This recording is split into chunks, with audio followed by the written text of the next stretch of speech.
In the grim darkness of the far future, there is only war. Hello, and welcome to whoever's watching. Watching now, watching later, watching whenever. Today, we are going to be playing a little bit of Rogue Trader. Let's see. Before I get started though, let's see if the audio is actually working as it's supposed to. Let's see.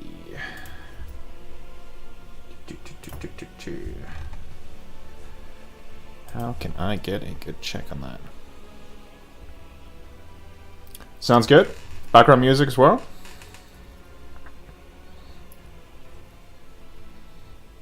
Well, background music. It's the game music.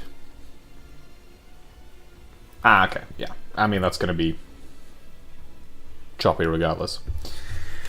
Anyhow, welcome to...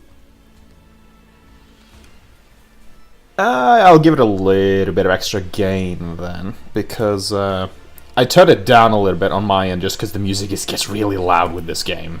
It can be a little bit much, but there we go. Let's see. Alright, I added another half decibel on the gain filter. Anyhow, we are going to be playing some Rogue Trader.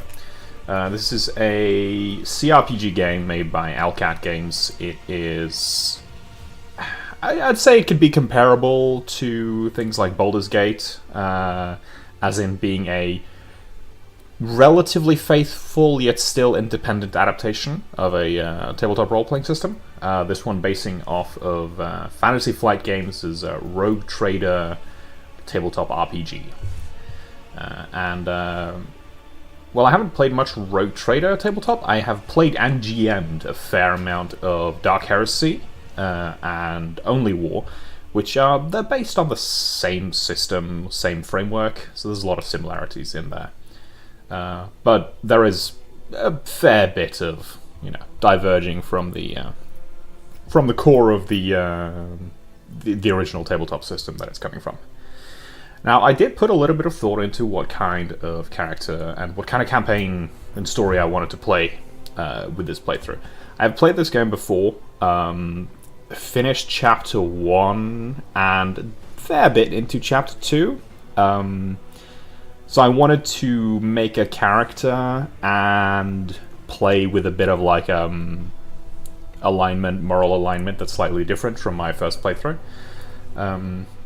Which did leave me to the tipping point of having to choose between going like a dogmatic, righteous, imperial, creed-following, adherent, typical 40k stuff.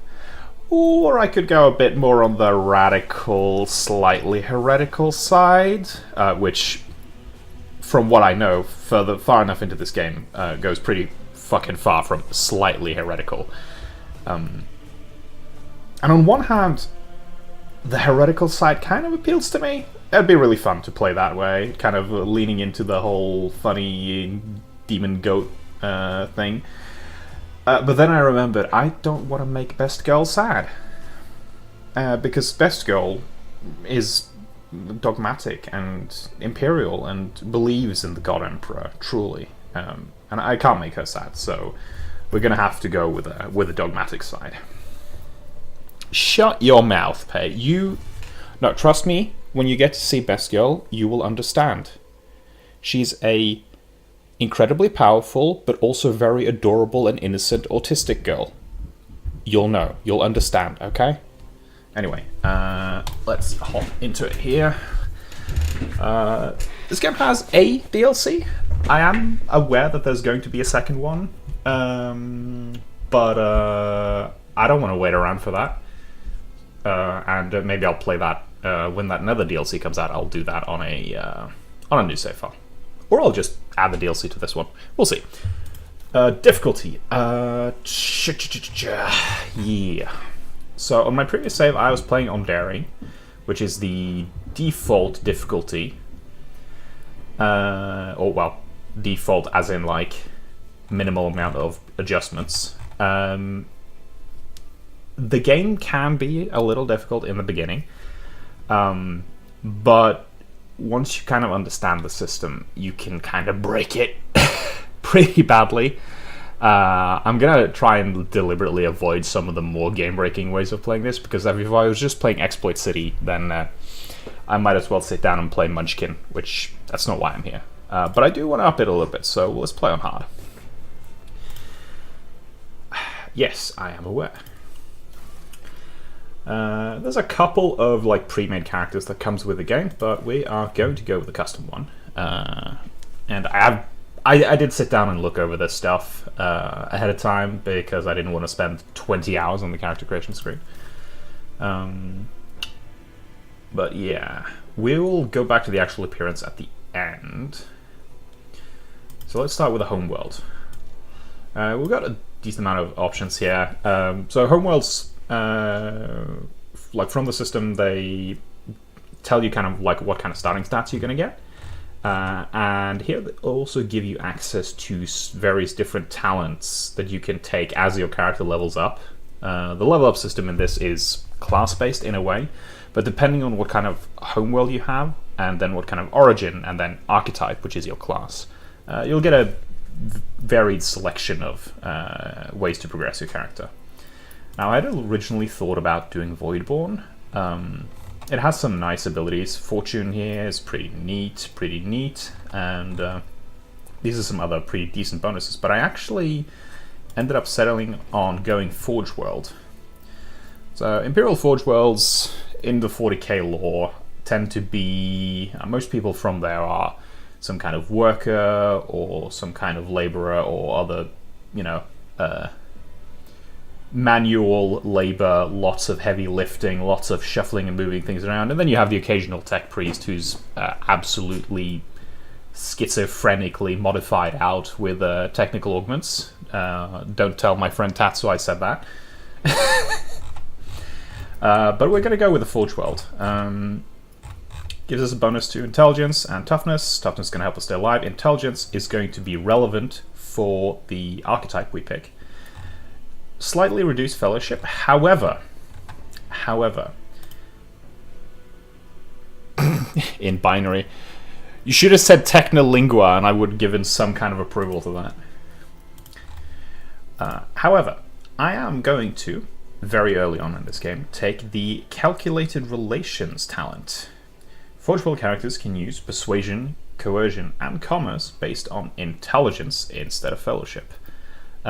Which means as long as, like, these are the only skill tests, as in, like, skill tests you roll when trying to overcome something, that are reliant on fellowship. And because of the, like, the archetype that we're going to be playing, we're not really going to need fellowship for anything else. So we're kind of, like, avoiding this here. And also leading into the idea of playing a character who's working off of how they perceive things logically rather than, trying to be suave and smarmy. So we're going to go with Forge World. Now, Forge World gives us an additional choice here between 3 different abilities. One that increases your armor based on your toughness, one that increases your movement and dodge based on your agility, and one that increases your critical hit chance based on your intelligence. And we've already kind of seen, yeah, we want to go intelligence. Intelligence is nice. So we're going to go with the analytics system as well. Origin is also something that gives you a decent amount of abilities that you can work with. And for that one, I decided to go with the Astra Militarum Commander. Works pretty well as a range type character with supporting abilities that can boost up your party. I was thinking about going for Noble as well, but I have played that in the past, so I wanted to do something different. And the abilities that I'm going for further down also synergize really well with going for ballistic skill, going for perception, ranged combat, and the additional bonus of Medicae and stuff is also pretty neat. Let's see here. Then we have a Triumph. So the Triumph and Darkest Hour are kind of they're like semi-thematic choices. Give you a little bit of a skill bonus and a skill penalty, and also add a little bit of flavor to your character's background. We have here... I thought about this, like, we will be having a lot of intelligence. Getting lore skills up, they can give you a lot of options when playing the game. Athletics, I mean, we're not going on a really strong, physically imposing character here. We're going with someone who's more of a thinker. So I think I'm more going to take the Feat of Greatness. Persuasion, not going to be our best kind of skill at the start of the game. But once we get that talent letting us use the intelligence, then it's going to pile on, and we'll be able to make things happen the way we want them to, which is going to be really, really useful, because, surprise, surprise, as part of this game, we are going to be a rogue trader. Now, Darkest Hour. What are we bad at? When did we fuck up? How did we fuck up? Let's see, how did we fuck up? Did we lose our entire regiment to the warp during a Gellerfield failure? Because we weren't aware enough. Nah, we're pretty aware. We're pretty aware. Brand of Shame. Let's see. Did I get buried in shame? No. I am completely shameless. Everyone who knows me can attest to this. Shadow of Torment. Captured by heretics, you suffered unbearable torture at the hands of humanity's enemies. Now, I'd not be the kind of person who get captured. However, this is very, very appropriate to playing a dogmatic character, because the heretics tried to torture me, so I'm going to fuck their shit up. So we're going to go with Shadows of Torment. Well, Shadow, not Shadows. It was only once. Only once, I swear. Archetype. Now, one might think that an Imperial Guard veteran officer would be the officer, or Instrumental Arm Commander, rather, would be the officer archetype. And you might be right, however, no. I have played the officer, and with the kind of characters that we're going to be getting, we're going to have multiple officers in the party. Not that that's a bad thing, by any stretch of the imagination, but it can get a little samey.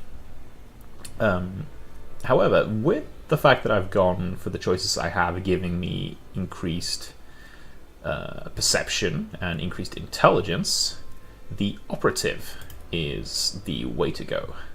So this is kind of the archetype that I would say is the most apt for ranged combat with precision, like critical hits, high accuracy, single attacks type of stuff. They get a lot of pretty useful abilities. They can be run in melee as well, and it's by no means bad, but they do have some abilities that are really synergistic with staying in one place and getting a good vantage point. And from here you can see the different standard archetypes can branch into different higher tier archetypes, and some of them like overlap, but you still get different combos of the abilities, different abilities working well in conjunction, some better than others. So we are going to be playing the operative, which has kind of main way they work in combat. They build up this thing called exploits on enemies, and then when you hit an enemy that has exploits on it, you get bonus damage. Or you can activate other abilities. You have like a default one called Expose Weakness, removes all exploits from the target, and then you reduce their dodge, parry, and armor just to be like, yeah, no, you are not getting away. I am hitting you with this, and you are taking the hit. And there's obviously tons of other kinds of abilities you can unlock further down the line here. There is a lot of good stuff here, and a lot of nitty-gritty for people to get into who enjoy this kind of thing. So yeah, we are going with the operative. Yes. Characteristics. Right. So this game works off of a D100 system, where anytime you want to do something that requires a roll, you get a difficulty based on like a plus or minus modifier based on how difficult or easy the thing you're trying to do is. And you add that modifier to the statistic or skill that you're going off of, and then you roll d100. And if you get below, you're good. If you get above, tough shit. Nat 1 is the same as a Nat 20 in D&D, and a Nat 100 is the same as a Nat 1 in D&D. Usually means you fucked up badly, your gun jams, yeah. Also, if you try to do magic, aka psycho stuff, don't roll doubles. Don't roll doubles. You're gonna have a bad time. Pei can attest to that. He's seen it happen in the tabletop version of, not this, but similar games. Don't roll doubles. Anyway, we have... So base stats are at 30, and then we have the modifiers from our choices. And we have another 30 points we can add in. Definitely want ballistic skill. Definitely want intelligence and perception. Fellowship we're just going to ignore, because we're going to pick up that talent that's going to let us use our intelligence instead. Other than that, let's see. So agility governs our movement. Hopefully we're not going to need like massive amounts of movement. But having a little bit extra would be nice, though we need... Very often things are operating off of the tens digit in these kind of systems. So very often getting things to a tens digit means it's like a breakpoint for something. But obviously just having a numerical increase is still going to make you more able to carry out that type of task. I think we're going to at least pop another 5 points into toughness just to give us a little bit of resilience. I think we also might want to do that to willpower. There are a lot of things in this game that are going to be like trying to fuck with you. And willpower is usually the way you avoid getting fucked with. So we should probably do that. And I think we want to take the last 5 points into one of our primary stats. So it'd be intelligence or perception or ballistic skill, depending on how accurate we want to be. Let's see. I mean, intelligence governs a metric ton of different skills, which is really, really good.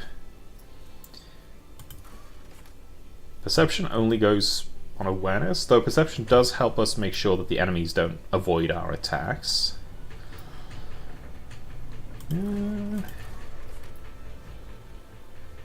Let's go with the intelligence for now.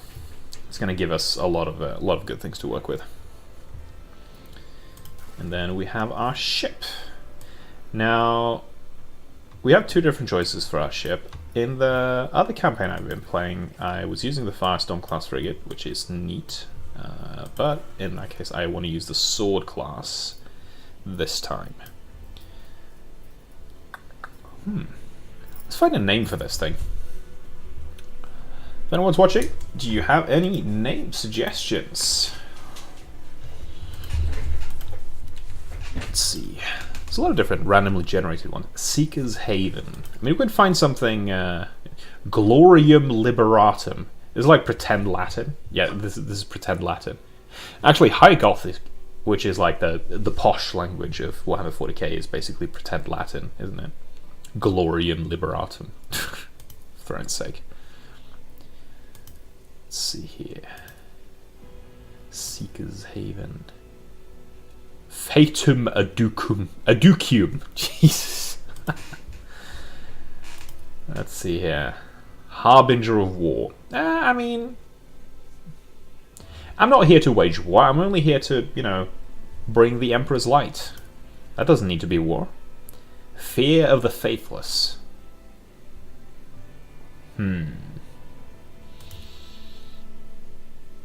Malefactor's Repentance. Unbound Avarice. Now, we're not that greedy. We're a little greedy, not that greedy. Redemption Inexorable. Void Treader. Now, Void Treader is the name of the other one. Daring Destiny.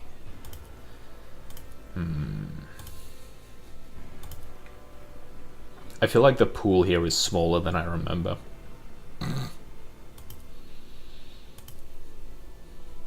Charybdis. I mean, that's kind of cool, but...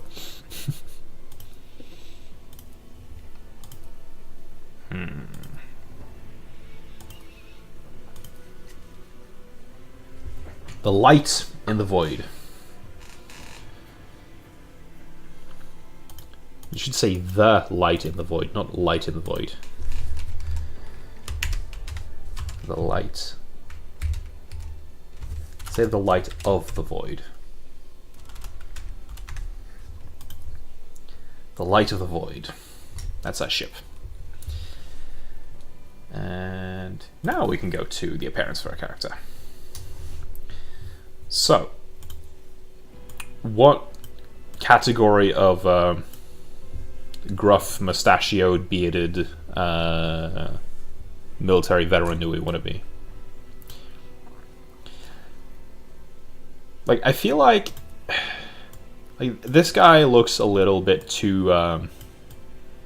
This guy's a little bit too mustached, whereas this guy is. This guy looks like an army vet who became a pirate, which really does fit the vibe of Rogue Trader. So I think it's going to have to be this one. And I do like the portrait as well. It's a good portrait. It fits pretty well, even though we're not using a melee weapon. Let's see. Appearance. Oh, that reset the freaking thing. Never mind. Ah, god damn it. Can we... Ah, throne's sake. It reset the damn thing. It reset the glorious facial hair. Come on. How the frick do I fix that? Do I have to go back here to do it? Oh, throne's sake. Okay. No. Now we have a quest to find the fantastic facial hair. I'm annoyed now.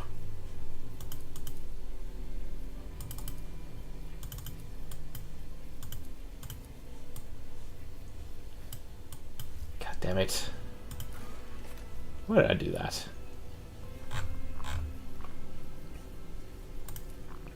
Was it this one? Hey. That's the portrait we had.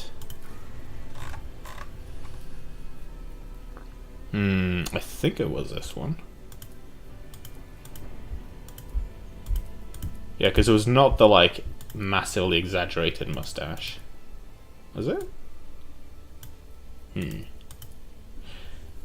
Now, you know, this is annoying enough that I'm gonna do this. Because I remember all the choices, so I'm just gonna do this so it's not fucked up. Shut up. Right. Yeah, no, it's... Sometimes I get really annoyed at this game. Not often, just very occasionally. Let's see, confirm my choice, custom character, appearance. There. There, that's the glorious hair and everything. Very nice, very nice. Forge World, Analytics, Astra Militarum, Feet of Greatness, Shadows of Torment, Operative, Ballistic.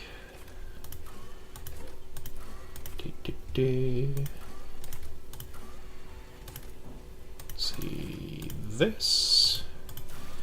Void Ship. And I forgot the name!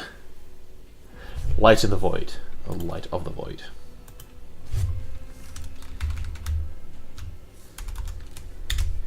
When it says Light of the Void, I can actually have it be just Light of the Void instead of the Light of the Void.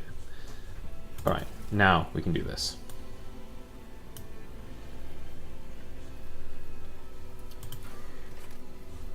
We have our glorious facial hair. Do we want to change anything here? Let's see. If he's from a Forge world, he probably has to see much sunlight. Even though he's been out of military campaigning, so he's probably like pasty and pale a little bit. This hair is absolutely fantastic. I'm probably going to have him not wear the hat for most of the time. Tattoos. Are we ever going to see that? No, we're not. Let my fury rain down upon thee.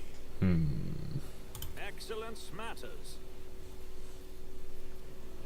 To arms! Perfect. What? What's that tone?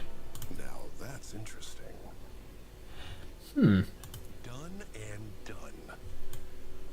Why is there no daring female voice? Huh. It's a lack of voice actors. I am but a vessel for the higher purpose. I'll see you terminated. Like, bold is probably the most suitable, but the daring one sounds kind of cool as well. Looks like we have a problem on our hands. Nah, he's too slimy.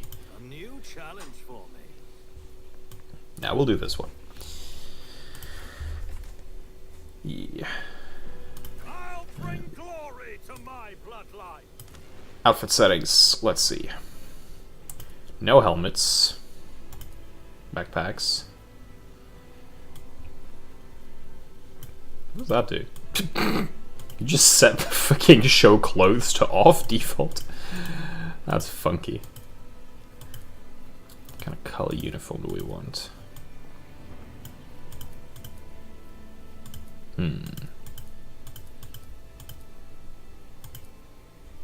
Do like a greenish uniform and say that he was temporarily in command of the Tanith? Nah. This guy doesn't suit the Tanith vibe.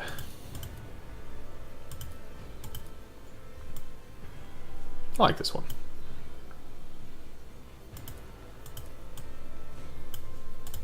There we go. And finally, we need a name. Let's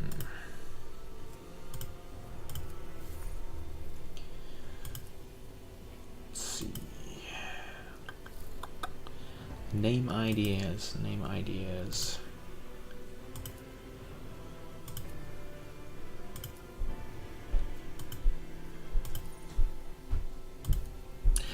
I'm trying to think of a name while I'm scrolling through the name generator.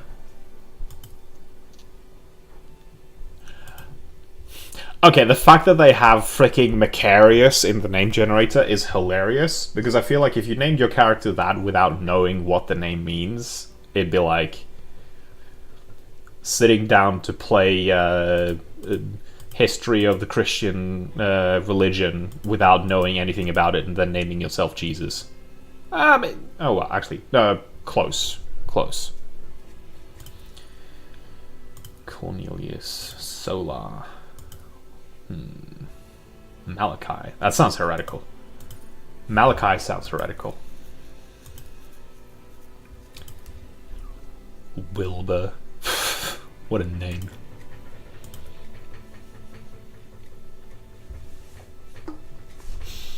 I want to use the name that I like almost always use in RPGs, but it feels...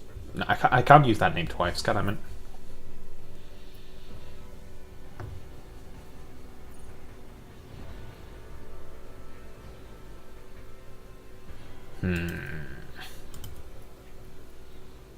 Percival. Damn. Seth.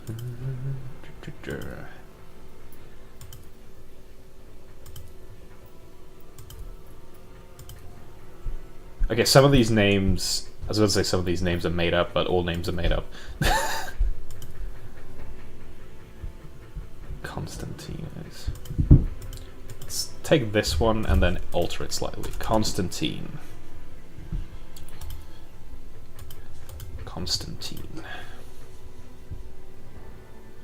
Alright.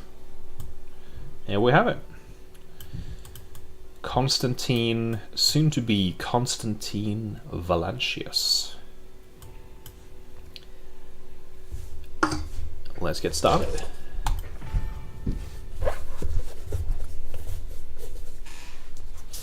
Now, in case we run into anything particularly harrowing, I have brought with me today the Imperial Infantryman's Handbook. So I have that on hand. If there's anything we need to consult, we can consult the book. And if there's any danger, so anything concerning, we have this the list of prayers and incantations to ward off against the evils of the arch enemy.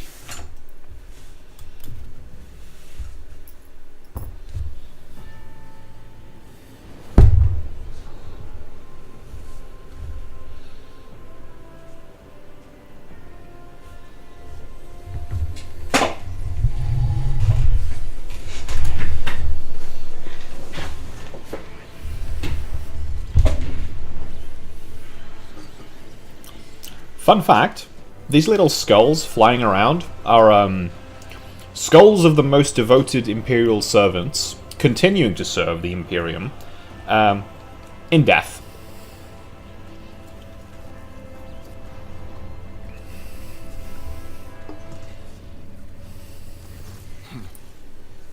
An excellent place for contemplation. One has the best view of the cathedral from here. Mesmerizing, wouldn't you say? An impeccable manifestation of the God Emperor's sublimity. Yes, truly an awe-inspiring sight. That is the purpose of all temples to the God Emperor, to inspire awe and reverence. For it is the duty of his servants to persevere in their tireless service until they are presented with the chance to give their very life for the master of humanity. Alright, let's give the game some more audio. Because the voice acting in this game is quite good. At least in my opinion. Yeah, I'll kick up the game. I kicked out the game for the desktop audio a bit more, and I can probably adjust the in-game audio as well, though I think I need to be out of this dialogue to do it. Also, buddy, Kunrad Voitvir, your name sounds shady as fuck, you look sleazy as hell, and your implications are threatening. Are you saying that I'm expected to give my life very soon? Are you implying something? You're a shady bitch. Allow me to introduce myself. Kunrad Voitvir, Master of Whispers, in the employ of Her Ladyship Rogue Trader Theodora von Valencias. At your service. I haven't had the pleasure of speaking with you in person before. Well, I am Lieutenant General Constantine Scipio Grimold, commander of the 8th Army of the Scanthian Janissaries.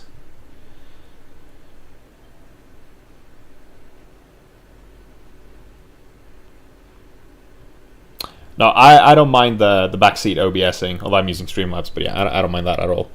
What was the suggestion? Noise suppression filter. Let's see. Filters. Oh damn, I have a massive gain filter on my speech actually.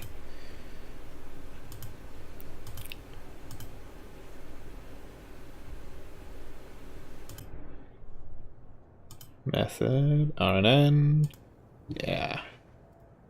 Alright, throw on a noise suppression filter now. Also, I can try and adjust it a little bit because I do have actually have like a physical pop filter as well. Helps a little bit. Alright. Yeah. Alright, hope it's a little bit better now. Also, I don't mind the tips and feedback at all. I'm new as hell to this shit. Anyway, let's introduce ourselves. My regards, Lieutenant General. The Astra Militarum is the hammer of the God Emperor, isn't that what they say? Well, it is likely that fate will give you ample opportunity to demonstrate your talents as a commander. There is a sarcasm in his voice that I just don't like. He is such a smarmy piece of shit. So I just Actually, I'm not going to say it now. Obviously I know more about this guy, but from having played, but I just noticed a funny detail. I will be frank with you. You may forget your past titles, no matter who gave them to you, or what their origins are. From the moment you and the other candidate were brought aboard this void ship, your fate changed. You now serve Lord Captain Theodora von Valencius, and carry the burden of an heir of this house. Henceforth, you share your dynastic name with her ladyship. Bear it with honor. He does sound like Astarion, that's true. But I also get why you say he sounds like me, because this guy is one of the voice actors and voice acting methods that I've drawn inspiration from when I narrate Dark Heresy. Obviously this, and obviously Dan Abnett. What do you mean he speaks like me? As the tone and inflection, or like the choice of words? Is this some kind of call out? Let's see here. You have a curious title, Master of Whispers. What are your responsibilities? Are you shady? To put it plainly, I am the head of the network of spies and informers who serve the interests of House von Valencius. God damn you, Pay. I uncover weak links, both among Lady Theodora's retinue and in the ranks of her rivals. I eliminate our vulnerabilities and exploit those of others. Alright, so you're a professional shady bitch. Got it. I assume you had some goal in mind when you decided to seek me out. Let's address But it. of course, I have come to invite you to a meeting with Lady Theodora. I imagine you have many questions for your patroness, and I'm sure she has just as many questions for you. It is regrettable that you haven't yet had an opportunity to speak. It has been an arduous voyage thus far. The Lord Captain and Master Ethelthrad von Valencius are conversing on the observation platform. Let us join them there. Let us. Alright. It's about time. Let's see. Audio. I have voice volume on max. I don't want to have like constant chatter, so I'm going to turn that a little bit down. I'm going to kick the master volume up a little bit. We can do that, and then we can take the special effects down a little, because they can get pretty loud. Alright, let's go. Also, what do you mean, yes? Was that like a yes, all of the above?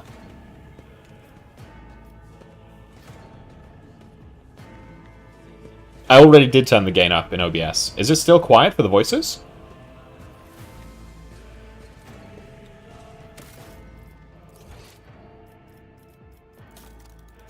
So I did turn everything up here. Like, I turned this up. Like, voice was already at max, but I turned this up, and then I turned... I think I take this down a little bit. The voices? Oh, could be louder. Goddamn. Why is everything so freaking quiet?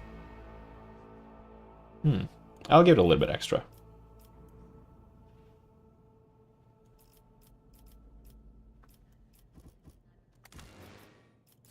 There we go. I should take a day and just, like, sit down with, like, a privated stream and just test audio stuff. Alright, Void there. Oh, game saving. That means something's happening. I think that's one of the biggest tells when playing RPGs, is like, oh, autosave. Must mean something's about to go wrong. One of the von Valencius trophy rooms. Oh, so it's on you then. Perhaps you would like to take a look around after your audience with the Lord Captain. Trophies. It's a multi-laser. Why is it? How is a multi-laser trophy? I get a tank. Is like a... What's happening? Oh no. Oh no. Rip. Well, they're dead. Run! The servitors have gone berserk! I mean, adjusting my voice audio, I can do like this. Now my voice should be a little bit less gruelingly loud. There we go. Alright. You have been ambushed, which means I don't get to choose where I start. Servitors, fantastic. Let's see how many people die here.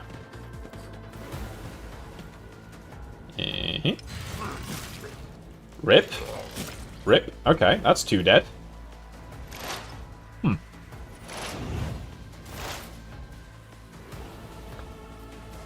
Okay. Let's, Well, you're a shifty bastard, so, like, I'm gonna position myself, like, further back than you, so that the enemy will go at you first, instead of me, because, I'm more worth than you. You're just a master of whispers. I'm a potential heir. Just press the off switch. I mean, I didn't see you try and press the off switch when you guys ran into servitors in the Dark Heresy game, did you? Huh?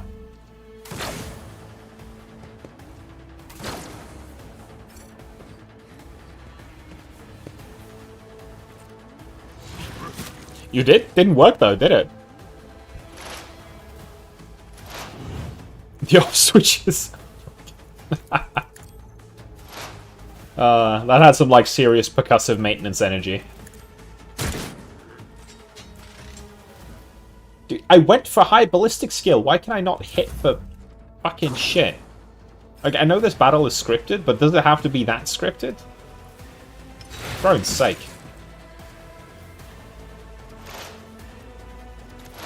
Hey, Conrad, you have a gun. Use it, dipshit.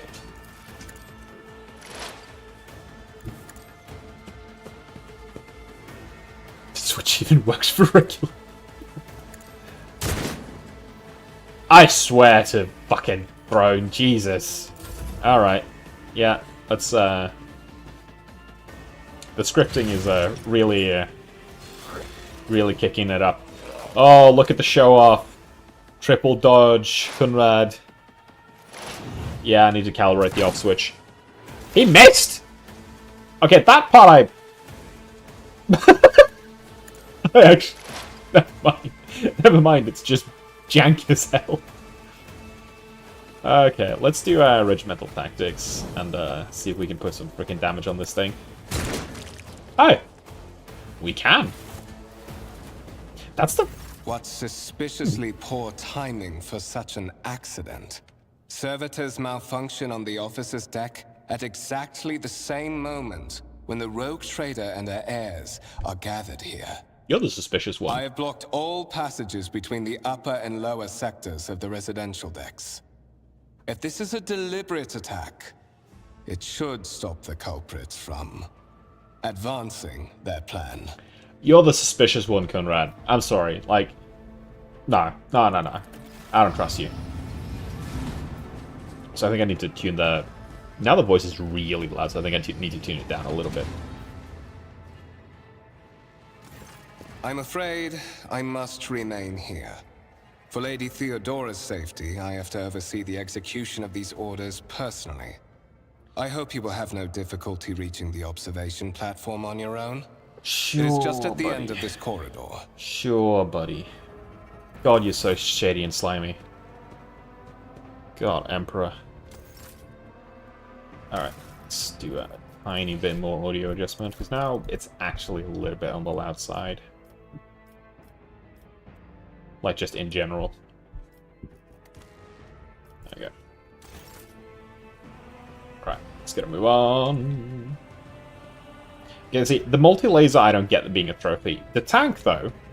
This Leman Russ battle tank? Is that a... Ooh, I think that's a Demolish. Oh yeah, that's a good one. That's a Demolisher battle cannon, and then it has a friggin' multi-melter on each sponson. Oh, that is cracked.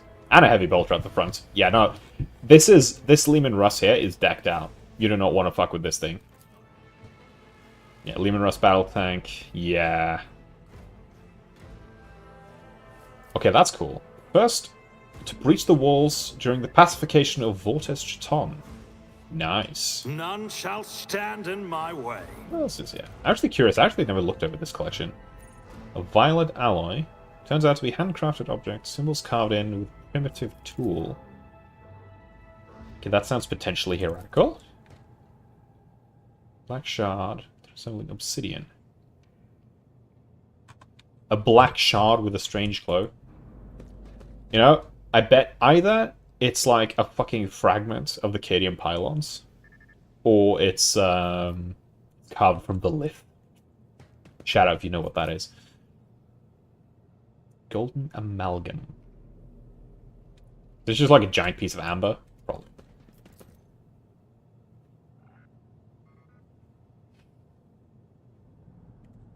There's so much weird shit in this setting. There's so much weird shit. Sea coral. Victory awaits! Grey green crystal with white veins. A low hum. Grey green crystal. That's probably Wraithbone. That's probably Wraithbone. Fucking rogue traders. Let's go.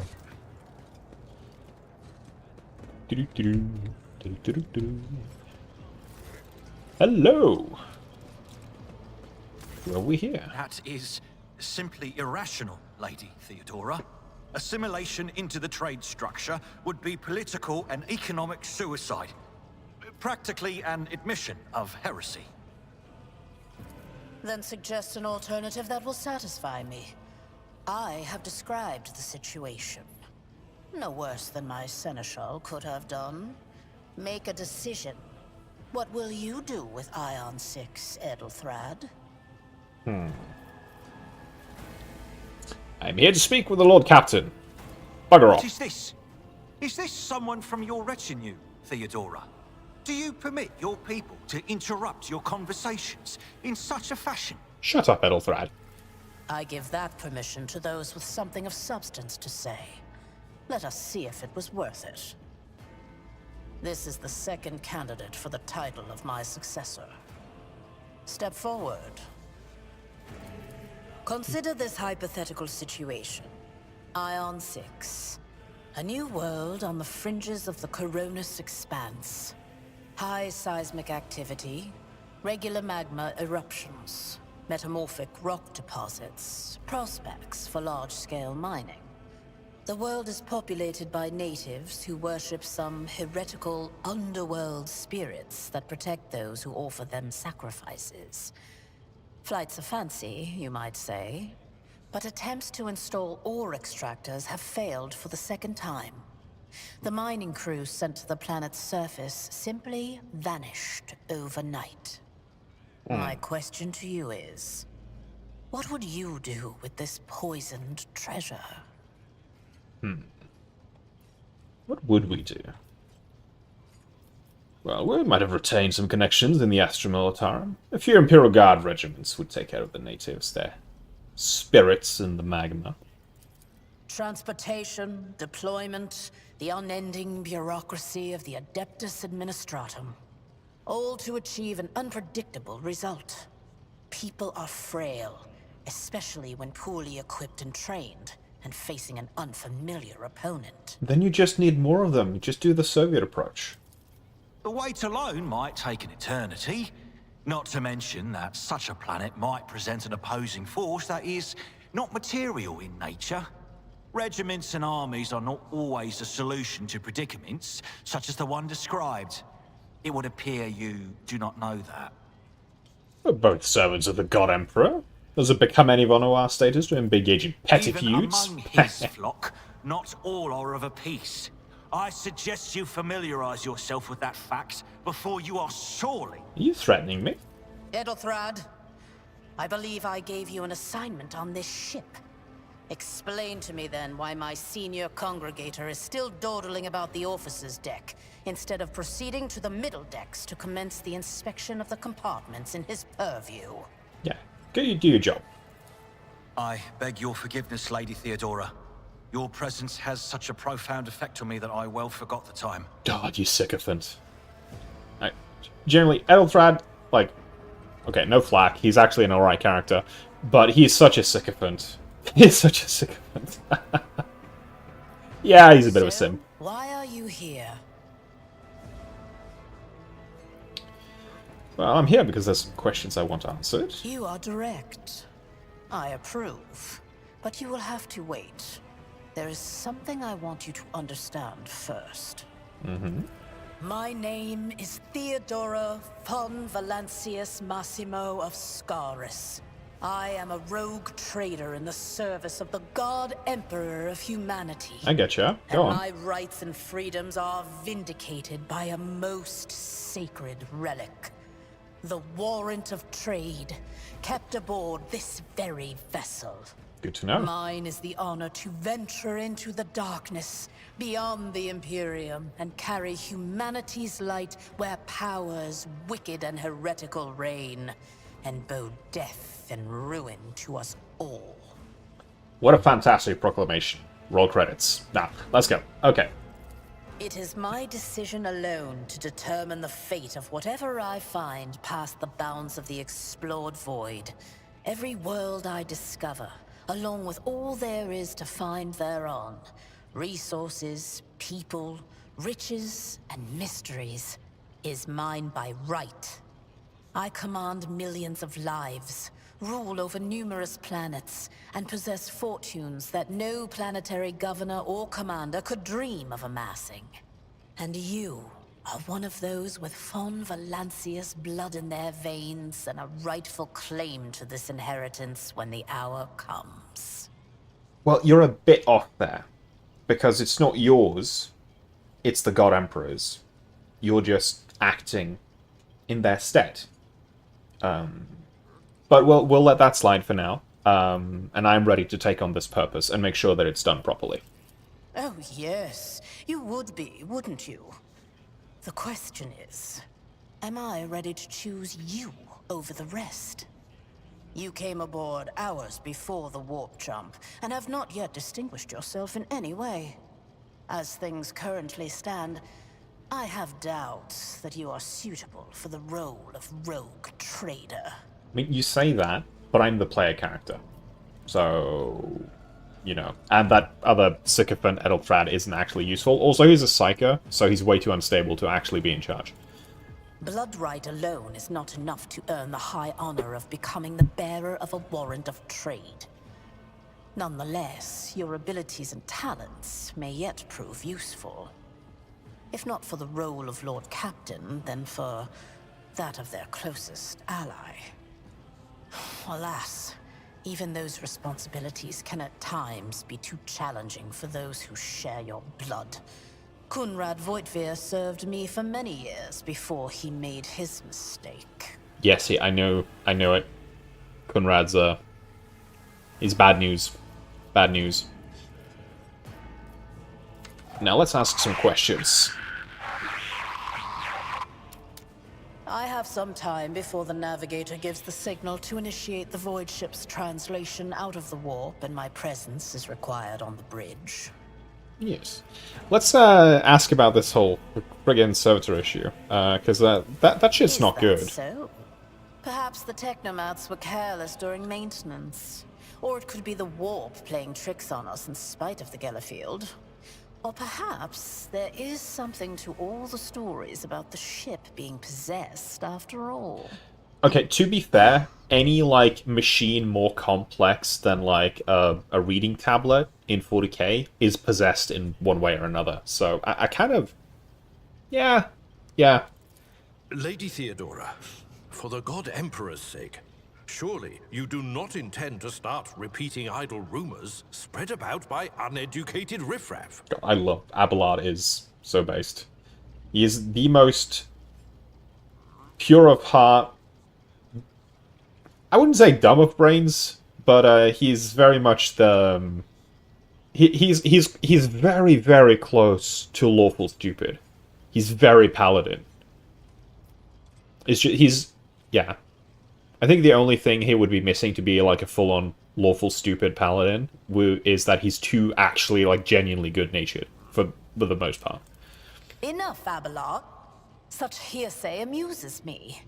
Idira eagerly retells me everything she learns from the whispers of her unseen advisors. This ship is thousands of years old, It has enough hidden nooks, malfunctioning cogitators, and unused compartments to make ignorant folks speak of specters dwelling inside the bulkheads and plotting against those who yet live. Yeah, that tracks. That tracks pretty well. Alright, gracious Lord Captain. Surely there's a way I can prove myself. You can start by not asking questions of this sort. I have no need for sycophants. Yeah, see, that's the test. I will draw my conclusions when an opportunity to prove yourself arises. As for when you will be granted that opportunity, only the God Emperor knows. Very well. So where are we headed? The Owlcat system, the domain of rogue trader Winterscale, one of my peers and rivals. Besides me, 2 other rogue traders exist in the Coronis Expanse, and each of them possesses resources comparable to mine. Perhaps you will one day assist House von Valancius in surpassing both of them in affluence and splendor. Well, let's hope so. I set the course for Owlcat on the demand for a very specific reason. Perhaps I shall yet apprise you of the purpose for this voyage, but now is not the time. On the demand, which does mean you're taking orders from someone. Now, who would that be? Who would give a order to such a arrogant and self-imposed person as this? In that case, I shall head to...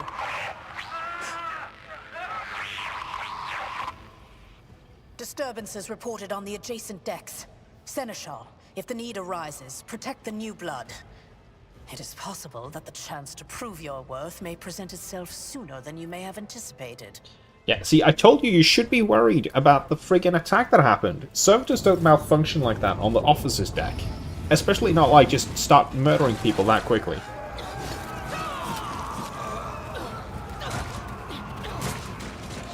God, look at those shitty-ass guns.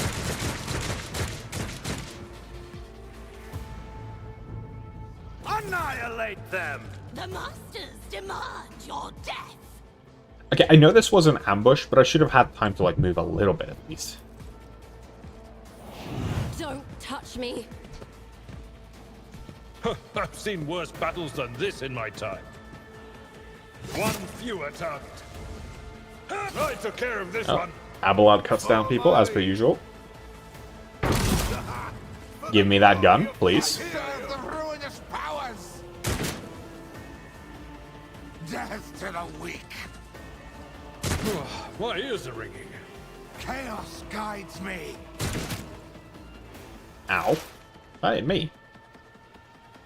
Let's see. Yeah. I want the full cover.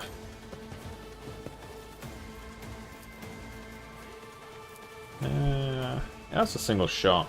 Can probably put the exploits on a more useful target.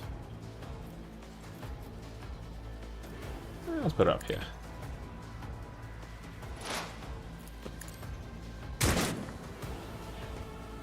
Okay, that's a real XCOM moment. I wonder how many 95% chance to hit rolls I'm gonna miss in this game.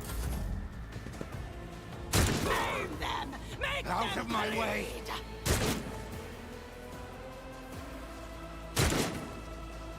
Okay, this dude is overleveled to shit. Non-believers. 235 HP, Jesus. Just a minor setback. Can I have that gun? Reduced to dust. To the heretics. Chaos guides me! Alright. It's 33... Do I even have the movement to, like, get up and get a better angle? I don't think so.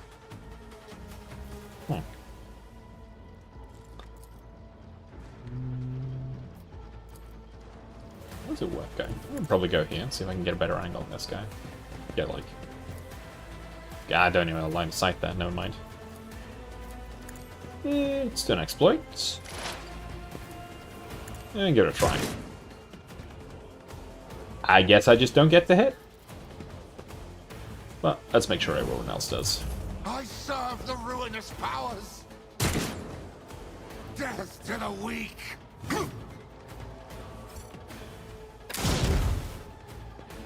One fewer target. I took care of this one. Dude, aim at the target, bozo. Yeesh. Forge ahead!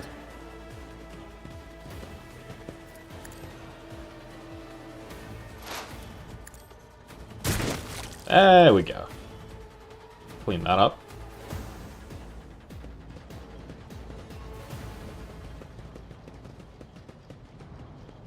Mort, take a team with you and clear a path to the transport line. Do not let a single whoreson survive. That's a pretty foul language. I don't think I've ever actually heard someone use the insult whoreson, like, IRL, in person. Only in writing. Didn't bat an eye when that scum burst onto the deck, huh? Not bad. I have seen many an officer who panicked at the sight of combat on the upper decks. The false sense of security offered by their position makes them that much more vulnerable to the harsh realities of warp travel. I'm an Imperial Guard veteran. What bloody hell did you expect? Mort has gone on ahead to clear a path for us. If you want to make yourself useful, go after him and see if the Arch-Militant requires aid. And be quick about it. Yes, ma'am. Alright, let's go. Wrong way. Let's go the right way.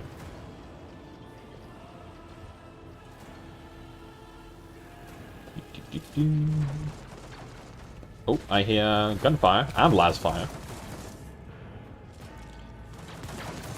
What's up, Mort? How is this going?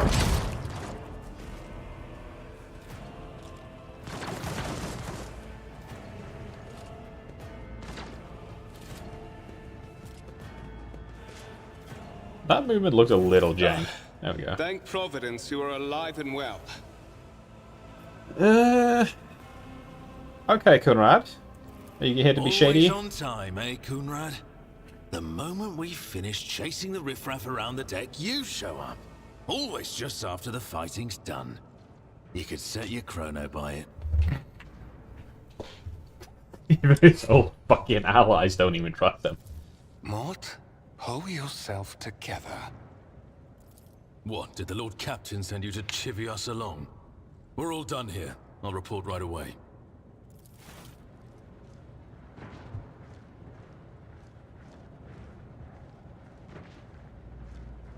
Master of Whispers, what is happening on my ship?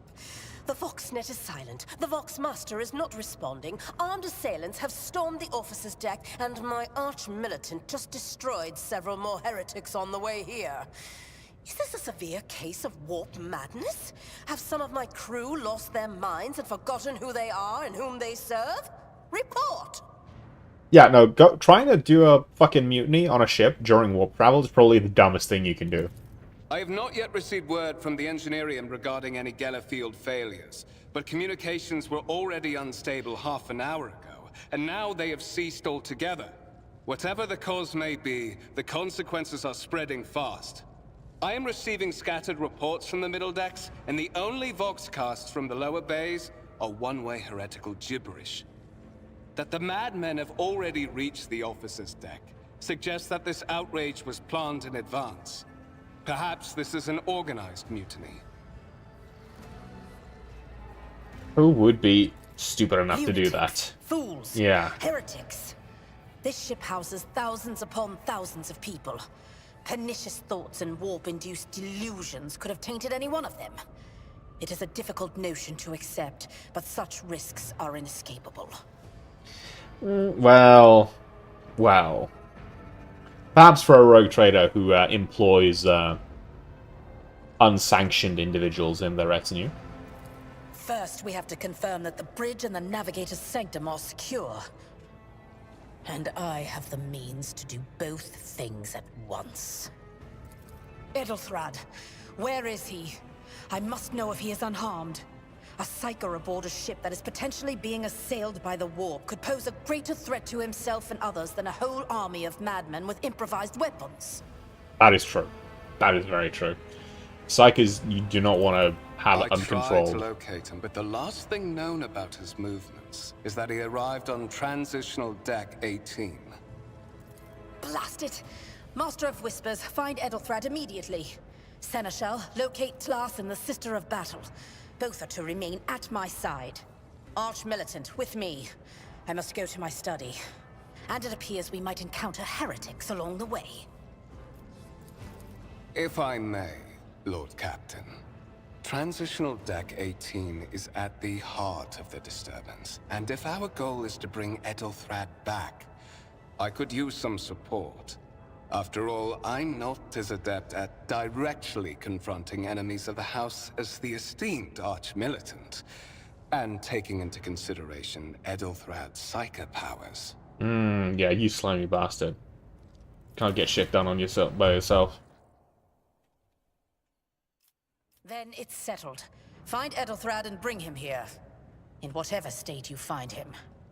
This elevator leads to restricted compartments such as my personal chambers and the bridge. Do not let me down.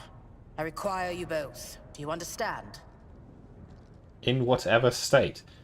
Is that like dead or alive? We're in the warp. Considering the attack, there could be a disruption in the Geller field and the infiltration of malevolent forces onto the decks. You alright? Psychus can react to such things in the most unpredictable ways. Are you a psyker? You don't seem to be handling this pretty well. Enough!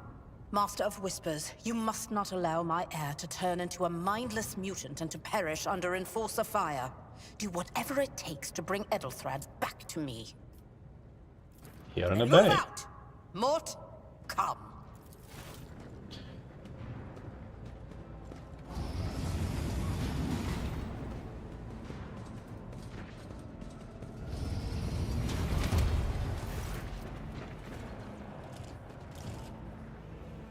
Are you ready to head to 18?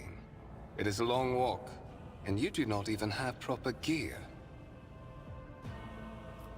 Well, you'd better not fail. You're apparently not as reliable, so... I see you have quickly earned Lady Theodora's trust, if she is already sharing her closely guarded secrets with you. But that is no longer relevant. Oh? And why is that, And here it comes. The most obvious turnaround betrayal in a chapter 1 of a story ever. Oh, you promised me a special destiny. Yeah. God, you slimy bastard, Conrad. Like, jokes aside, obviously I've played this game before, so I knew this was going to happen. But even the first time I played it, this was just the most clearly telegraphed backstab I have ever seen. Don't get me wrong, I don't mind it. I don't mind it. This is a good game to introduce people to the 40k franchise. Careful, careful. Be gentle with our guest. He has an important mission to complete during our visit to the Warrant Chamber. And for that, I need him breathing. Oh, you are back with us, I see. You two-faced scum. How perceptive of you. I'll help you with the next insight. I need you here for your blood. You have the option to share it voluntarily, or I will squeeze it out of you myself. Okay, props to the voice actor here, though, because he really does nail that just slimy, devious, treacherous bastard vibe. We are in the anteroom of the Warren Chamber, this void ship's most hallowed vault. There, beyond those gates, lies the relic that gives Theodora all of her power. The sacred Warrant of Trade. Only one obstacle remains on my path to obtaining it. The gates of the chamber are guarded by the Sentinel, an ancient device that will only open the door to a true heir of the dynasty. I expected to do this part myself, but never mind. You will offer your blood to the Sentinel. So what did you do with your blood, or what happened to your blood, Conrad, if you don't have the power to open it? Like, either you fucked something up, and you're a chaos-worshipping corrupted heretic, or you fucked so badly up that Theodora literally went in there and, like, locked you out and uncoded you. Either way, I have no fucking intention of helping you. I am afraid that you have no choice in the matter. Try to resist, and I will demonstrate the power that the warp holds over mortals. Come to think of it, I might even take some pleasure in doing so. Yeah, no, fuck right off. To the void with you. Get out! I don't care about your mind voices. Get out! Get out of my mind, you bitch! Get the fuck out! God damn it. I hate fuck psychers. See, this is where we need an untouchable. Like, just as much as, like, Inquisitors, every Inquisitor should have an untouchable in their retinue, or, like, available. So, Rogue Traders need that as well. Let's find out what this thing is. Carefully inspect the design of the gate cogitator. Immediately catches your eyes the strange alloy that we used material for the machine's components. Some of which are unfamiliar to you. Suspect it might be some kind of archaeotech relic. Servitor on the gate begins to move. With a screeching and groaning of metal, it leans forward closer to you.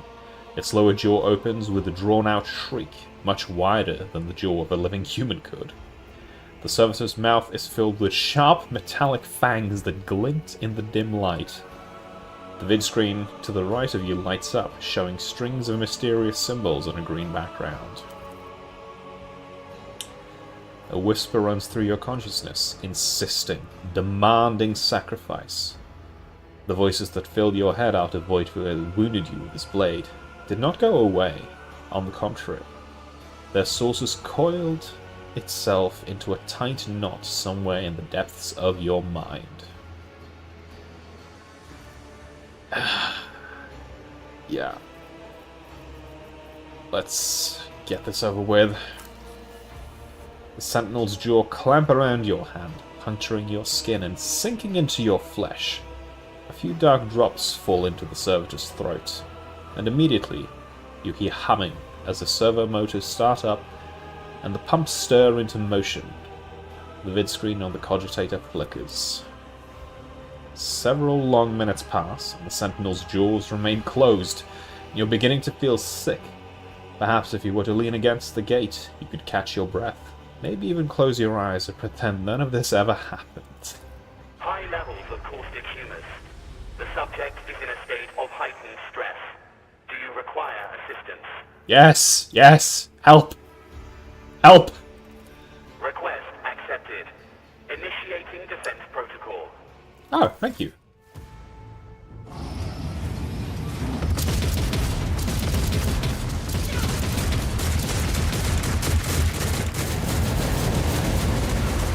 That's convenient.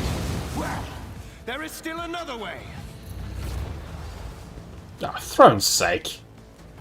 Of course he ran away. Let's see.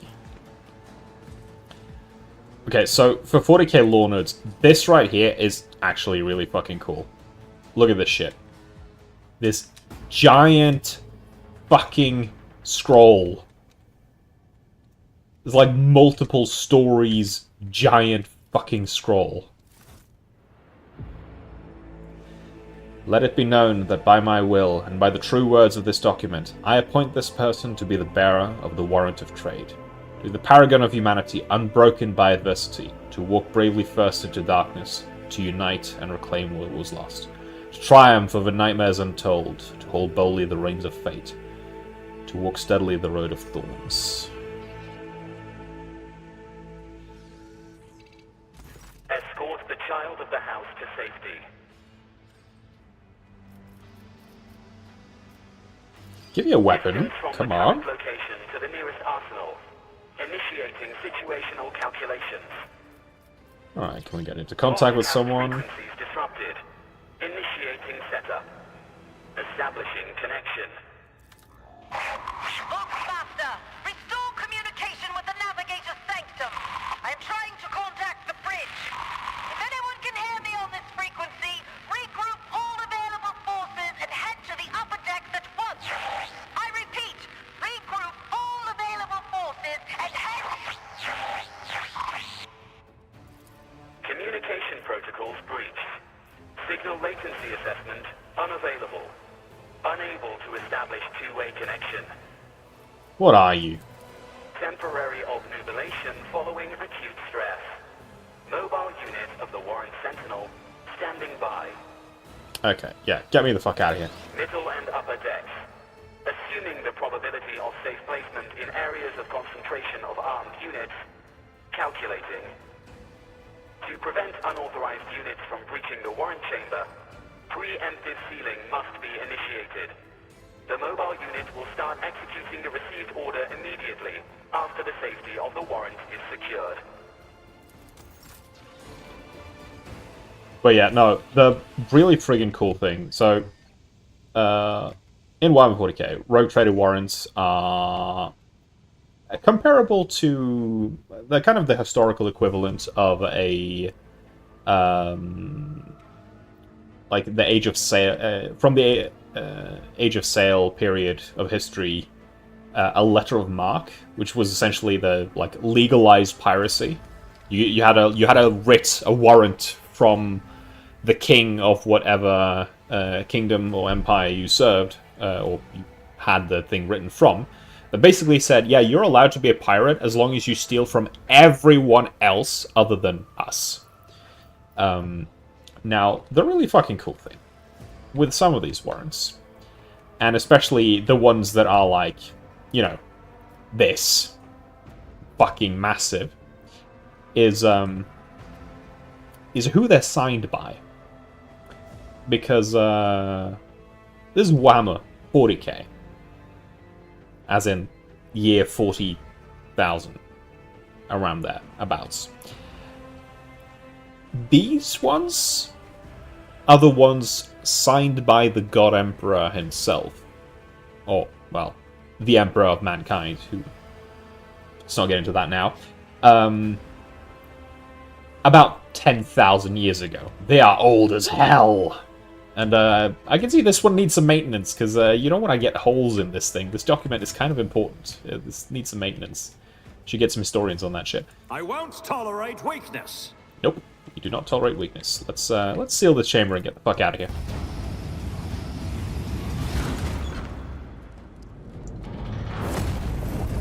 Uh-oh. Uh-oh. Ah, fuck's sake.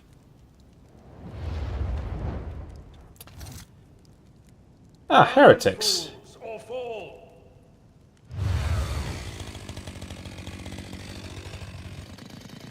I love chainswords. Chainswords, like...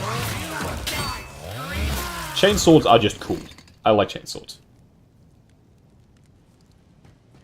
Alright, what are we doing, Abelard? Master! What? Whatever are you doing in the warrant chamber? How did you... Throne preserve me! What is the meaning of this? Well, Conrad's a traitor. And he tried to steal the warrant. What?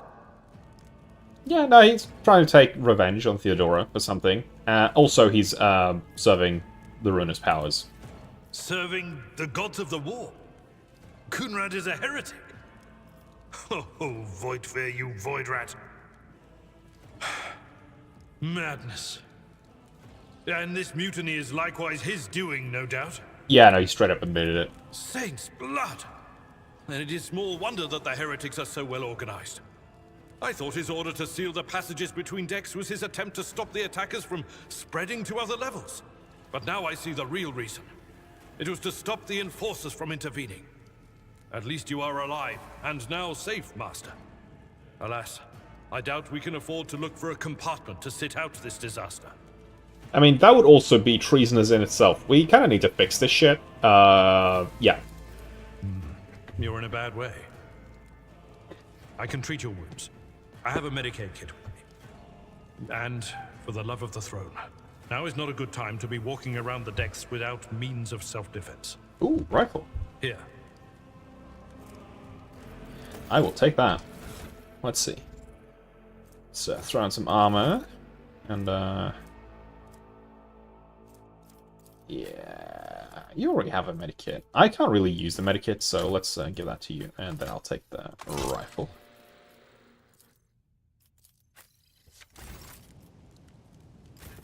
And let's get that injury healed. That is a noticeable improvement. Now you're prepared for the trials ahead. The lower decks are teeming with heretics instigating the rabble to revolt. But that is the least of our problems.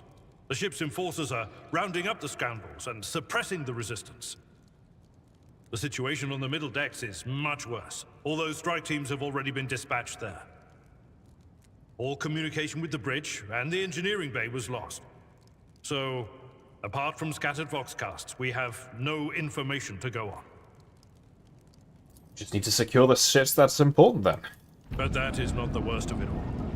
All these jolts and shaking are most alarming. These are signs that the navigator and the master helmsman are having difficulty translating the ship out of the warp and into real space. I fear that they may have already lost control.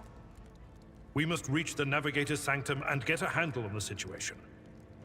If we can manage that, some aboard this vessel may yet survive. Yeah, no, Navigator's Sanctum is definitely the most important. Let us proceed. To arms, loyal sons and daughters of the God Emperor! Fight the heresy and corruption that threatens to consume our home, and with all your might, destroy those who have dared! Yeah, I'm with you there, Theodora. The Lord Captain is calling her crew to battle, which means the Vox networks are set up for broadcast transmission, not message exchange. Splendid. While the rogue trader inspires proper resolve to fight in her subjects, you and I shall prove that her trust in us is well deserved. Onward. Yeah. Okay. Abelard, as much as he's base as hell, he's also like a professional simp. He's a professional simp. Oh, heretics. Let's fuck him up. Let's see. Ooh,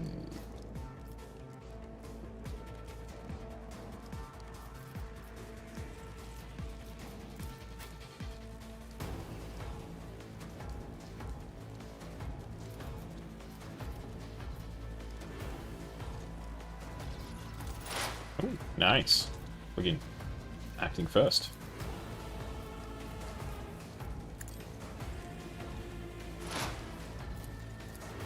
Let's see. Why don't I just take out the highest health enemy here?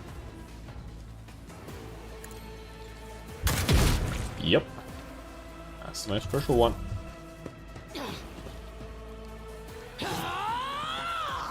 Chaos guides me. Chaos? How dare! Out of my way. Yeah, nah, y'all are gonna get cut down a little bit here. There we go. Much better. So, next. Oh, that's... Nope. Never mind. It will be done. Yeah, the charge action in this game is a little jank. At times. Just a little bit. Just a tiny bit.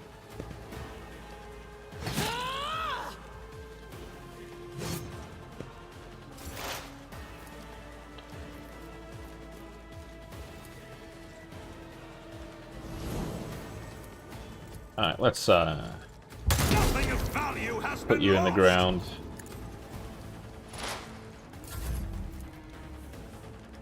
Yeah. There we go. Cleaned up.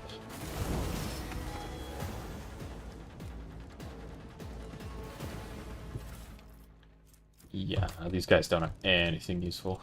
Oh, maybe this guy does. Oh, actually has a pistol. I guess having a sidearm is useful. And we got our first level up as well. So for us, let's see. Oh, already started Abelard's. Yeah, no, I think definitely we want good athletics on Abelard, and For ourselves...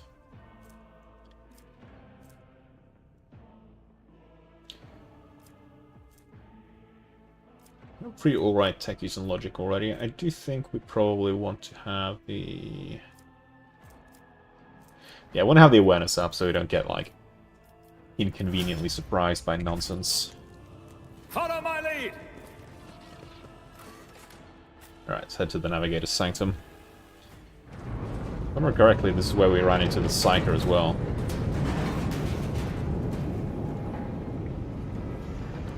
Oh, you don't look good. Death, I hear it. Here, on the threshold of the blinded guide, doom comes from the heavens.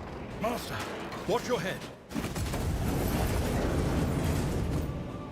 Idira, would it be too much to ask that you phrase your soothsayings plainly for once? That was too close.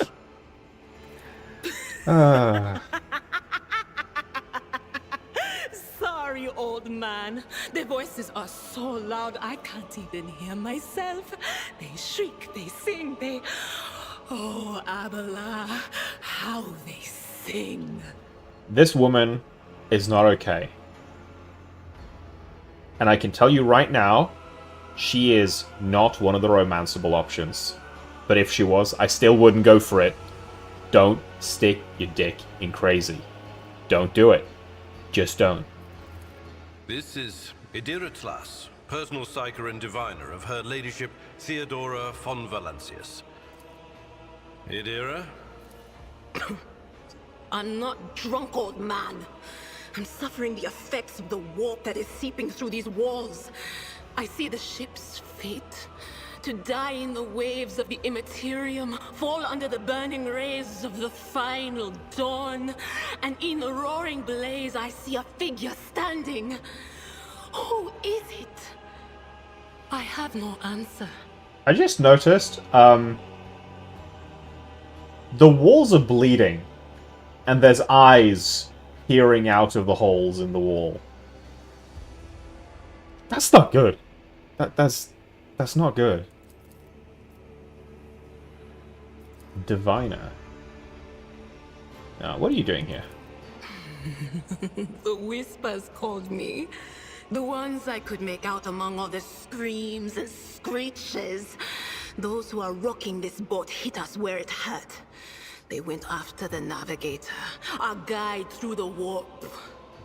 Other whispers called me to the Engineerium, but it was too late. I heard the cry of our Master Cog, and the silence that followed. I think she means our master, like, AdMech representative. A master tech priest. What? You don't Yeah, mean the engine Insia. Prime is... Said, without a doubt. And the voices wail, heralding countless nightmares, cackling at each soul among the hundreds that are now joining the warp. The shriek from the Navigator's Sanctum was louder than the rest. And it's better that we saved the Navigator than some lever puller from a cooling module or a cook from the middle decks. Okay, you have a point, Idira, but you don't have to be so callous about it. Also, chill the fuck out, please. Officer's frequency. To all who can hear me, those with a weapon in their hands are to gather on the officer's deck at once. I repeat, gather on the officer's deck at once and prepare to launch a counterattack. That's Edelthrad. Oh, Emperor's Providence. The other heir lives as well.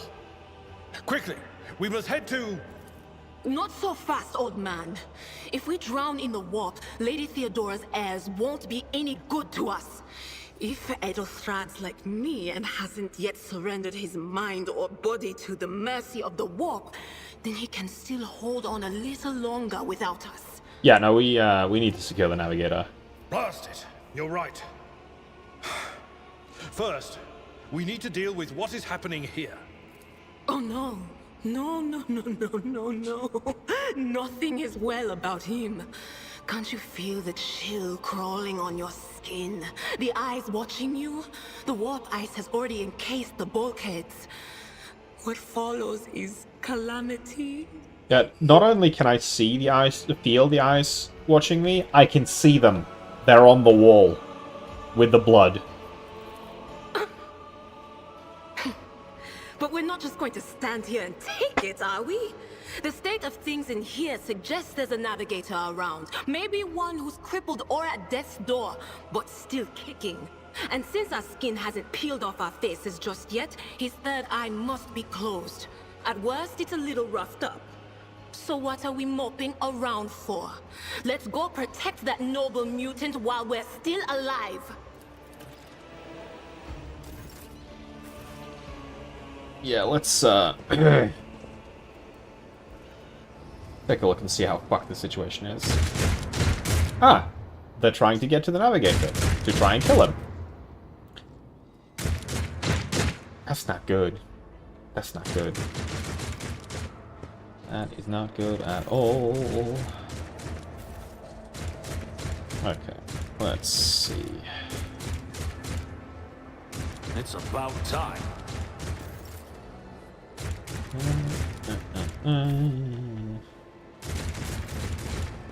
Yeah. There we go. I don't think they realized we're attacking them. Oh! They have a psyker as well. How unfortunate for them.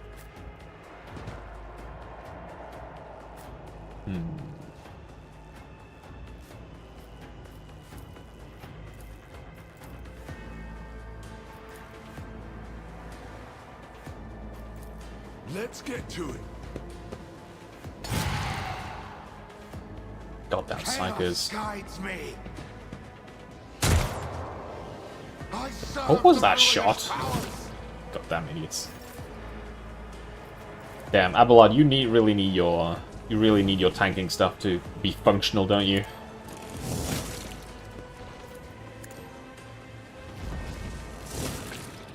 Yeah.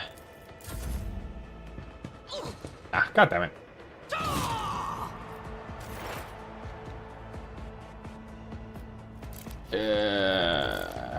Yeah, we're gonna have a pistol swap here.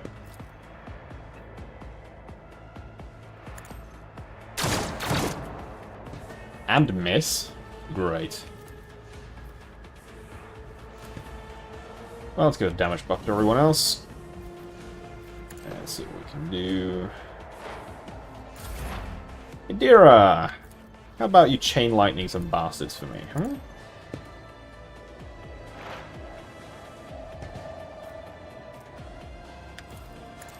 And give a little buff here.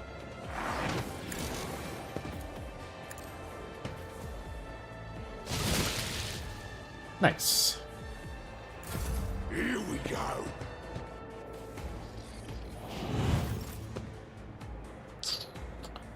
Let's see. Yeah, I think that's... What do you mean target's too far?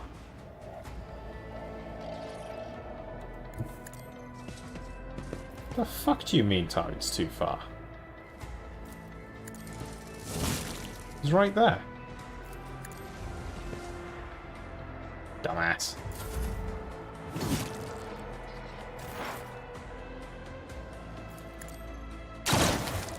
There we go.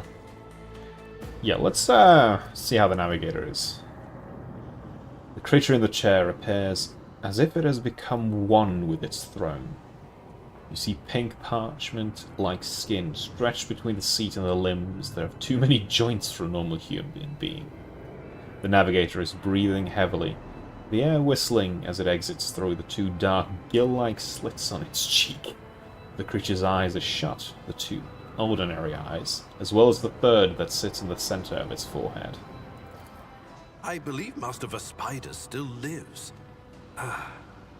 The servants are dead. But the chamber, thank the Emperor, is still sealed from the warp.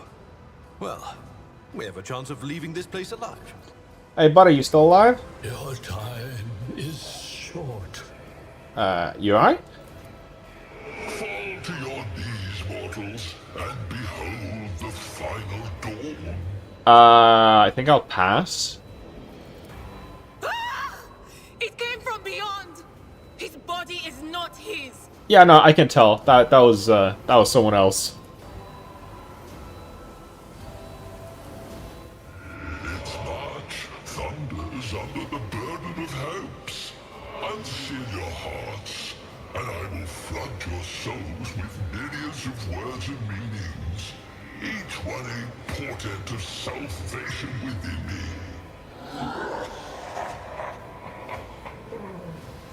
That's a no from me. Honestly, I don't think I want to hear your word. Anytime I hear someone in 40k talking about like, oh, the word, it's one of two things.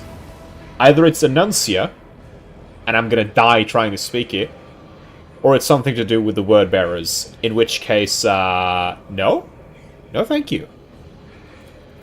Run, flee from this place while I still have the strength. What do you mean? I can contain the intrusion, but not for long. We must begin the translation. Leave the warp. But it can't be done without the Master Helmsman's help. What do you mean when you have a short moment of superiority pay? Like when your untouchable character is relevant? Also, who is that thing tormenting you? I mean, I want to help this dude, but like, yeah. Oh, you mean like the fucking power tripping dialogue from this navigator dude?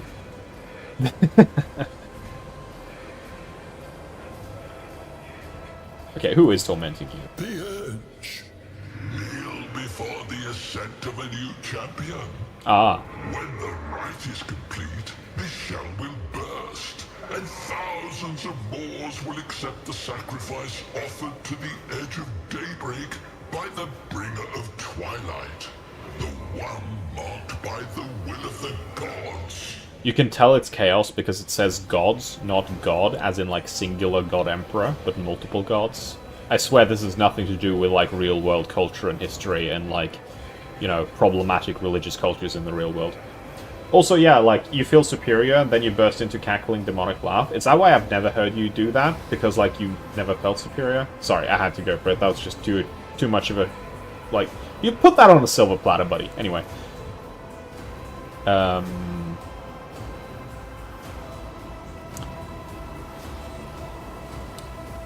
Yeah, what the fuck was that supposed to mean, by the way? A rite. A sacrifice offered. Oh. My heart tells me that Kunrad was not deterred by his defeat in the warrant chamber. Yeah, no, that fucker probably went after Theodora. What? Kunrad betrayed Lady Theodora? Oh, but how is that? How? He was as loyal as a dog. And I didn't hear a thing, I swear. Well, human diviners haven't had the best reputation in 40k, let's just say that. There's a reason why, the Eldar are significantly better than... Yeah. Oh, hi, Lord. Welcome. We're having some Psychers, and a Navigator losing their fucking mind.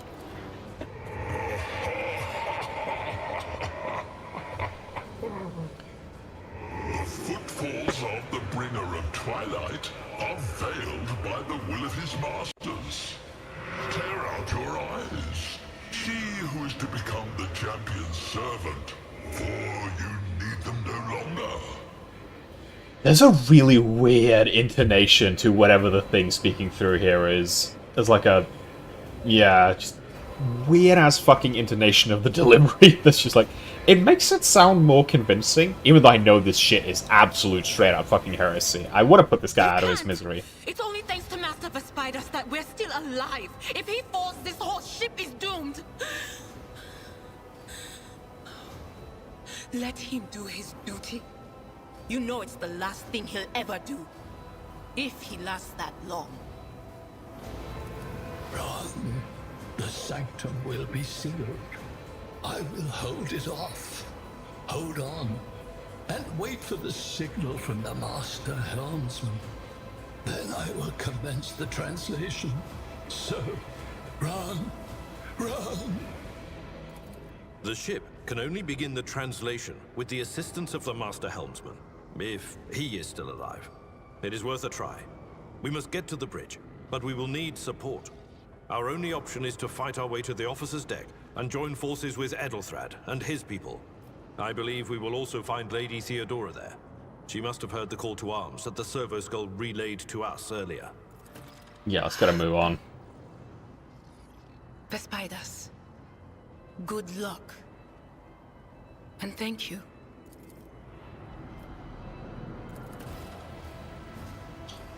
Alright. But this is an RPG. Let's loot all these fuckers before we run. Even though I don't actually know if they have anything useful. Also, Abelard, you should probably treat that injury you suffered in the fight. Alright.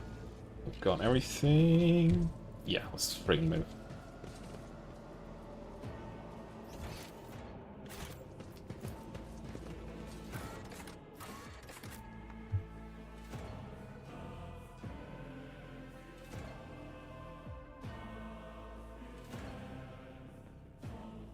God, the music in this game is like really good dramatic music.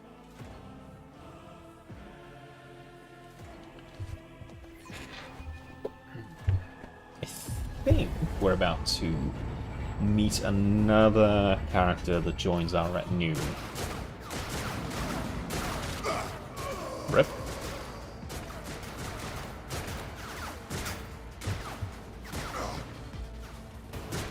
Your ship's as good as ours! It's all over for you! Goddamn heretics. Yeah, no, that's what you get. Fuck you. I shall pity not Ah, your enemies. yes. I shall heed not their pleas.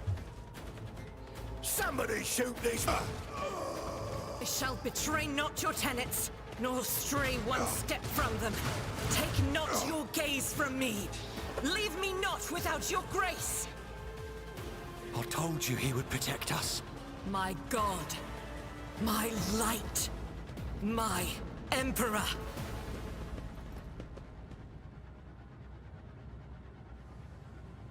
Average God Emperor simp. Hello, Argenta. Sister Argenta! Sister Argenta, it is a relief to see you. We require all the forces we can muster. Your face, it is unfamiliar. Who are you? Constantine von Valancius, the Lord Captain's The heir. hour is dark and daunting. Ship abounds with corruption. The faces of friends are twisted by sneers of heresy. The eyes of comrades ignite with the archenemy's hunger. I will do what I must to halt the advance of the dark forces. But in these dire moments, little can be trusted. So I must know, why are you here? Well, we're here to kind of Sister, unfuck I this. beg of you. Now is not the time for interrogations.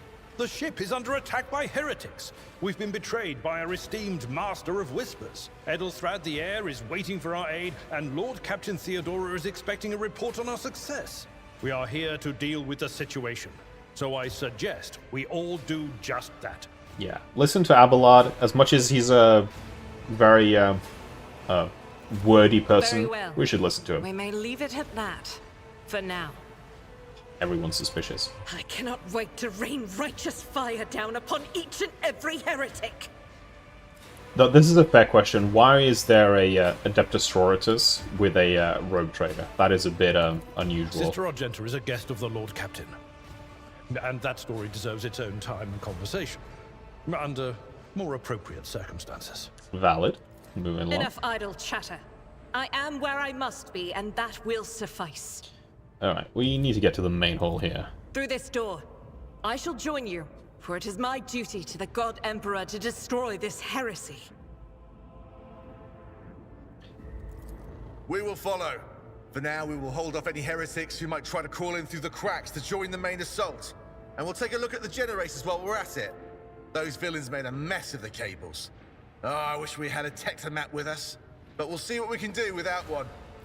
Good to hear it. Sister? Ready. May Terra's light illuminate our path through fire and darkness. I like that. True, proper Imperial worship. That's what we need right now. Ward off this madness.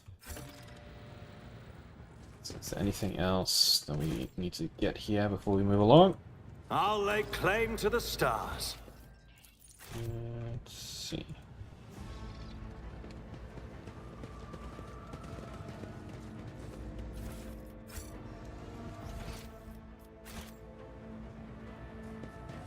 I think this is where we need to go.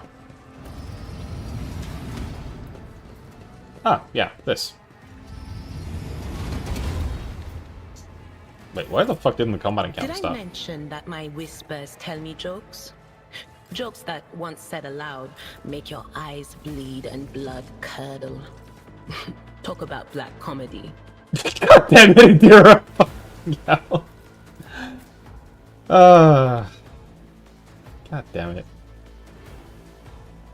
Okay, Abelard. Ooh, Abelard's gone first. Oh, we could just go straight in here, though.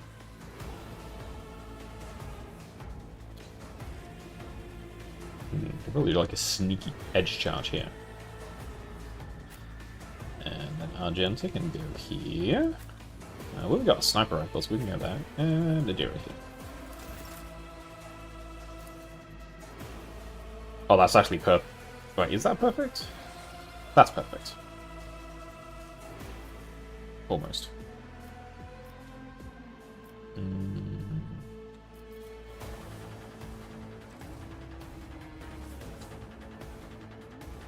Yeah, we'll do that.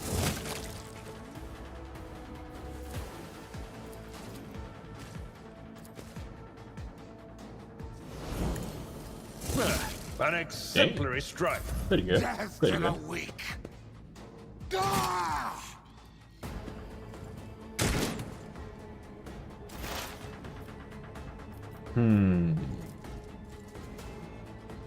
See, it says one of the healthy targets, so we should probably put some exploits on that.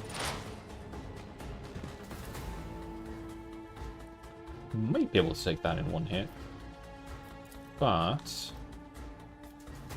see, that's 2 targets down. That just that by itself could be worthwhile. Yeah. Get zapped. Psychers are, at least early game, incredibly powerful here.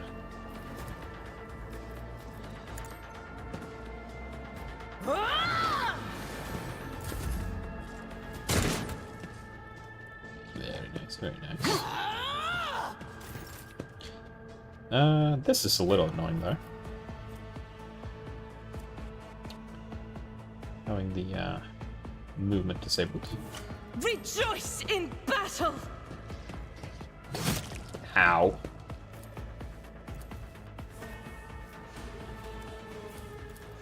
How do you have such a low fucking chance to hit that? It's kind of ridiculous. Really? I'll do it.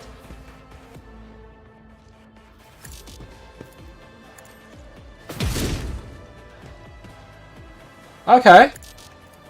God damn it. The hit rolls are. I think the dice rolls have like, you know, stage fright or something. It's gotta be something like that. It's the only explanation. It's the only explanation. Do I have range on any of the other targets yet? I don't even see any of those. Okay, let's get some exploits on this guy. And let's put him on the ground. Much better. Ah, right. There's the reinforcements. I knew there were. Some.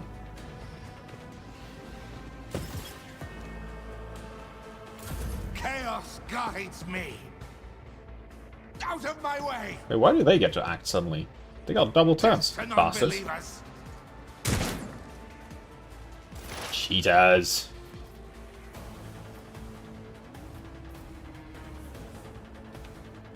I thought I finished my turn.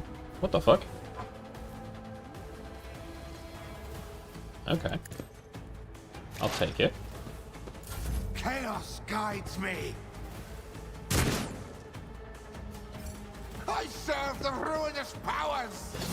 I can see that, because you're fucking mad. Weak.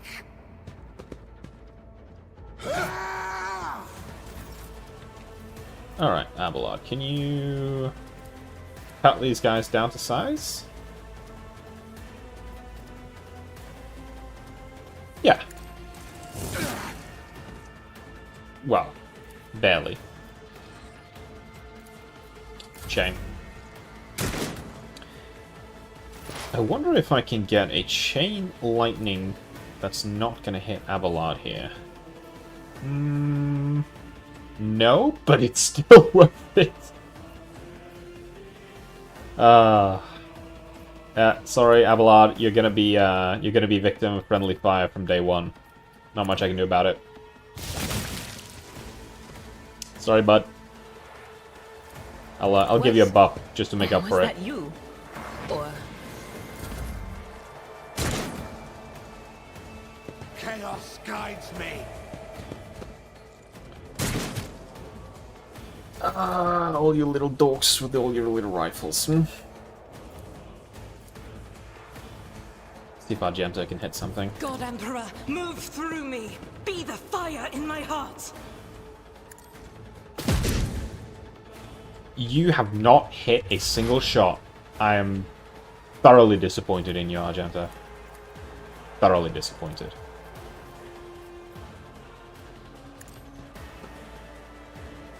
Honestly, it's almost embarrassing. How much friggin' cover are you behind? Not enough, apparently.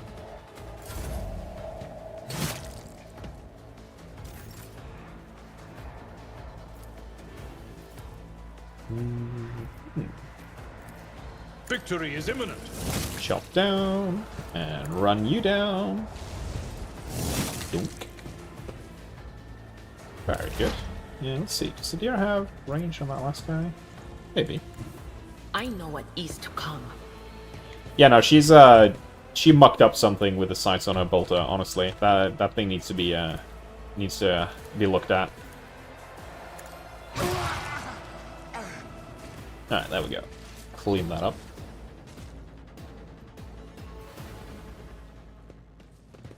Let's see what we got here. If there's anything useful. And of course, Abelard got himself injured again.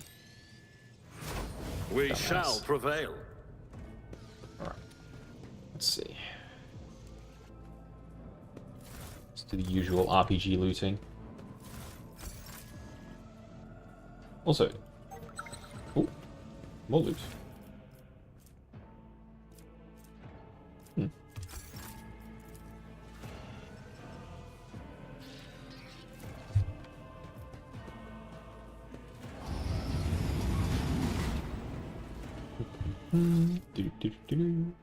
Xeno artifacts.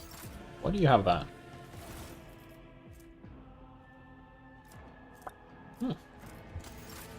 Probably look over some equipment after this. Tech use. Let's see. Store power supply. Oh. Now we can see better. Let's see if there's anything else helpful here. I don't think we need to use a melter charge to blow open the little box, do we? Yeah, we can do without that. Oh, nice. More medkits. Can actually kind of need that. Because Abelard is burning through them. Getting constantly friggin' injured.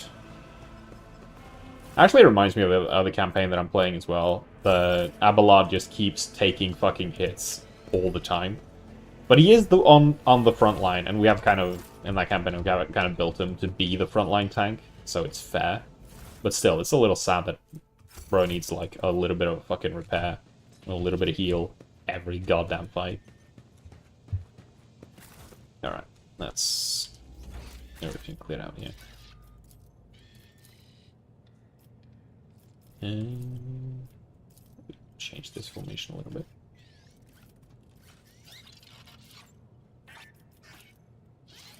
There we go.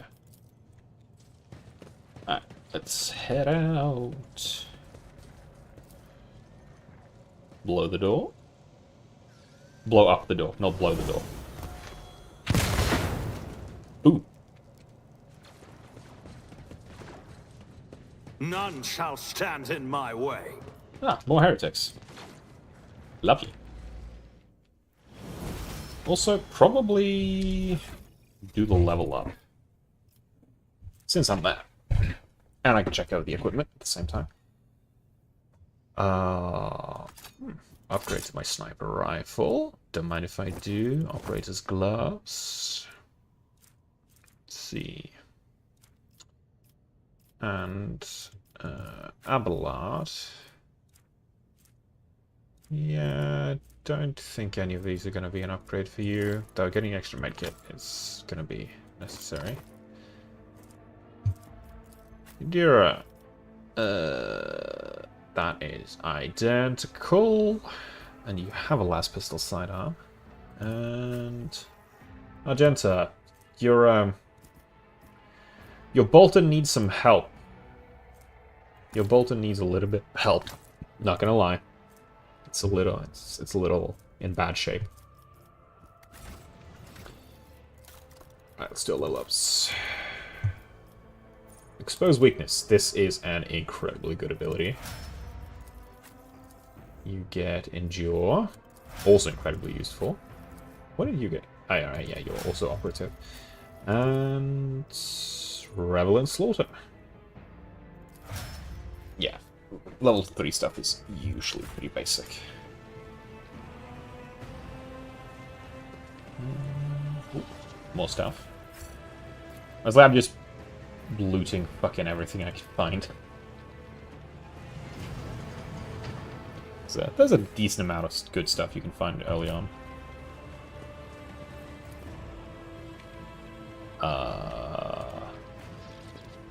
Was there a way to get past this? Oh. Right. Oh, I remember this. There's a weird funky thing here now. Oh. I found something here. Ah, it's just a multi-key.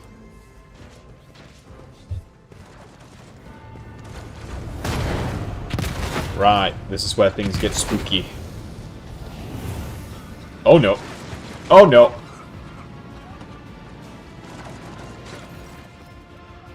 The roar of the flames rings in your ears, and the choking smoke makes you cough and gasp for air. You instinctively recoil from the scorching heat, wiping your face. A moment later, a hazy silhouette forms in the raging wall of fire. You're surrounded by ear-splitting noise and screaming, yet you distinctly hear the sound of footsteps. And then you see the figure walk out of the fire towards you. It is Theodora von Valancius. Are you lost, my heir? Her expression is calm, terrifyingly so, for someone whose body is engulfed in an inferno. One of her hands is resting on the hilt of her power sword, the other raised in an inviting gesture. An apparition. A sorceress apparition. Trickery of the warp. Yeah, I'd find myself agreeing. Sister, you will lower your weapon. Threatening the Lord Captain is outrageous. Yeah, no, this is impossible. I doubt you are aware of the limits of what is possible. For your worldview is but an iota of what a rogue trader knows and sees. But I can tell that you would like me to share that knowledge with you. That power over reality. Oh, don't be so sure about that. I would highly doubt that you're the real rogue trader, Theodora von Valancius. I can lead you out of these flames, show you a path, rid you of pain, and give you a weapon so that you may defeat your enemies. Decide. Only a fool would take the offer of something written with warp magic. This abomination. If there is naught but his light in your heart, if you are resolute in your faith, then step into the flames. The Emperor protects. His faithful will not be deterred by either darkness or deceitful promises. nor will the fire burn those who carry the torch of faith in their soul. To the void with you. We need to follow Lady Theodora before we suffocate in this furnace. I'll be honest, after that mad screeching, Adira, I don't trust your judgment. The people! The survivors from the middle decks! We must help the crew! Lead them out! Find a way around! Then we'll miss our chance to meet up with Edel.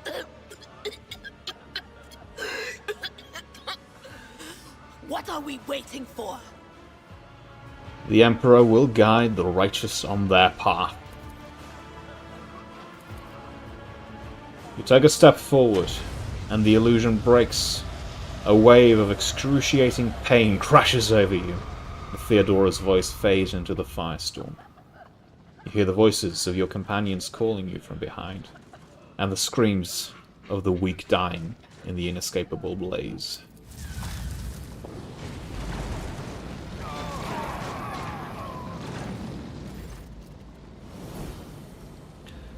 The blinding inferno, the harrowing pyre, the all-consuming storm releases you as you step out. Barely able to stand on your feet, the blood is pounding in your ears, drowning out the world around you. Your eyes, caked in soot and burnt eyelashes, refuse to open. Free from the flames, you take another 2 steps before collapsing to your knees.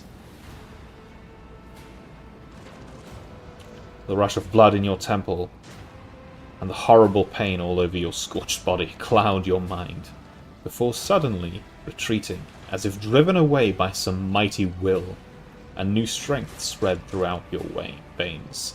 And despite the wounds, your body is once more ready for trials and struggle.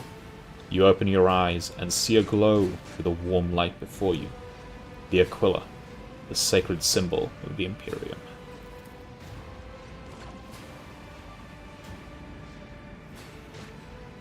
In the next moment, you're struck with another realization.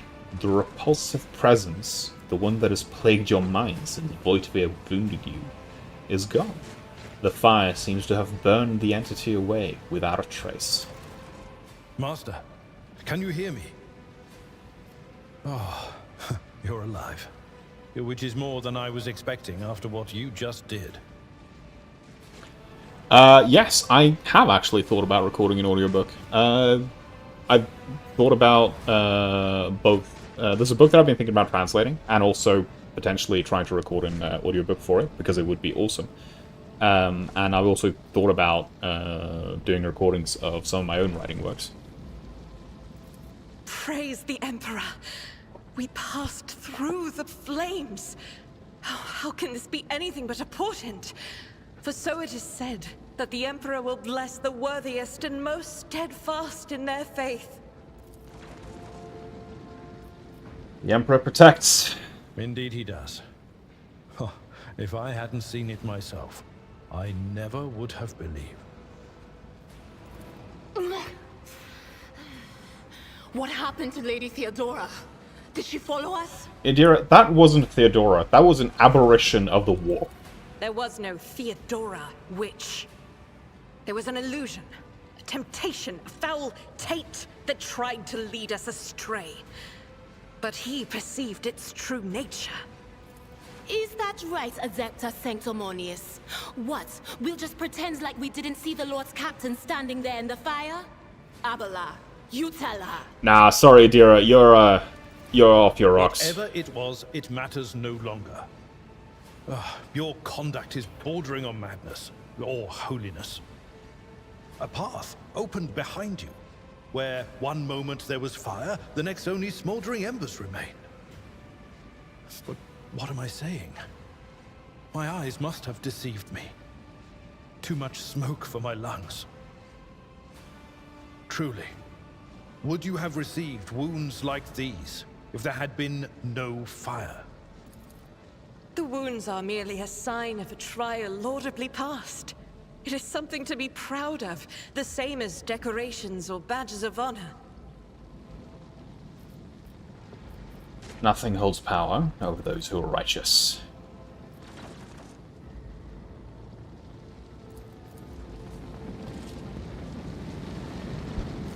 Edeltrav. My eyes deceive me. I could swear that I just witnessed you step out of a pillar of fire with the rest following in your wake. It was the only way. I did not expect you would make it here in time. After all, the mutiny caught the entire crew off guard, as they were scattered all over the ship. I must say, your wounds... Well, the Argenta sounds like a masochist. She's a sister of battle. They have an entire, like, division of their military arm that, like, are running around in, like, cloth scraps and barbed wire, torturing themselves. Of course. Of course they're masochistic. What else do you expect? Are you good, Adolfrad? Because, our other Psyche hero isn't doing so well. You're not in the best shape. The signs of my blessing, have you? Yes. The warp is taking its toll. But I'm still sane and able to hold my weapon. I'll fight for the Von Phalanxius bloodline to the end. And if the price is the eternal curse of mutation, so be it. Oh, my faith will keep me going with my weapon in hand. That's all that matters now. Forgive my insistence. I shall not be the one to doubt the faith of he who has passed a trial by fire. It was literally a trial by fire. I have gathered everyone who answered the Vox call and was able to hold a weapon. Yet I do not see the Lord Captain or her arch-militant in our midst. We are still receiving messages in her voice, but she is not responding to direct requests. I last saw Lady Theodora on the observation platform. When did you and she part ways? Shortly after. It was at this very elevator, Master Edelthrad. The Lord Captain, accompanied by the Arch-Militant, headed to her chambers to retrieve an item of particular import. After that, all we heard from her were Vox broadcasts. This is troubling, and the timing is inopportune. I am still receiving fragmentary reports from the breach. Kunrad Voigtveer was spotted there, and even what scant intelligence on his activities I have reminds me of descriptions of sorcerous rituals. If that traitor has resorted to witchcraft, we must stop him at once. Yeah, I'm gonna find Theodora, and you get ready to take the bridge and we'll come help you. A reasonable approach. Take your escort with you. You may be waylaid. Once you have found the Lord Captain, you must beg her to go to the bridge and lead the counterattack. The rogue trader's appearance is sure to fill the defenders' hearts with hope, however frightened or exhausted they may be. Until next we meet, may the Emperor bless your deeds. I shall see you on the field of battle. Yeah, now you're, as much as you're a bit of a sycophant in the beginning, Edelthrad, you're righteous, at the very least. You're true. True to the throne. Which is more than we can say for some other people we've run into.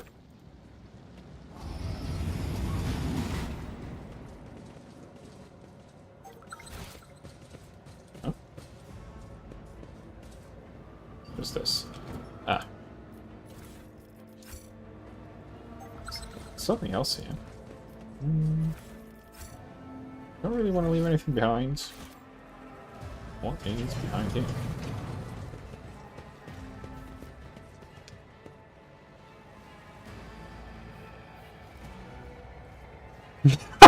It's the guy with me. Shut your mouth! God damn it! God damn it!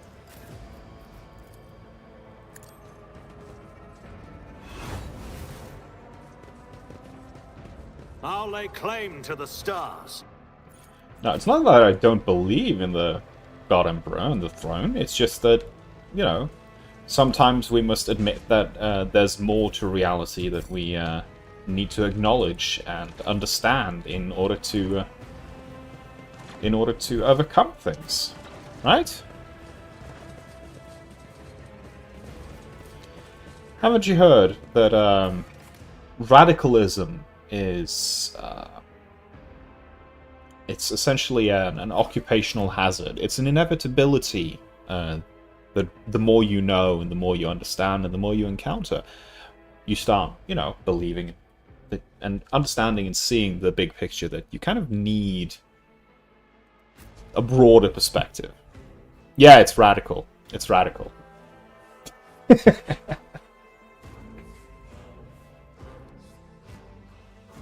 You know, Pei, I'm not the Puritan you once knew.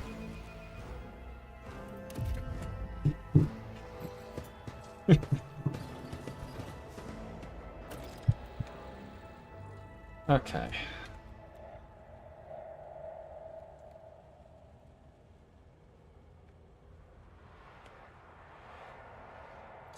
Yes, totally that. Also, I see...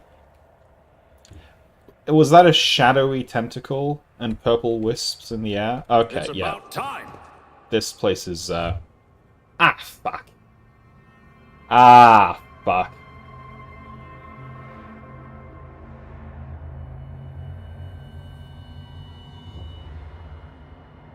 Ah, she's dead. Great. Great. Well, I guess she did kind of have to die for us to take over, but it's still not good. Also, this pisses me off a little bit. Why can I not pick up his melter gun? I want the melter gun.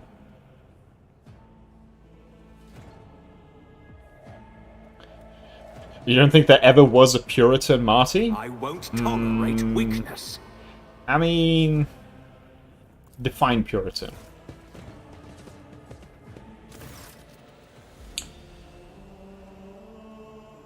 Theodora von Valancius' body sprawled on the large, blood-drenched desk. The Archmilitant's corpse, still clutching a weapon, is slumped against one of the bulkheads. Emperor, accept thy faithful souls. No!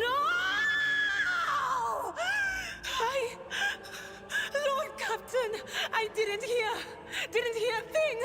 Not a whisper, not a breath. It was so loud. Why didn't I foresee this? Adira, calm down. Calm down. Lord Captain. Who would even dare? Unless that rat, Voidsphere. Nah, he wanted to torture her, not kill her outright. It could have happened in the heat of battle. Not to mention that Mort was here, and he would have protected Lady Theodora to the last. How could Mort have failed her so terribly? The Archmilitant was born on a death world. He had lightning-fast reflexes. I can still see the shadowy warp tentacles coming out of the walls. Your reflexes ain't worth shit.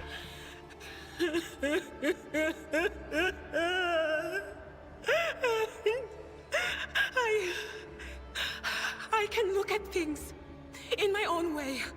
If you find something that might bear the imprint of the killer, just give it to me, and I'll try to see what secrets it holds.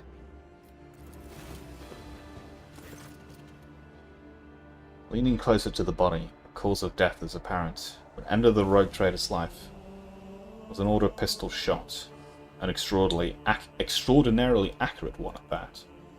Theodora's face bears an expression of surprise, the last emotion she experienced in life. Something on the floor catches your eye, a heap of blood-spattered parchment and scrolls that must have fallen off the desk.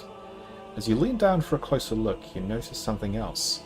A small shard of glass scattered on the floor.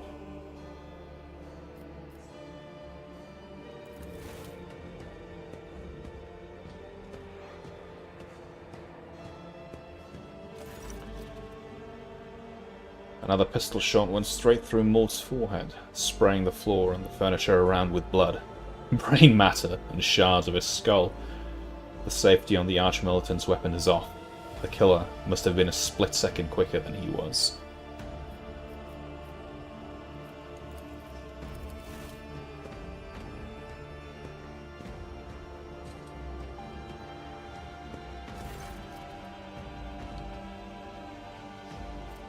Handwritten letter. Interesting. A letter back from the Inquisition. Oh, that's concerning.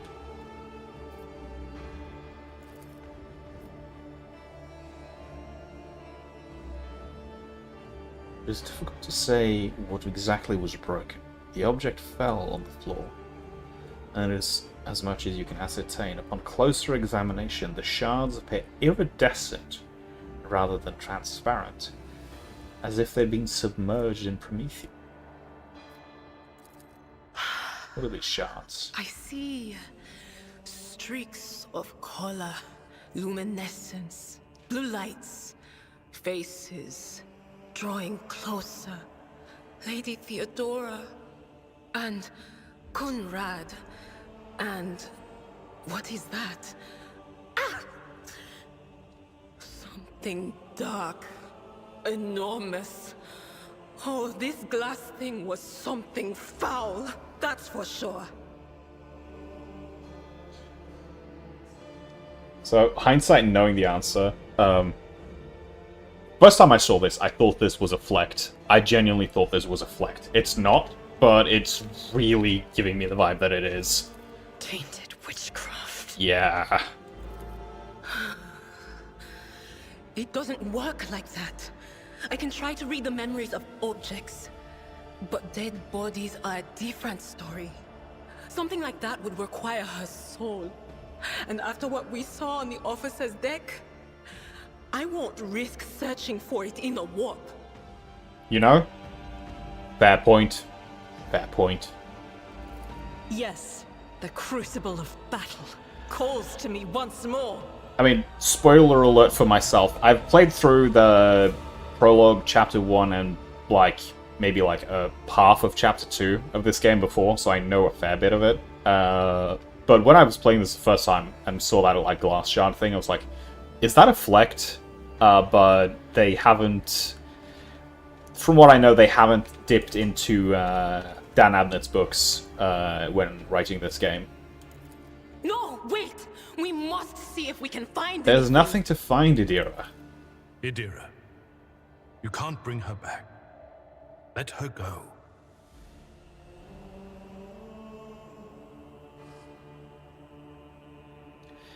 Yeah, I mean, it is You significantly give up more so easily, complicated. old man? I expected as much from the sister. It's not like she has a heart. But you? Oh no.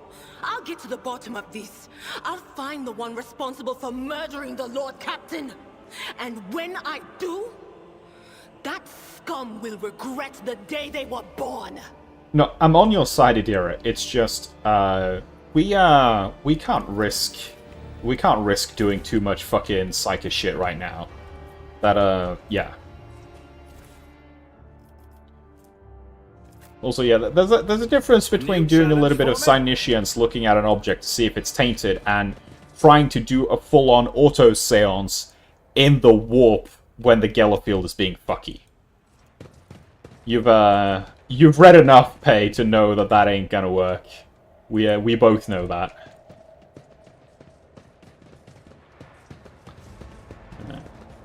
Huh, bathtub.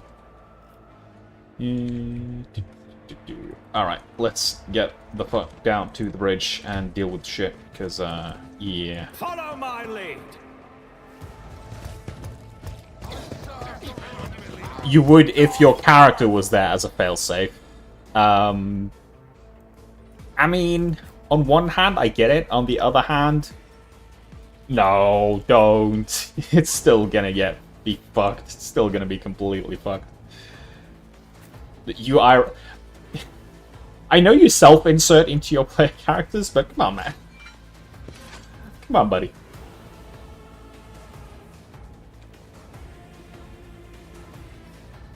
Let's see. Seduce them.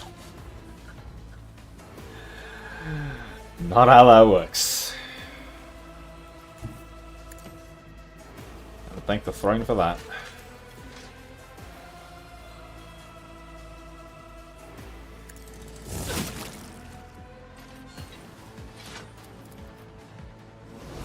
Let's see.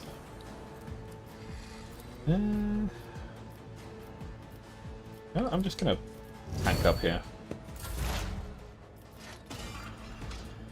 Alright. Let's get some regimental tactics going.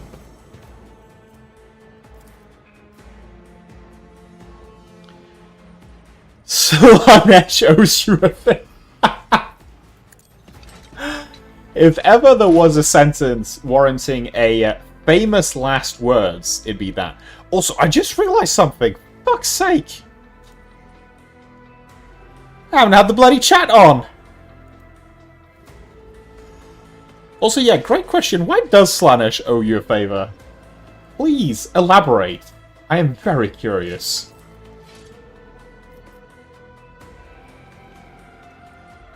I am incredibly curious. What, were they trying to get baked? Retroactive first base.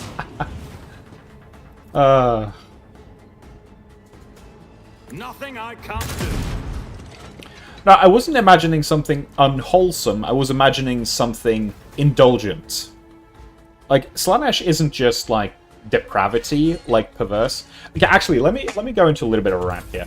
So, obviously, a lot of 40k, or a lot of people who do, like, 40k content represent Slaanesh as being this, like, oh, it's the perversion, it's the degenerate, but Slaanesh is about excess, about indulgence, about overindulgence.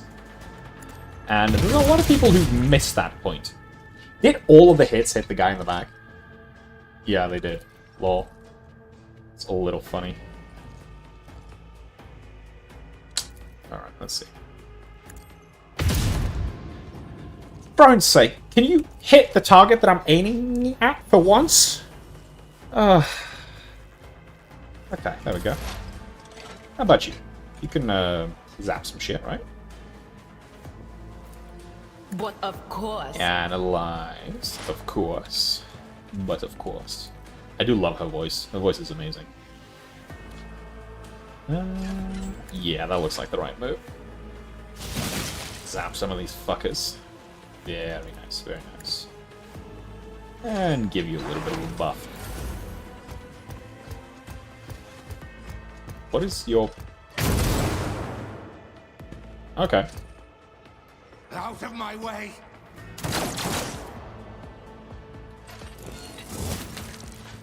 Man. I upped the difficulty from last time I played because I was like, yeah, last time when I played this game it was a little bit too easy.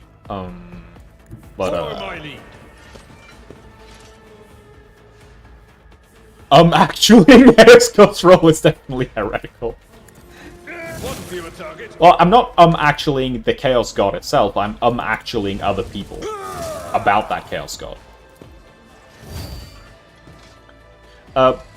Side note, I would absolutely say that the highest recommended, in my opinion, the book that I would recommend the most out of the Horus Heresy series, is that going to overpenetrate? Oh, good. The actual best book out of the Horus Heresy series, or one of the absolute best ones, is Fulgrim. I think, Pei, you can also attest to that. That book is haunting in its own particular way. Yeah, you hit, and you did 2 damage. For God's sake, you really need to get better. Alright, let's put some more exploits on, and let's strip off that armor. Yeah, Fulgrim is a fucking crazy book.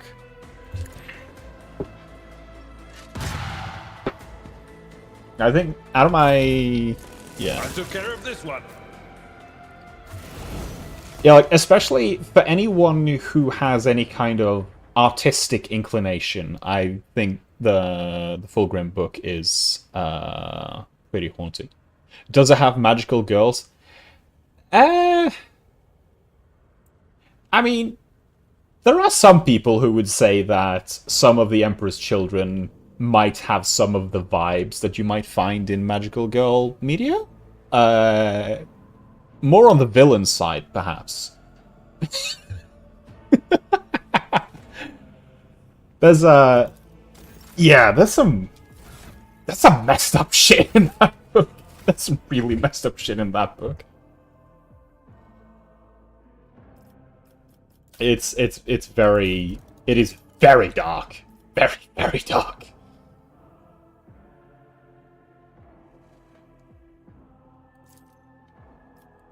Let's see here. Oh, first talent pick. Right, I was going to pick up the calculated relations, but I think... Yeah, I'm gonna wait until next level so I can get it in the common talents. Yeah, because I do want to get some of the actual main talents. 40% more damage from full wounds. Reducing the AP cost on expose is actually really nice.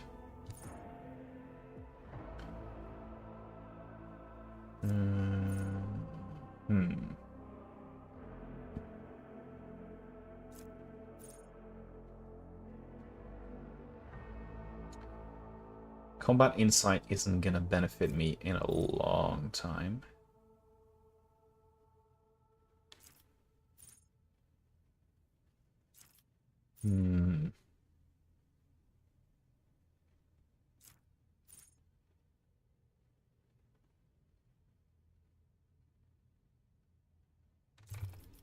Let's see.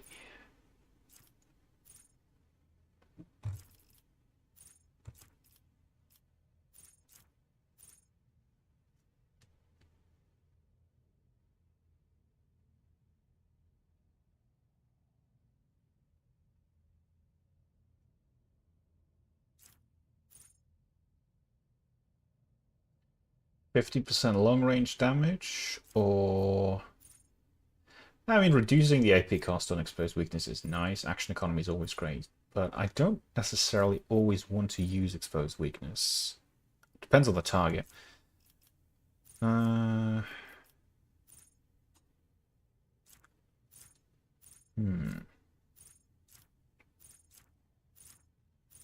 Tide of Excellence is just going to be very good the longer an encounter lasts. But we are kind of playing a bit of an explosive combat style.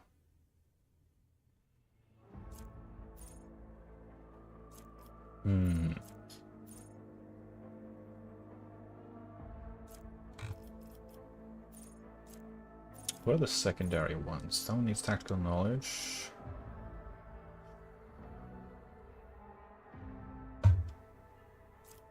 That one requires precise attack. And that one requires precise attack. Yeah, those are, I think those are the activated abilities. Sniper expertise. Perfect spot. What's perfect spot again? Ah, I think it's perfect spot is one of the activated abilities, isn't it? Yeah, it is. It is. Alright, so I can't pick that up yet.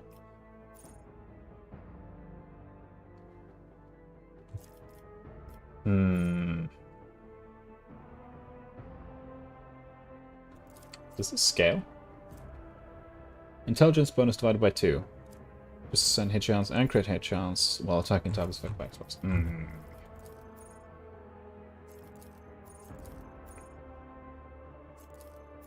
Now let's get instant exposure, because exposed weakness is incredibly powerful.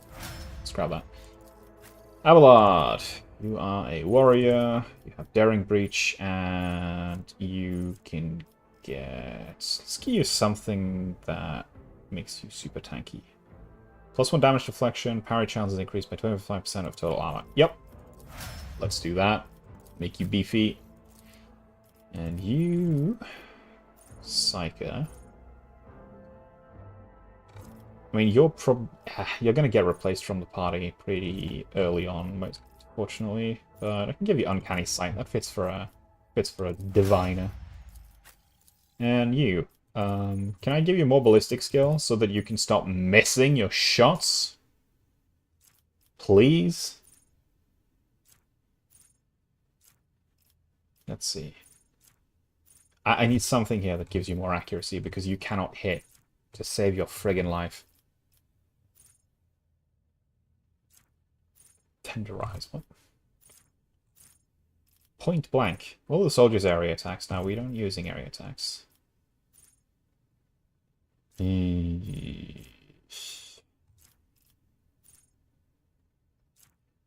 is something here that increases your accuracy, isn't there?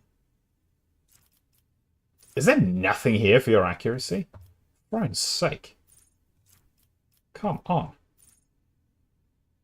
Ah, integrity. While at full wounds, plus 10 ballistic skill, plus 2 movement. Yeah, there we go. Let's hope that friggin' helps. Let's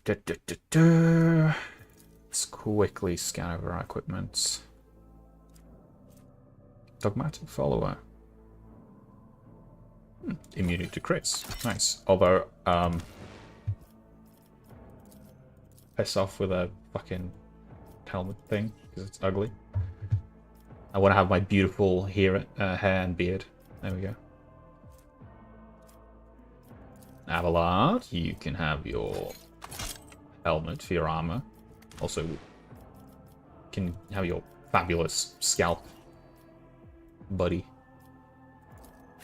Indira, I don't have anything more for you, and I don't have anything more for you. Oh, shit. I should have probably looted these things before, but, yeah. Grace of the Oblivious. Plus 5 toughness if their intelligence is lower than 30. Victory awaits! That's brilliant. Let's see. Abelard, you're dumb enough to get bonus toughness. Here you go. Okay, down to the bridge. Let's get this shit resolved. Oh, fuck. Yeah, this place is fucked. Ah. Horrific visions is a product of the war. Engines that permeate. Oh no, this is not good. This is not good. Edelstrad. Hello. The first sacrifice opens the eye. Fuck you, Conrad! The second sacrifice draws its gaze. God, you damn heretic.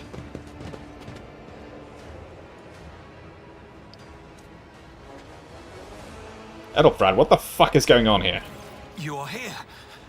But where is the Lord Captain? He's dead. God Emperor, preserve us. The rogue traitor is dead. The ship has lost her Lord Captain, and the house its head. No matter what ritual Kunrad is performing there, the warp is too strong. I cannot withstand it. I feel my body changing with every second. The warp is ringing in the air. This is the end. We will perish in the warp, along with the Warrant and all the dynasty's heirs.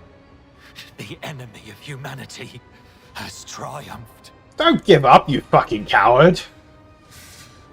I've seen it before. We'd better get away from him. The changes are already accelerating. No, I forbid you the very thought of yielding. Only by resigning to your fate will you truly suffer defeat. Words worthy of a righteous soul. Save the lofty words for later, will you? The navigator's ready to take the ship out of the warp if he gets some help from the bridge.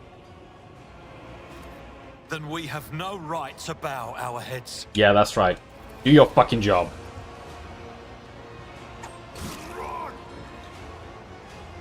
Shut your fucking mouth, Conrad, you heretic! We are out of time. Wait there, you duplicitous cur! The rogue trader's death will be avenged. Theodora is dead. No, that can't be. Not now. I still haven't. Yeah, no, he didn't want her dead. He's not the one who killed her, but he's still responsible for this travesty. The ritual will not be completed. I'll take care of it. And you, see to it that the void ship breaks free from the warp. Watch over our... How are you gonna take care of it, Edelfrad? You're a psyker. You don't want to get anywhere near that shit. Edelfrad! Yeah, do not. Your ritual won't be finished, heretic! Don't! Oh, you fucking idiot. God, you goddamn throne forsaken moron! Don't walk into the... Oh, damn it. Yep. There it is. There it is. There it is. You know, this is probably what's going to happen with that Psyche you guys are trying to take care of in my Dark Heresy game. Okay, so this is pretty far from ideal. If I remember this shit here correctly. Yeah, who could have foreseen such consequences? By the throne. Impossible. Yeah, no, we need to take care of all of the other little dudes on the side. God, Abelard is so far back in the initiative order, that's not good.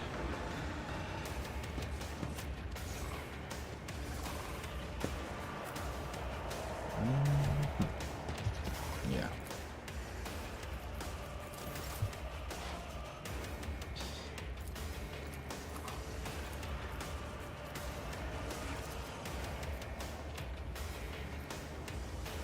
Let's see.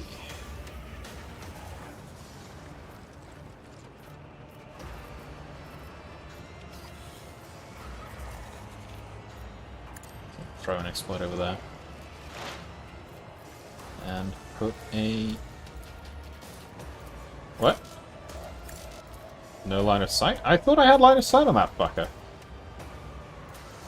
Guess I don't have line of sight on anything. Well, that's damn frustrating. Oh. One target removed. Death to non-believers!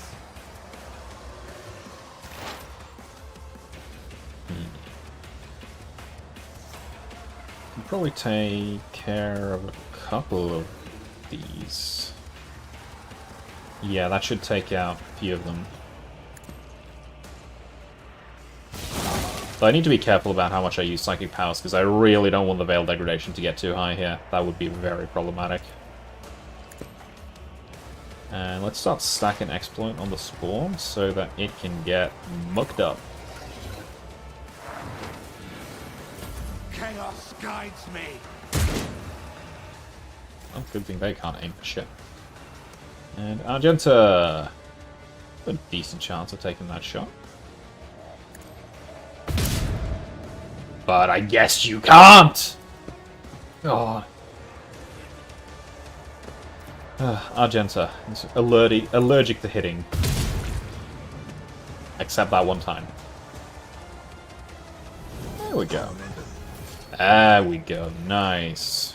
Now we actually have our Heroic Act. But I don't think I'm going to use it quite yet.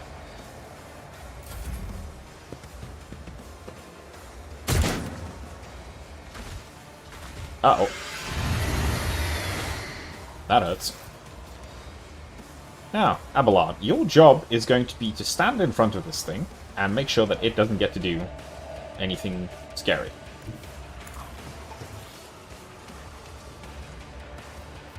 So, endure. You're gonna brace for impact. And then I guess you can give it like a tap on the chin, like that. Alright, the friggin' bleed thing. Do I actually have line of sight on any other targets? I don't. Yeah, that's actually really frustrating that I can't get past to those heretics in the back, because they kind of need to go. Like, badly need to go. Ideally before...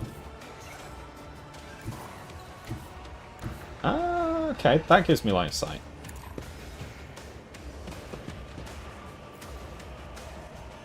Yeah. Nice. And stack some more exploits on you. And then hold. What are you shooting at even?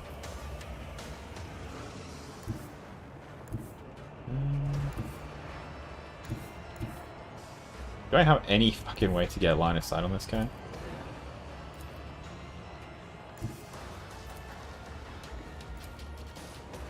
Doesn't look like it.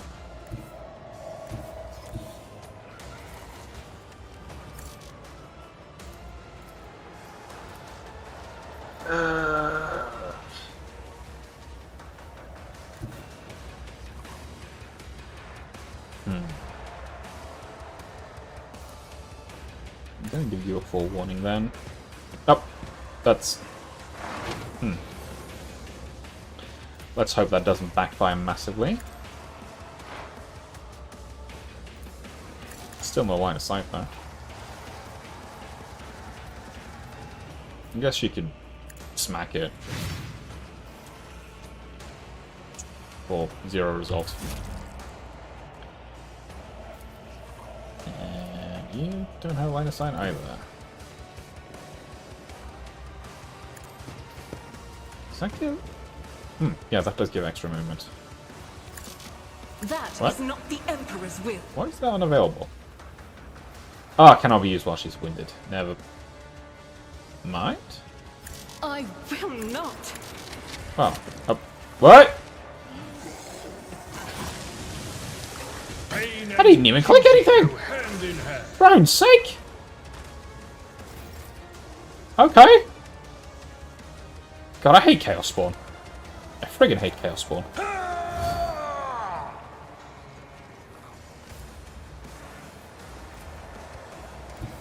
Yeah, we need to start doing damage to this thing.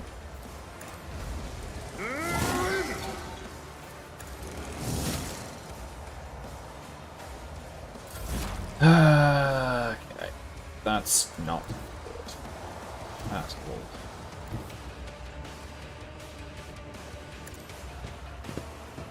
Yeah, this thing is going to be... Yeah, no, I need to fucking put the paint on it now. Okay. Stack more exploits. Expose weakness. Get its armor reduced to as little as possible.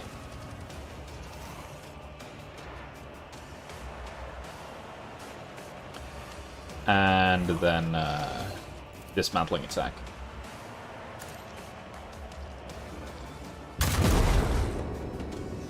Yeah. I should have activated regimental tactics first. Why did I not do that? That was fucking stupid. Anyway, let's put another bullet in. And it's gonna do Rending Scream again. Yeah. Fucking free attacks. I serve the ruinous powers. What are you even aiming at? Also, can she hit him? How can he hit her, but... Axe. Axe! Yeah. Put an exploit. And, get rid of this last guy. Oh, never mind!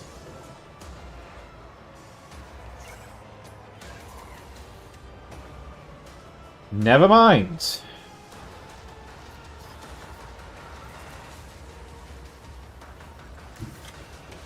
Shields up.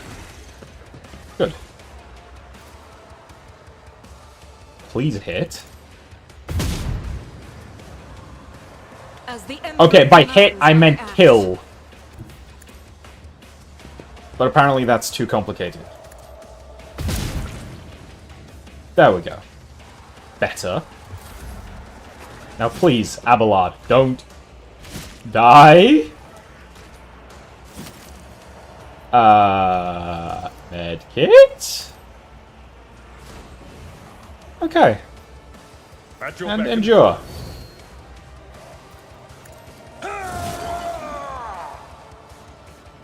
Concerned?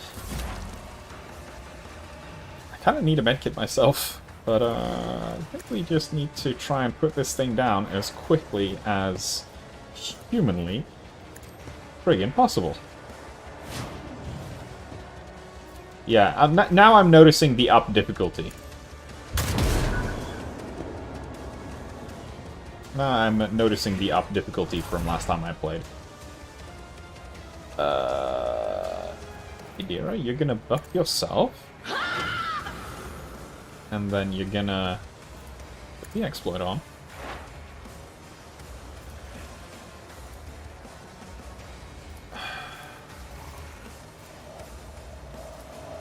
You need to get away. There is movement Wait. in the Imperial. Never mind. Never mind. Never friggin' mind. You can medicate yourself, though. Injuries will not slow me. And then it's time to put as many bullets as we can into this thing. Yeah, this is a... Oh, throne's sake. Really?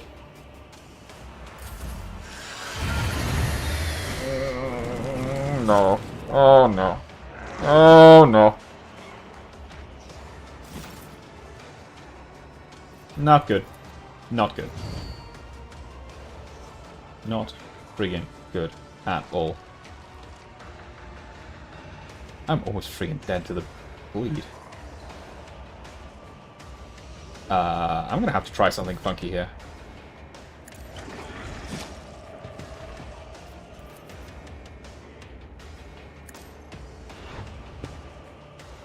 Ah, shit. I don't have enough to get back into combat with that. My place is at the fort. This is what I also get for not playing an officer and not being able to exploit the action economy. Okay, at least this thing is getting more and more vulnerable now. But,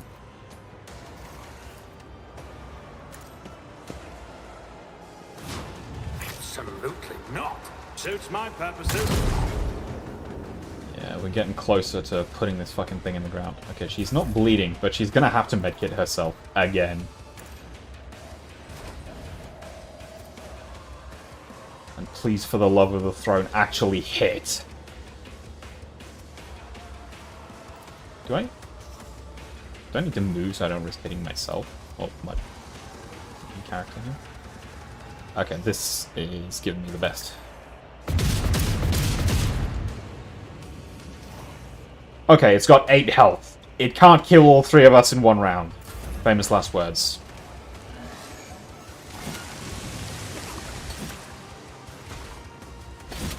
Ow!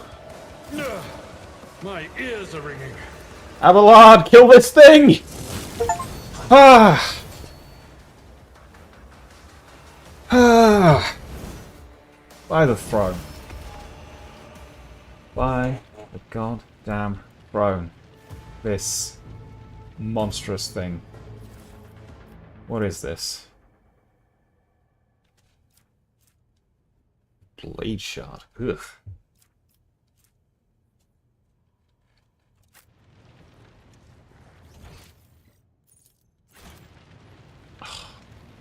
Okay, let's get the hell out of here. Yeah. Rivor, Master Helmsman, systems status report. By the Emperor, it's the Seneschal, living and breathing. Drop the sarcasm. Oh, well, there's a tricky question. The old place is so overgrown with foul wickedry, we'll be scrubbing it off the vid screens for throne knows how long. Yeah, we need to re-establish contact with the Navigator's Sanctum. We need to get the fuck out of here. Restore the Vox channel to the Navigator's Sanctum. Ready the crew. Prepare for translation to real space. Begin. Brian, we need to get out of here. Now. Right friggin' now.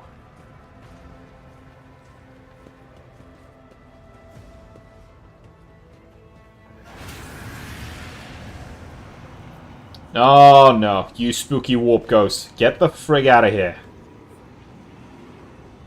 The image before you is a hazy, swaying in sorcerous currents invisible to mortal eyes, as if whatever is beneath this thin shell is constantly changing, while still remaining the same. It has taken the guise of Theodora, but the false rogue trader's eyes reveal the entity's true, surreal nature. One of Theodora's eyes is engulfed in otherworldly fire. The other, a vessel of ancient evil bores into you. A voice seeps directly into your mind without ever reaching your ears. And this voice booms with all the horrors of the warp. Mortal, who are you to oppose the very flows of fate? It matters not. Your footfalls are an echo of the sand pouring between the scales. Your hopes and faith are my mockery. I've already resisted the temptations of the warp once. Whatever you are, you will not cloud my mind with a new illusion. Resisting the inevitable means only that realization and submission will bring greater torment. There is no power that can hinder the flows of fate. Well, you say that, but the Imperium has been bending the will of the fates and the gods of the warp for thousands of years. The aspirant vowed to return with a trophy, a relic that could serve the edge of daybreak. That fate was assured, and the steps chosen. And yet, you broke the unbreakable when you took the aspirant's place. I see you. On the day when the final dawn rises over the Iron World, I see you by my side on that day. The day of my resurrection. And your vile lies are nothing. Your image is woven into the tapestry of things to come. I am the will of the weaver of destinies, and today I will weave a new thread of elusive possibilities and fickle chances. The thread that will lead you out of the maw of irreversibility. The thread that will help you find the keys to salvation. The thread that will guide you and the weapon of our return to me. I'm not whimsy to your thread weaving.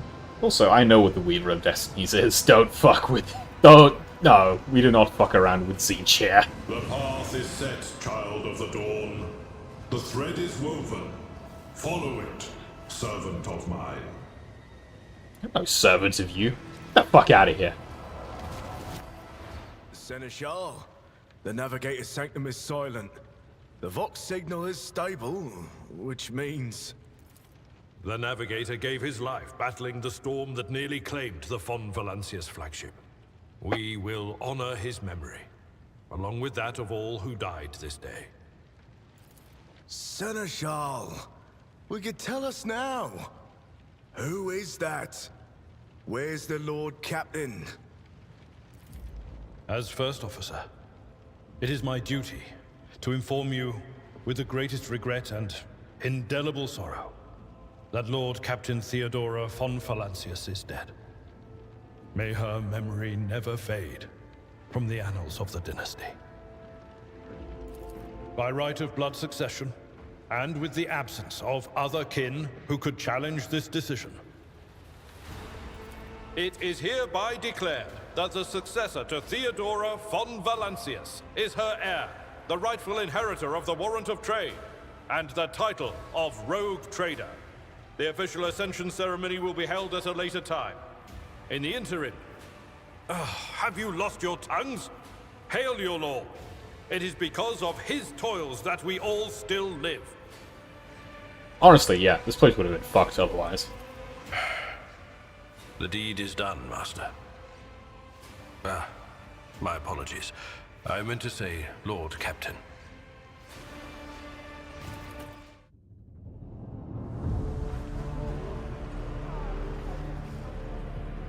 The treachery of the Master of Whispers was fruitless, but victory came at a great cost. Lord Captain Theodora von Valancius perished along with her heir, Edelthrad, and thousands of crew members.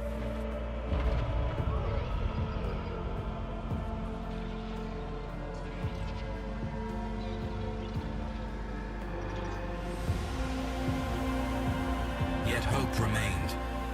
For the second in line to the Rogue Trader dynasty survived. To hang the ancestral banners once again, and exact vengeance on the enemies of House von Valancius and humanity.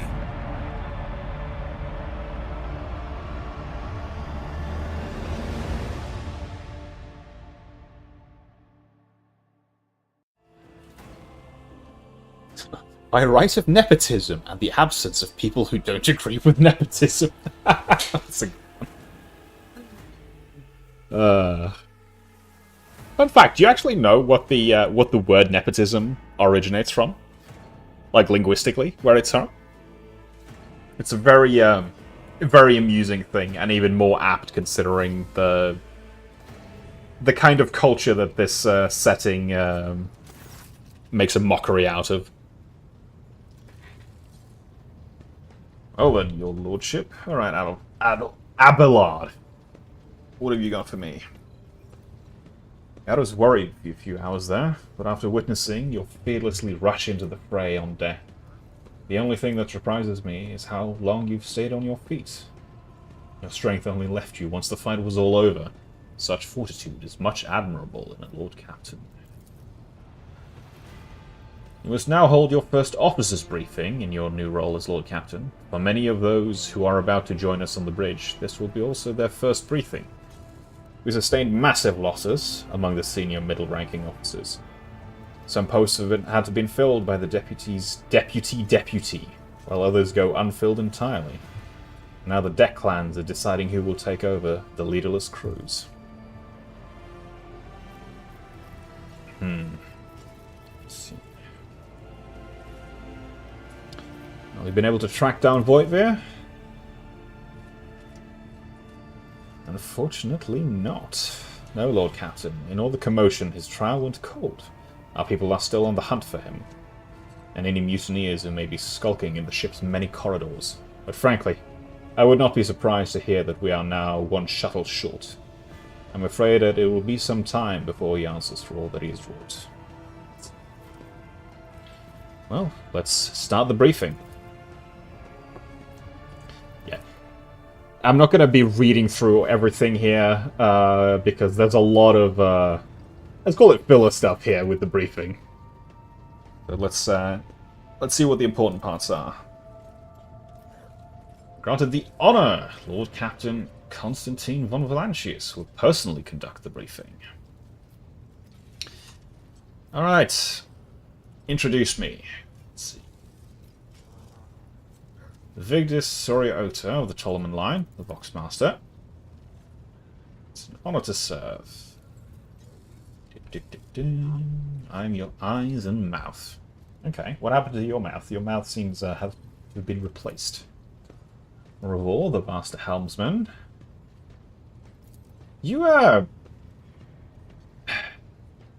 seem to be a bit on the snippy side, but honestly, as a helmsman, I don't mind that. You care about the ship, that's what I need you to do. And High Factorum Generis Danrock, overseeing supplies and procurement, and the material well-being of the ship. Right, this pompous prick. This weird-ass pompous prick. Look at this guy. Tell me this guy doesn't have an issue with living too luxuriously. For heaven's sake. Oiled hair. And curled. And fucking... yeah, no. This guy looks like a frickin' dynastic noble from, like... yeah, he looks a bit Habsburg. Yeah, he looks a bit Habsburg. Let's just put it that way. Second row, 3 officers charged with overseeing the ship's vital functions. The Master of Ordnance, the Infernus Master, working to prevent and extinguish fires, and the Drives Master, the servant of the Omnisire. Well, is that everyone? We don't have our astropath, Zachary Wise, though he is busy. The Master at Arms... and Confessor Adalbart. The eminent Adalbart will see that the funeral service is being held for the fallen officers. And Mr. Saubeck, who's replaced her late predecessor, Master at Arms, is currently leading the search for any surviving agents. Well, that's fair. Okay. Drives Master, how are we?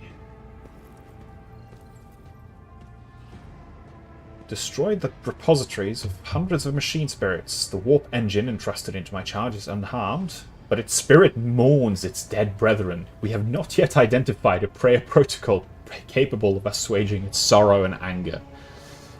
So the warp drive is depressed and angry. You know, for a ship this old, I thought maybe its machine spirit wouldn't be so angsty, but I guess angst never dies.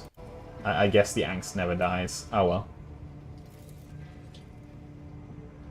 It was also with great sorrow that our Engine Seer Prime is dead. I see. Thank you. It's regrettable, but I know we can find another tech priest. What about the Infernus Master? This guy looks kind of cool, honestly. I like his art. His art is pretty... It's pretty chill. Pretty chill. Also, I like he's the Infernus Master. His job is to, like, prevent fires, and he's got a fucking blowtorch in his hand. Like, I don't think you can, like... You can't do, like, with forest fires, where you, like, you burn a line to prevent it from spreading. I don't think that works on a ship. Oh, well. Master Helmsman. Oh, without an engine seer and a navigator, we can't go anywhere. Yeah, we're not traveling in the warp without a navigator. That is bad. Very bad. However, there is a Navis Nobilite station here. That is good. And that is actually where we'll be heading next.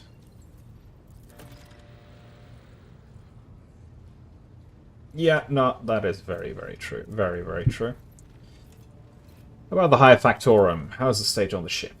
Toiling day and night to compile all accounts. Personally ensure that everything damaged is given into the tech priest's hands. Only one resource that we cannot replenish simply, and that is people. We've lost more than 2,000 crew members, which I think is more than 2/3 of the total crew of this ship. Yeah. We're able to make up losses on the nearest planet, Rika Minoris. It is under the Winter Scale Rogue Trader Dynasty, so we can't really just start press ganging. Yeah, Caligo's Winter Scale is not the most, easily negotiated with. What about the Master of Ordnance?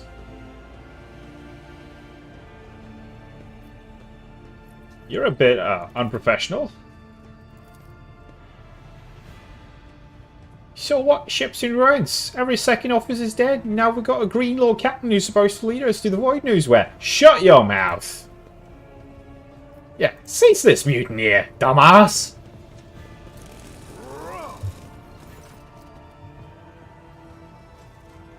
Honestly, I can't have anything like that. Execute him.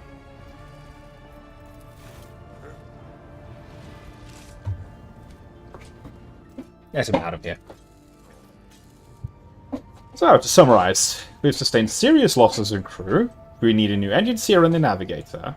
Is there anything else being a problem? Yeah, we probably need to head to Footfall after that, that's true. Yeah, thank you all for your reports. Dismissed. Now, there is another thing. Given a secret commission by the Inquisition. Must be referring to the letter we found. Lord Inquisitor Xavier Calcazar. Lady Theodora was to seek out Lord Inquisitor's right-hand man, one Heinrich van Kalox, an interrogator. All we know is that he's somewhere in this system, that we must find him and offer him whatever assistance he requires and deliver him to Footfall in the Verbundus system. Finding him without any more information to go on would be difficult, but an Inquisitor is an important individual. The authorities in the system, either the Navis Nobility or the Governor of Rika Minoris, may know something. Yeah. That is all. You have a great deal of work ahead of you, but it is a mere taste of the daily burden of a rogue trader. Soon you must take up the reins of the Von Valancius Protectorate. Oh yeah, no, I know that there's a lot ahead. I know that there's a lot ahead, throne's sake. What do you want? The Psycho is suffering some ailment or dark madness. She insisted on seeing the rogue trader. I judged that it would be unwise to leave her unsupervised. Honestly, Argenta, I get ya. I kind of agree with you there. And I was also hoping to approach with a personal request, but it can wait. Yeah. Daybreak. Get to your senses. Damn it, your lordship. Here's the thing. I was trying to see the immediate future, and it hit me so hard my head is still spinning. Something very strange is heading our way, and I can't make out what it is, no matter how hard I try. A single word is all I can make out. Daybreak. Or maybe it's dawn, and it's ringing and ringing like an echo, like a bell. But if it's daybreak, then why is it so dark? We cannot extract any information of value from a single word. Can you tell us anything else? No, not yet. Anyway, the voices are going berserk, all shouting at once. I can't make any sense of it. As soon as I know or sense anything, I'll report it, alright?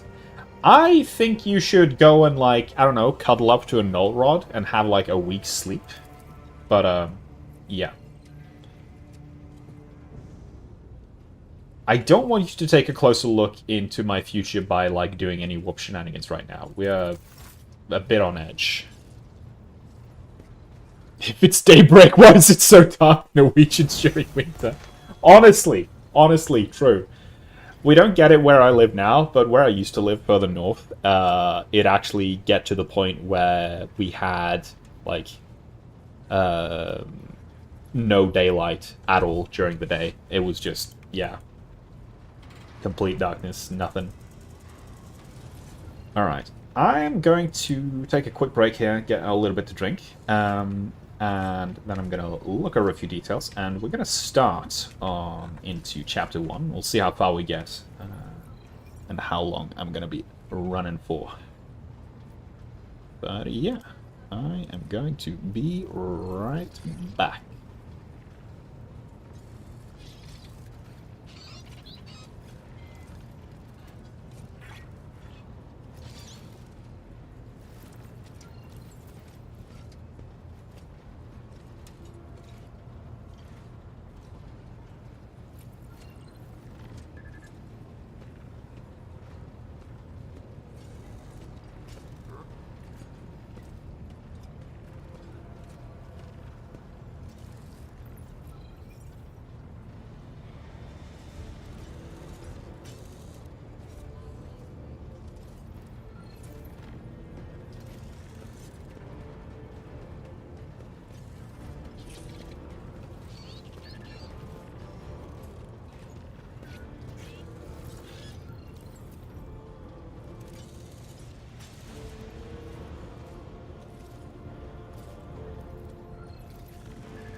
Alright.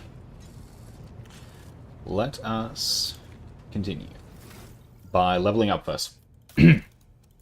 Let's see. Operative. Choose characteristics and a common talent.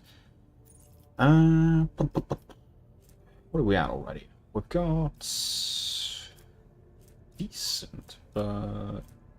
No, I want to make sure that we have the ballistic skill to put shit down properly. But also, calculated relations. Use persuasion, coercion, and commerce based on intelligence. This is actually amazing. Is it worthwhile to actually make sure that I have the intelligence here first? Because we get... Let's see, when's the next characteristic? Yeah, we get a characteristic advanced next level, so I'm going to grab this one first, actually. There, and calculated relations. Very nice. That's going to put our commerce and coercion and persuasion up to 50 and 55. And you are getting more ballistic skills, so you can friggin' hit something. For own's sake. Alright.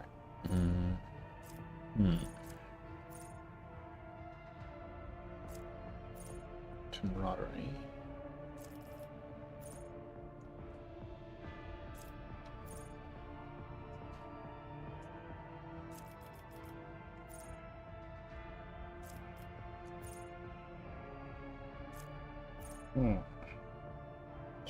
Ooh, yeah, Swift Slaughter is actually really good, because Relevant Slaughter is incredibly helpful. Being able to clear winded after run and gun. You...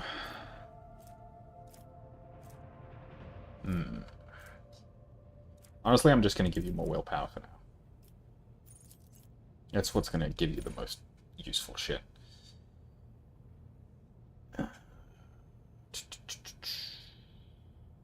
The first dodge attempt of every enemy in combat. Honestly, that's just... Yeah, that's just good. That's just good. And Abelard, let's make you even more buff and annoying and problematic to remove.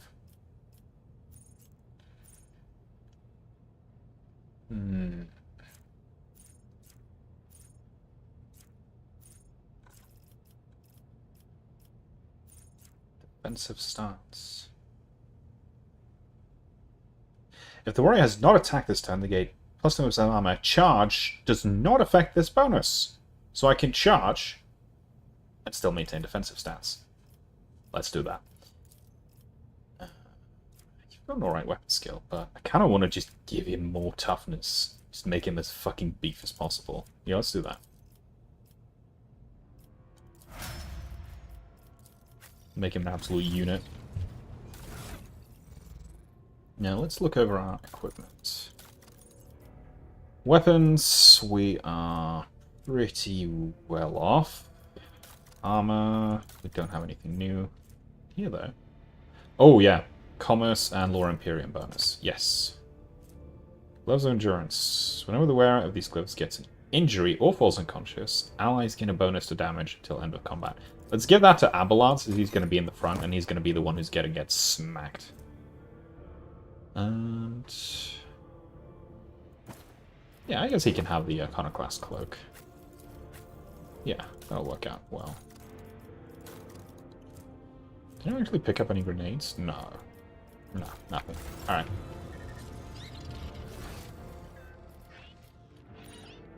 Okay, okay. Let's see, I've got another 45 minutes. Yeah, we can get something done in that time. So, let's start by getting our bearings and seeing what the fuck is up.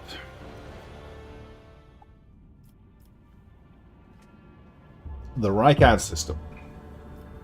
Let's see. Let's start by taking a quick look at Owlcat Minoris, seeing if there's anything here. Nothing of interest, except a little bit of XP. So... Choir Master Zachary Weiss, what do you have to say? Greetings, your lordship. I can report that the choir is listening tirelessly, in the hope of picking up voices from the dynasty, ships, or worlds. However, we had heard something horrifying instead. Amidst the Immaterium's tumult, something is screaming. Screaming, driving your choir mad. Until it stops, we have no hope of contacting any one of the Dynasty's worlds. It's coming from the Rykad system's astropathic station. If the scream stops, we'll be able to contact someone. Hopefully. We're going to have to pay a visit to them then. However, before we do that, we have a priority. We need a navigator.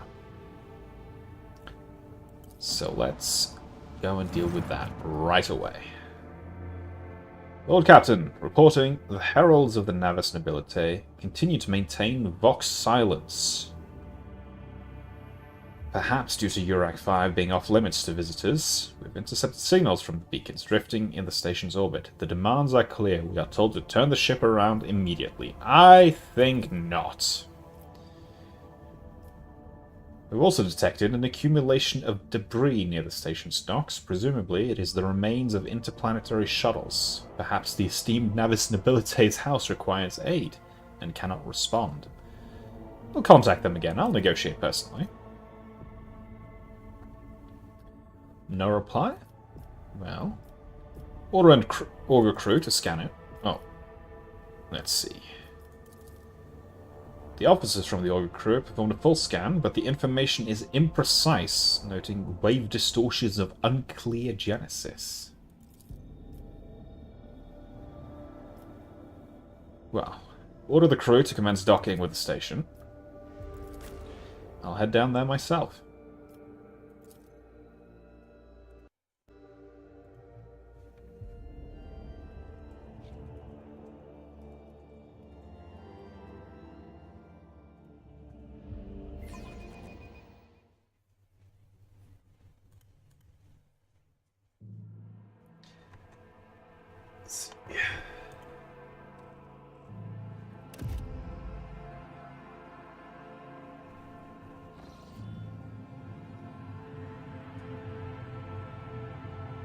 Well, this place looks like a mess.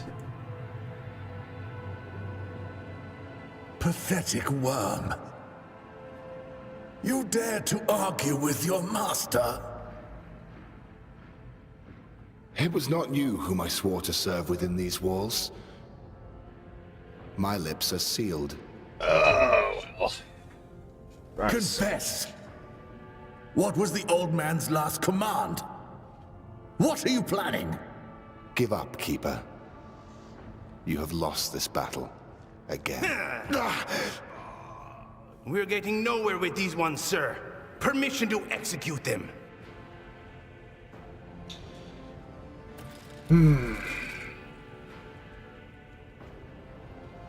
Now what in the throne is this?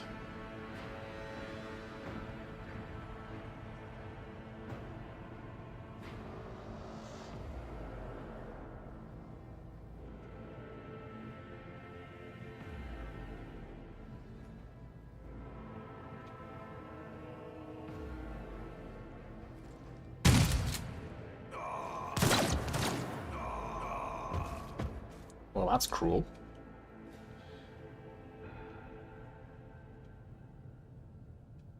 I'm impressed that they didn't notice until now. That's honestly like, what the throne. Step back, or I'll unleash all the horrors of the Sea of Souls upon you. Emperor, be my witness. Abelard, announce me. Before you stands his lordship of the rogue trader Constantine von Valancius, heir to the greatest protectorate in the Coronis Expanse and bearer of the sacred warrant of trade. Allow me to point out that nobilite custom requires the Lord Navigator to introduce himself first, but given the unusual circumstances on the station, his lordship the rogue trader is willing to turn a blind eye to your hostility. Just this once. In that case, I shall turn a blind eye to your unceremonious invasion. But just this once. Okay, you're threatening me. You are Felic Christoph August, keeper of this place. What traitors? What traitors are you talking about? Now, I came here in search of a navigator. But, what is happening here? Where are all these corpses coming from? Betrayal was the banal thing in the life of the nobility, don't you think? I was stabbed in the back by my closest friend, Theobald Orselio, the second keeper of Heretic 5 and my mentor. On his instructions, my own people sabotaged the generators, blew up the shuttles, and brutally massacred the loyal servants of my mistress. Most unforgivably, they dared to take her prisoner, greedy scum. I swear by the throne's light their souls will perish in the darkness of the void.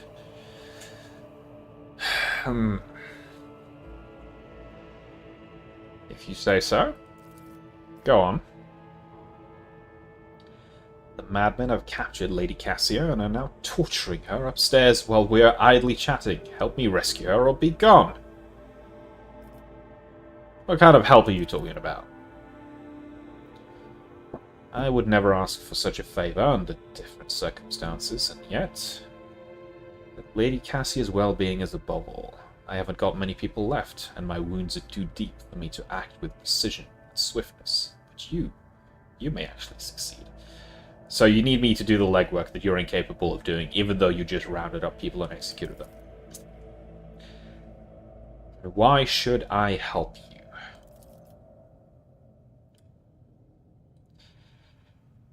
Yeah, I need to make a control rods. And how am I supposed to power the elevator? Yeah, if that's so simple, why don't you do it yourself? Yeah, so the whole station is in rebellion, and this little place here that's just you and your guards. Yeah, you're the ones who are like true. Sure.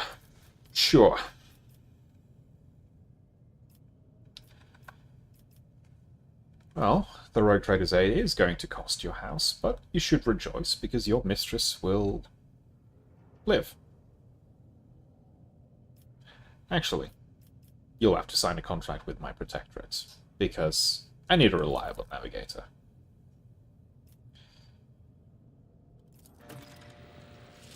It's about time. It is about time. What is this over here? The corpses were mauled by a force far beyond any mortal capacity. Faces are twisted in pain. And the hands are fused with improvised weapons, tools, scissors, and cutlery. What? That is concerning.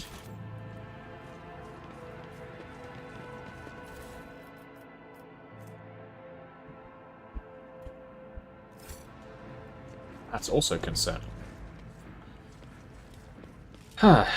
White. Bright, pure color. And it's all riddled with horrible veins that carry the poison of fear and pain throughout its body. Who are you? Why are you crying? Yeah, Agira is seeing Which something. is talking about the enemies of humanity who set upon this abode of noble navigators. Then our weapons will soon dispel their wicked misery.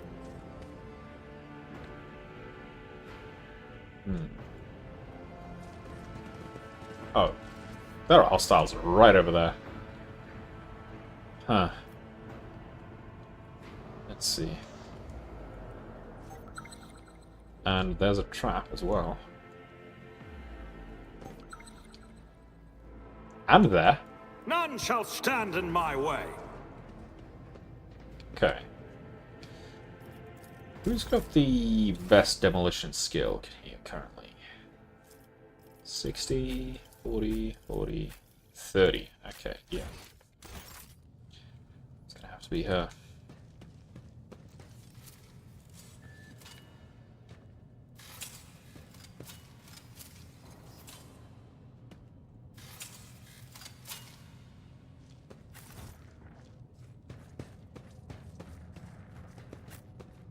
A new challenge for me.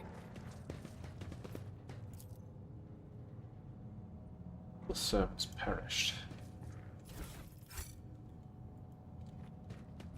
It's a book. Ah. Just religious texts.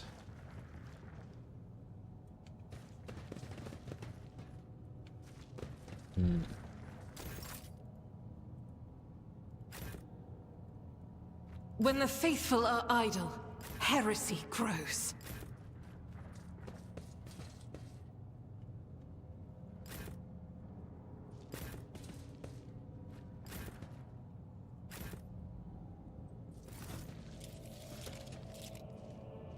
Oh, that's a lot of hostiles. Stand firm, we must not let the miscreants defile House Orselius. But I don't see any signs of actual corruption on them, so... It's not chaos. It's not chaos. But it is definitely, well, disobedience. Let's see. Argenta could probably... She can probably do a lot from here, perhaps.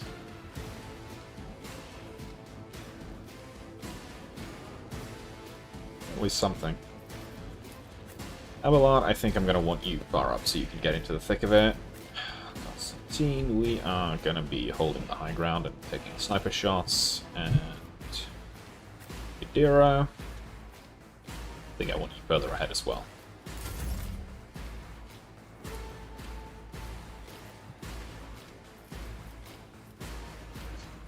You don't have a lot of good shots, do you? But removing that cover would be a good thing, but...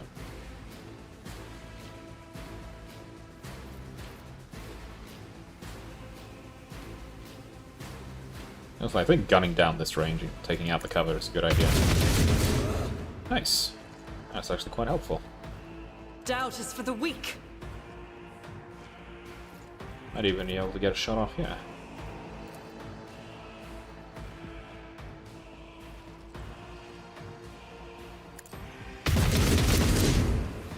I guess not.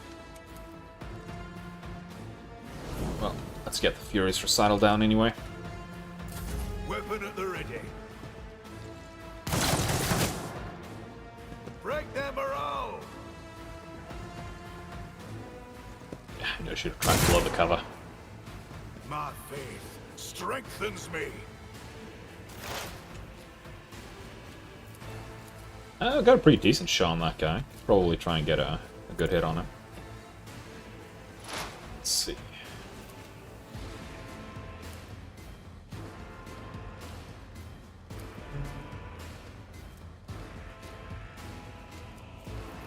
Yeah, let's try and get a little bit of armor reduction on you.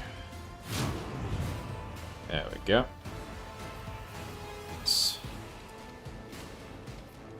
Then we do this. Ah, cover ate a lot of it. Oh well. Let's see, what can Abelard take care of? Could probably either go up to the side here, or I can charge up. I think actually going to the side is going to be this more productive option.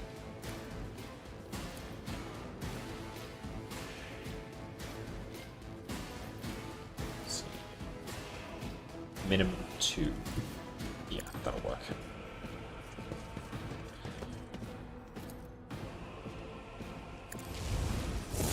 There we go.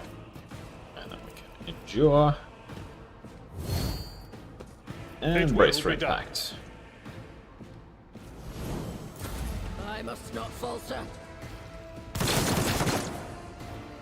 Moving Nope. out. Don't care. Stay vigilant.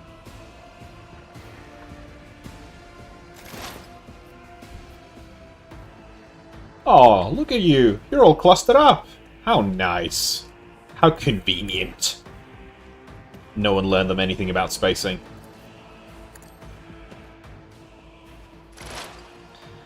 And now they are going to pay for not learning about spacing. Zap. Yeah. Nice. Follow my lead. Well, that didn't hit shit. Hey, did you just heal? NPCs aren't allowed to heal. That's cheating. NPCs are not allowed to heal. As the Emperor It's an commands. unwritten rule. Didn't you know? Yeah, that's right. Hey, so she's actually hitting things. Even though she's taken damage, so she has, like, reduced from the original ballistic skill. Weapon at the ready. Must be a glitch. Yeah, nah. Enemies healing? That's a glitch, definitely. Definitely something wrong with that. Doesn't add up. My prescience has failed me. Is he in sniper range? Oh, he is. Oh, he's so fucked. He's absolutely cooked. Any other targets? I can put a target on the Medicae. There we go. But, Commander here? Yeah, you're cooked. Sniped. And you're down. And... Abelard. Kill this wretch. Good work. And, yeah, charging in this game, you don't actually need a target. So I can, like, charge into cover. Here. Doesn't matter that there's no target. It's really funky. I do not understand why it is like that. Oh, look. Friendly fire. Nice. Alright, Idira. Anything you can move to that's going to give you a better angle to zap some of these fuckers? You not have line of sight on anything from here? Cover me. How about here? Ah, it's a range issue. Alright. Yeah, let's try and get rid of the Medicae. Don't want him healing anyone else. Deleted. And we can give you a little bit of evasion. Stay vigilant. You missed. How about we blow up your cover, hmm? Ah. Just went through the cover and killed him. Excellent. Alright, let's see how far we can move.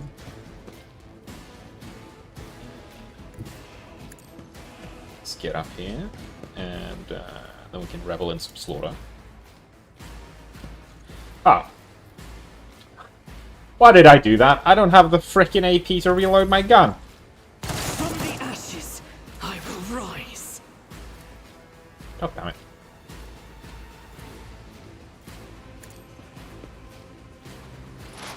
Must be a glitch that as well.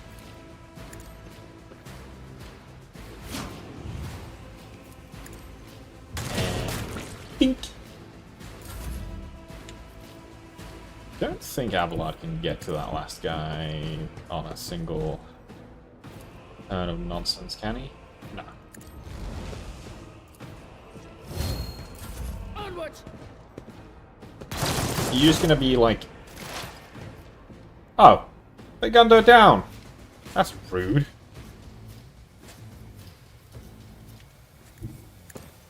It's very rude.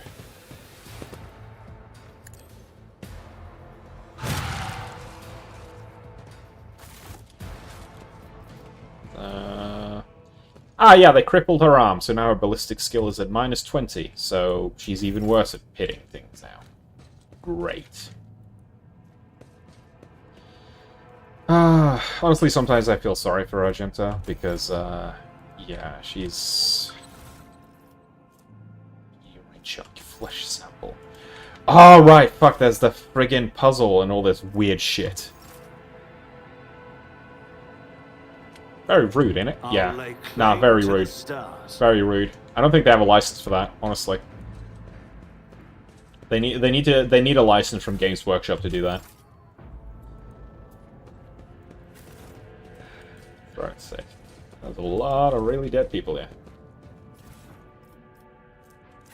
But it might be something useful also amongst these people. Las guns, armor. This statue. Famous Calixian sculptor and chronicler Zacharias Vernon.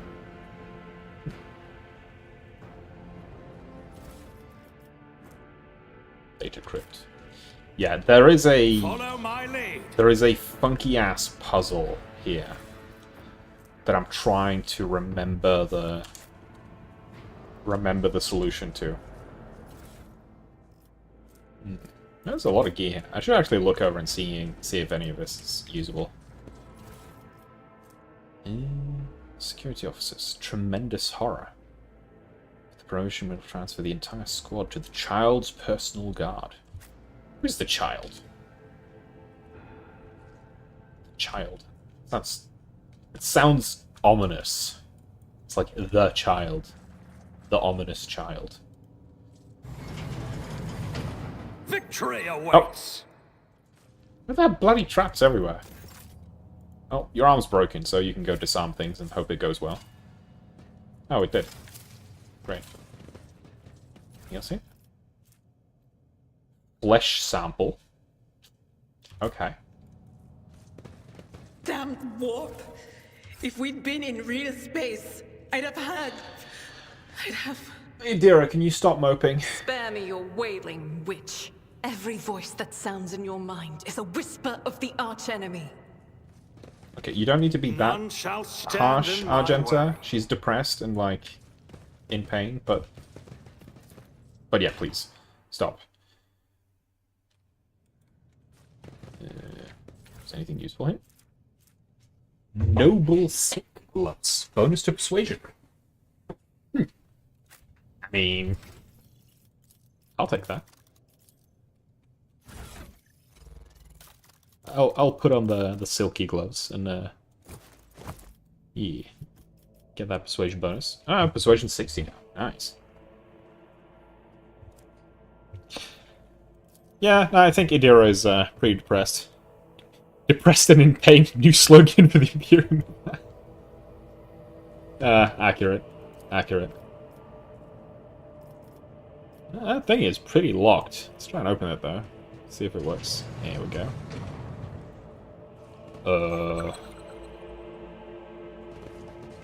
What's going on there? Ah, there's a trap there. About time.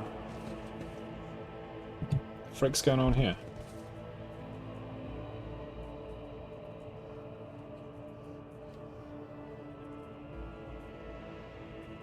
Is that guy going mad?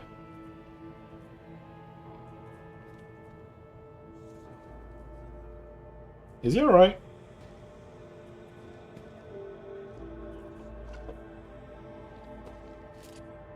Bro, chill the fuck out. What are you doing?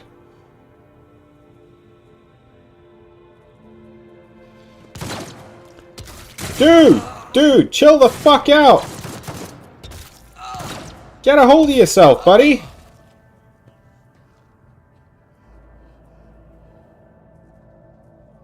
The frig are you on?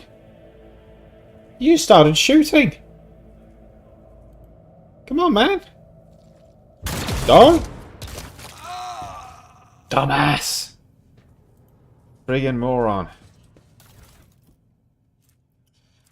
Okay, what do you got?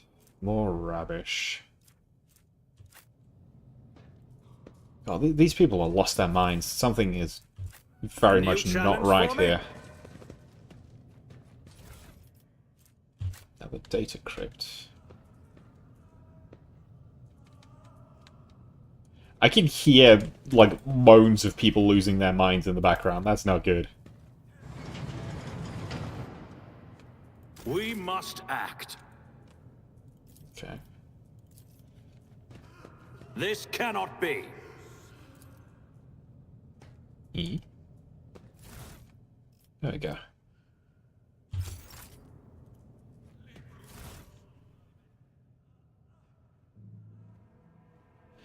I mean, you're not wrong, but there's a time and place for everything. There's a time and place for everything, buddy. Ooh, long last. Nice. That's actually a huge... okay, not a huge upgrade, but a good upgrade to the regular sniper rifle. Because I get like 5% less additional hit chance, but I get more dodge reduction, same armor penetration, higher damage. Yeah, that's a good one. That's an upgrade. There's a good amount of other loot here as I'll well. lay claim to the stars. Let's see. Research notes of Navis Laboratorium Custodian, Fortunata Ocelius. Here Theobald graciously agreed to provide samples of his skin growth so we could study the influence of the rebellious immaterium on the flesh of the Navis nobility. What are you doing? What are you doing? That's... Yeah. You guys are doing research you shouldn't be doing. What is... Hello? What is this? What are you guys doing? Where is the child? What? What child? You guys don't seem like you're okay. Yeah, no, these people need help. But, if they're not hostile, I'm gonna leave them there for now.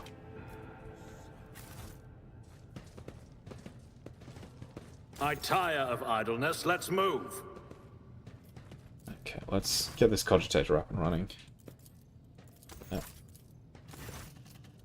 Let's see.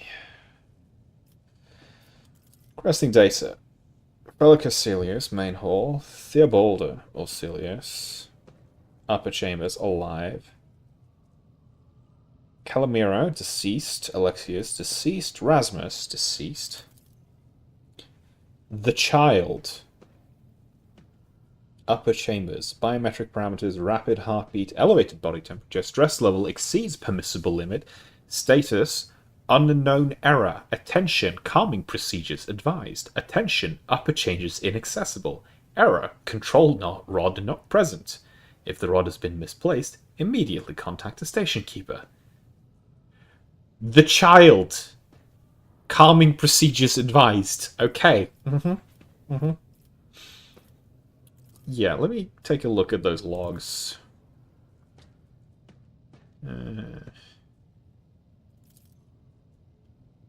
200 servants have perished due to explosive decompression in the living quarters. Senior Stations Officer, this is Captain speaking. We've attempted to contact the Winter Scale Sign for help, but something is jamming the signal.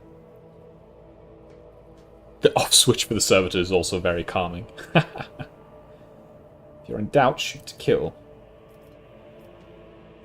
Incident log. Servants close to the child have started butchering one another again!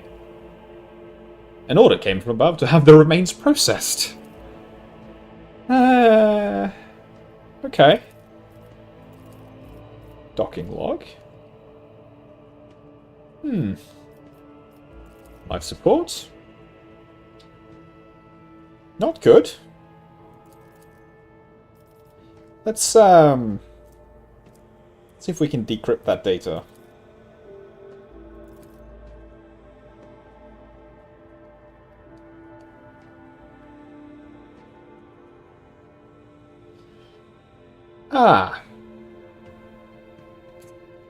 Good. Good. Only the keepers of the station have access to the life support system. Yeah. Theobald has not left the child's side, so maybe... Yeah, no, it's Phallic. Phallic's a traitor, probably. Can we call for help? Main chamber controls. Let's open all doors. I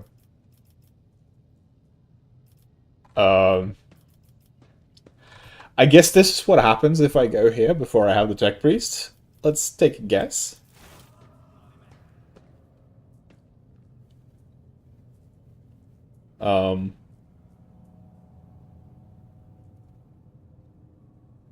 Did that work? Did I pick the right option?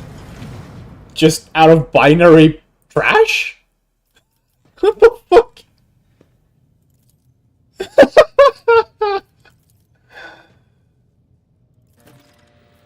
Like, what the fuck?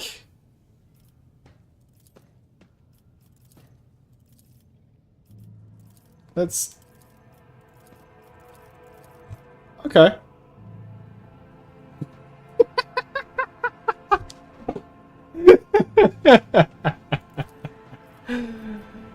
Oh, that's great.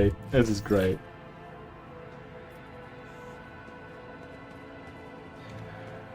Now, he's gonna have a friggin' laugh if he gets to know about that, because I'm playing with Tatsu in my other game of Rogue Trader, and he is playing as the Tech Priest in that one.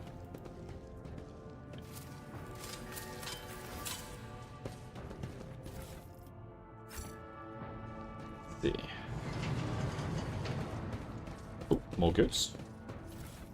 Goods! Grants willpower bonus to Law Warp. Follow my lead! Alright, I guess we've opened the big fuck up. Ah! Uh-oh. Okay. This is not good.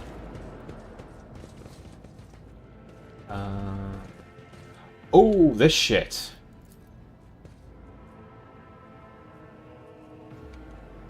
Yeah. Biogel, black water, unidentified acid. Yeah, this is stuff for the friggin' puzzle thing. Psi crystal. Flesh sample. Ew. Data crypt. And... oh! Lady Cassia's Medkit. Hello. Doubt is for the weak. Hello. They all lost their minds.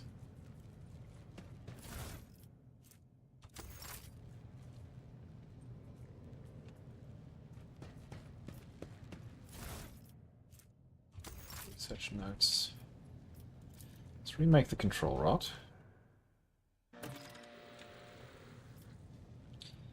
Transducer. Right. Okay, puzzle time.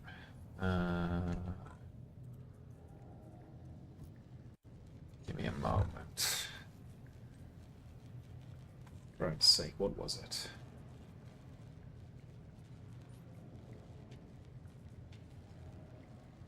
There was some things that we needed to grind up.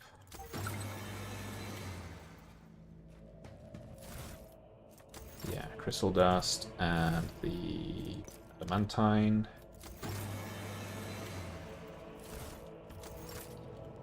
And the meteorite chunk.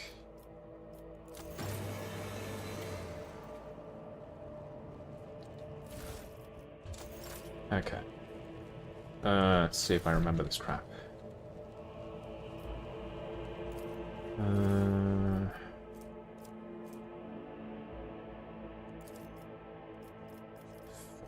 Mutated.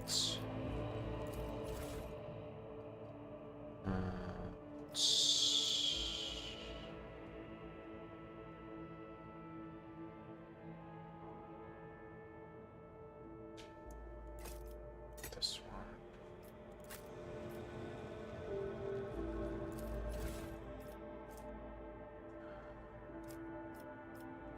Sure.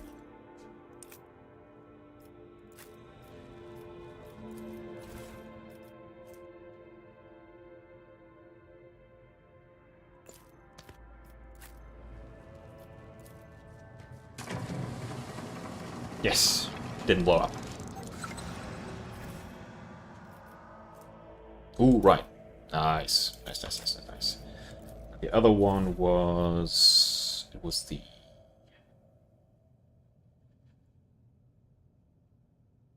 yeah, it was the regular flesh sample, because the navigator flesh sample thing was, like, really dangerous. And this one was the... was it the KO4? Yeah, that was the one that fucked you up, so it was the KO4. Catalyst for this one was the...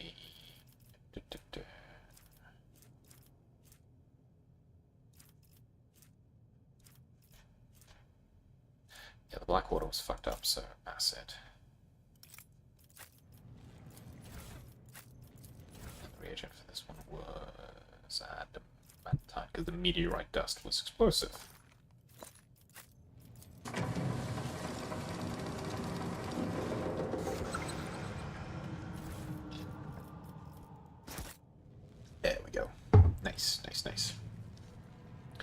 Also, I'm gonna... I technically could only stream until 10, but I'm gonna adjust my clock a little bit, because I want to finish up here on the station at least. There we go. Give myself a little bit more time. Right. None shall stand in my way. Let's go back and talk to Felic and see what the fuck he's up to.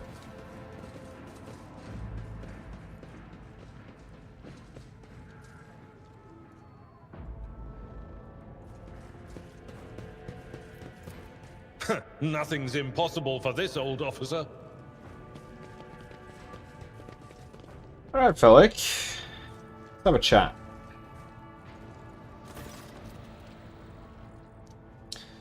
Elevator's been powered, and I have the activation rod. There are two paths, both stained with blood, both leading to the accursed eye. They all wear masks, so poor and flimsy. They fall at the slightest touch, one hiding a blind man, another a traitor.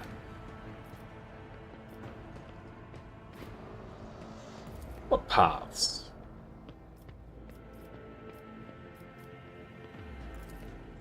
Thank you. Did not understand a single word. Enough problems without your sorcery, Psyker. I have a lot of questions regarding what's happening here. Who is the child? The madmen I fought were convinced that we were the traitors.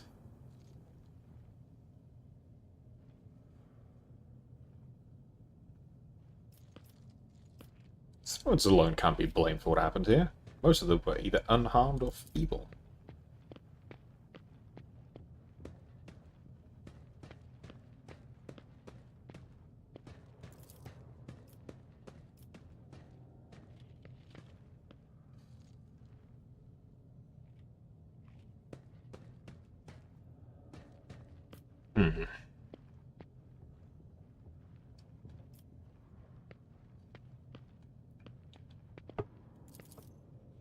Lenient, true.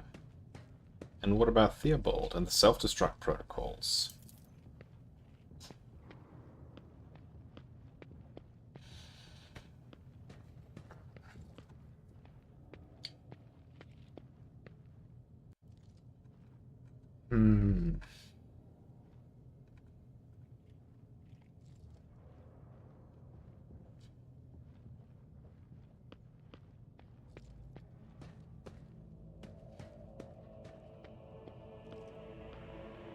Still might need your cooperation, so let's feign it for now.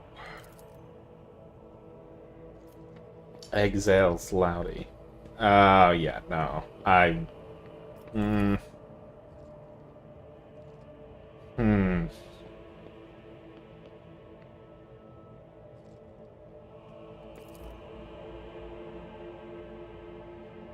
Recent events have badly disturbed Lady Cassie's psyche, and warp entities always lust for weaker souls. What will I get in return? Well, if you turn out to be a lousy navigator after all this effort, I'll personally feed you to avoid cracking. Glowing stone.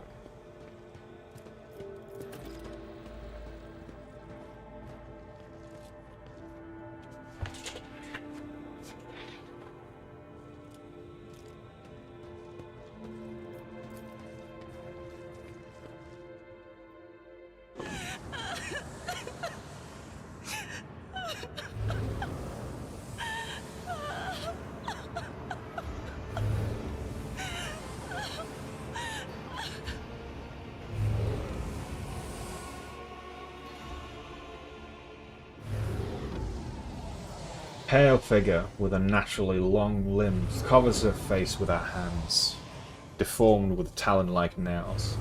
A deathly pale face is coated with blood. It continually streams from her scarlet, misted eyes. Spiny gills, slightly hidden under her disheveled hair, twitch nervously as you approach. Only now do you notice the third eye on the young woman's forehead, hidden by a jeweled ornament. And when your eyes meet, you sense an overwhelming, soul-smothering power. are enveloped in despairing grief, and an invisible hand closes around your throat, cutting off your breath. Your limbs seem to fill with lead.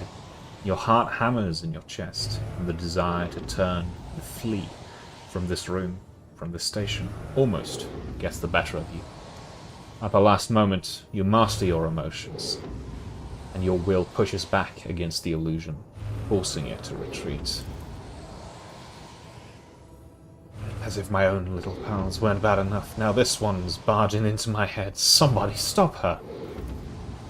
Let's see.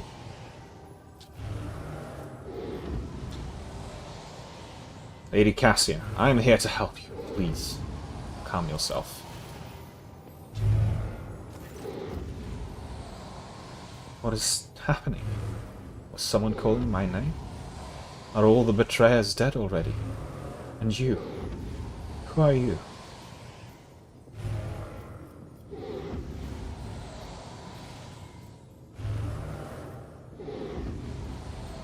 I am Constantine Vandalantius. It is a pleasure to make your acquaintance. Pardon my manners, Constantine. I did not expect to make such a gracious acquaintance, and such a great sorrow for our house. What is this? I feel faint. The child, Lady Cassia, where are you? Sacred child, throne preserve. You. My eyes fail me, for they are unable to make you out as either enemy or ally. I am warning you.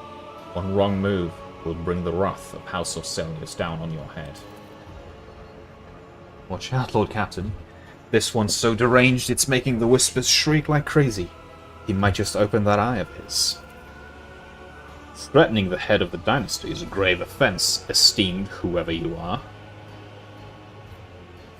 At present, I'm trying to determine what is happening here on Urac 5. I'll grant that you do not look like pirates who have come coveting the riches of a wrecked station, or like scoundrels in Felic's service, so who are you? I am Constantine von Valantius, rogue trader. Another rogue trader in our corner of the galaxy. How interesting. Your kind always make an appearance at desperate times, ready to cut a deal that benefits one side alone. Given that you have not so far drawn your weapons, your intentions are probably peaceful, so House Orselius now asks a service of you.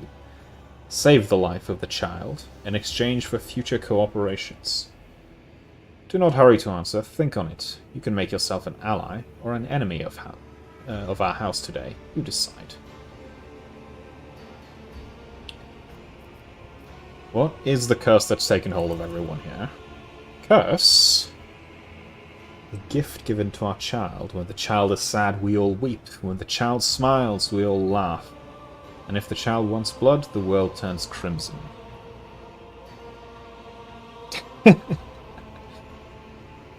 I know, he's a bit over the edge. And they call me dangerous. I want to know what happened between you and Felic. Felic is my wayward student. He came to Urac 5 as a callow youth. Personally mentored him and trusted him with the care of the child. He was like a son to me, but he proved to be just another traitor. He sought to steal our most precious treasure, the heir of our house, our sacred child, to revel in power with others like him, casting our house into the abyss to pervert centuries-long traditions of our family. You can see the fruits of his villainy for yourself. He decided he was not bound by his duties to the legacy of the greatest of our novators, Tisiphonus Orselio, who led our house to prosperity for countless years.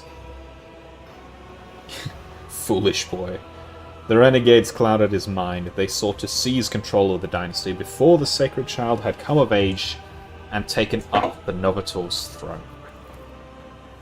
So choose whose side you're on, a murderous traitor or the lawful scion of a noble house.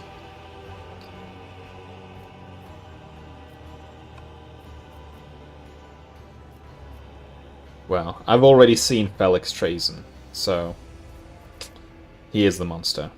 Let's do away with him.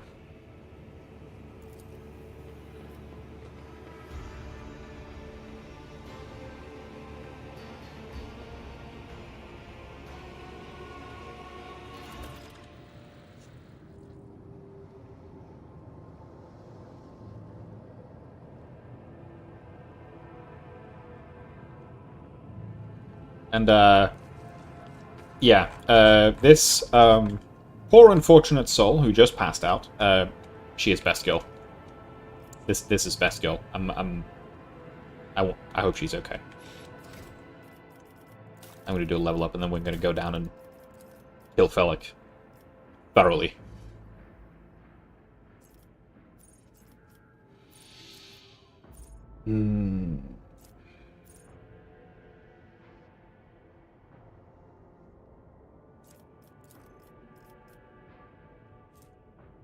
That's a pretty significant reduction. That's a very significant reduction.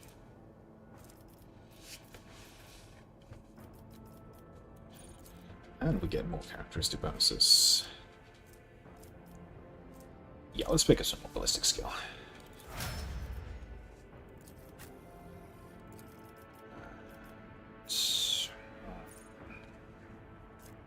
Cavendior.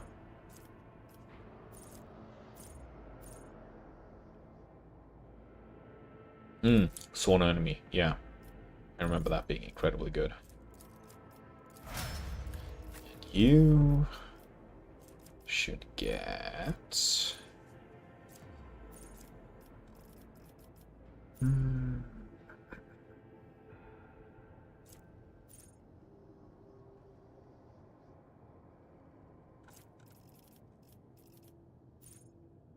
Comprehensive analysis. And more willpower. And I'm sorry, you need the ballistic skill. You're so bad at shooting. You need the ballistic skill.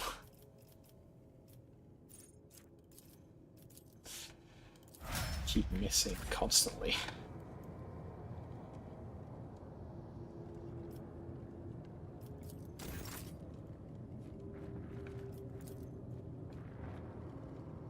It is as if the painting was rendered by several different hands. The timid, uncertain lines are interlaced with rough and furious strokes coming together in arcane shapes.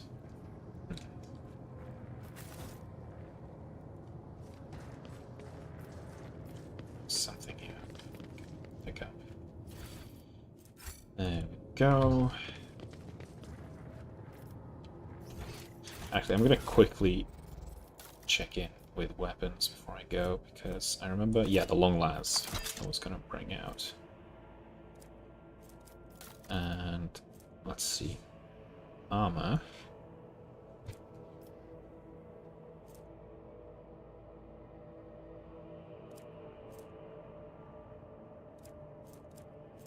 Yeah. Enough for now. Let's go and deal with things. Let's go deal with some traitors.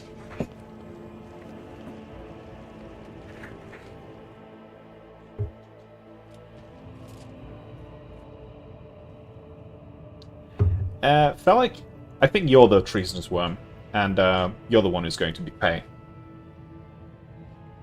You betrayed the child. You betrayed Best Girl. How could you? How could you betray Best Girl? You're not a savior. You set the fucking station to self-destruct, you lunatic. Nah, you've lost your mind. The child is Best Girl, yes. She's actually not a child. She's just referred to as the child. She's like, I don't know, she's like 20. 20-something. I think she is, at least. Actually, I don't know how old she is. Like, she is referred to as the child, but she is obviously, like, an actual, like, fully grown person. Grown up, but she's young for a navigator. But navigators tend to become, like, you know, hundreds of years, so who the fuck knows. Oh, we have Adira pretty early in the initiative. That is actually very helpful. Because then we can chain lightning some of these fuckers.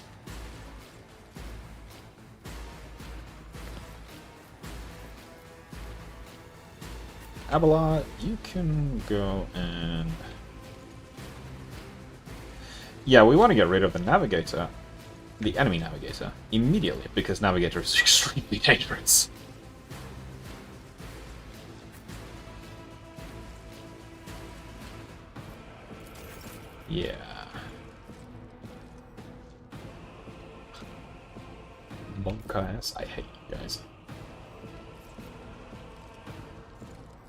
Alright.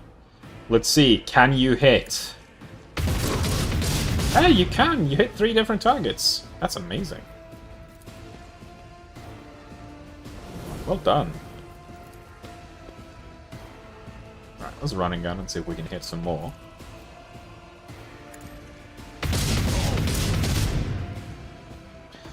We can hit. Well, we can't kill, apparently. Ah, well. It's actually kind of annoying, because... Like, if I could fucking chain over there, then... whatever. You, on the other hand, need to get targeted down, hopefully pretty quickly.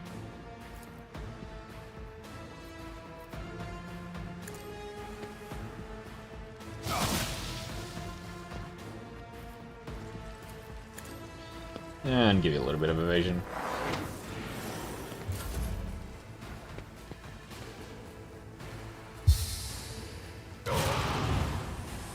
Soul Gaze, yeah.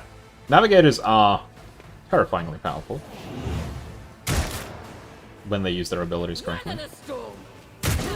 Duty prevails.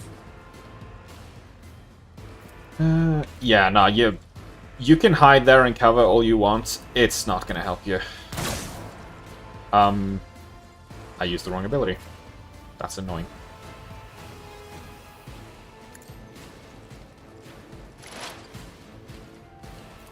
Oh well. That's just gonna make it easier for someone else to take you out. Like Applard.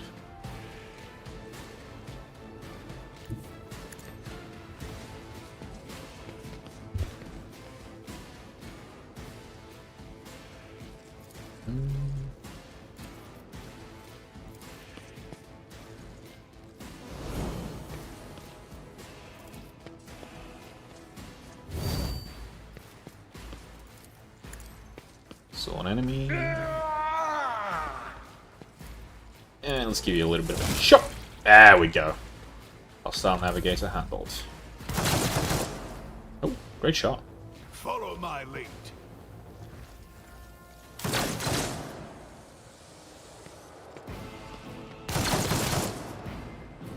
Battlefields are always drowned in scarlet. Try to die with grace, at least. Yeah. You're a little strong, Cassia. Okay, I love that. Okay, Cassia, you are already confirming why you are best girl. Thank you. That's actually awesome. I was not expecting that. Oh, you know, I'm gonna use that opportunity to give back and take out this guy. Nothing of value has been lost. Excellent. Follow my lead. Cassia's character class is the Officer class, which has an ability to give an allied character a bonus action, like an extra attack, for example. And she used that one on me, even though we're like not even actually fully in the party yet. Cassia, you're the best. To the heretics. Break them around. I love you, Cassia. You helped me break the action economy.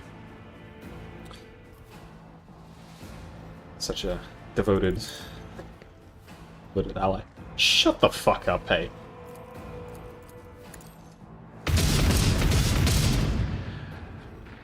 Bro, sake, Argenta, can you hit one fucking bullet? Ah.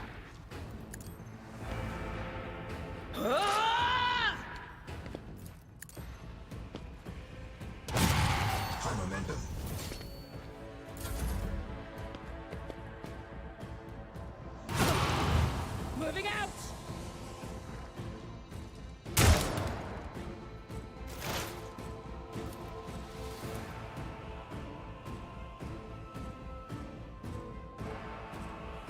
Hmm?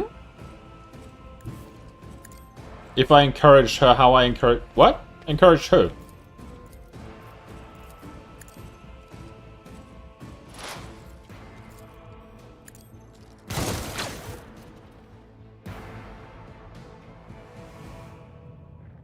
Argenta.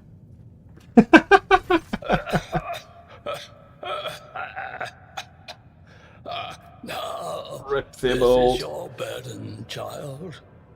Survive. Return to the fold of your house as your destiny demands.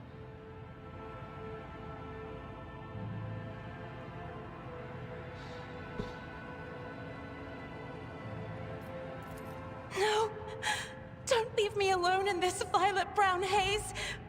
Wake up! Your mistress is giving you an order! Do you hear me?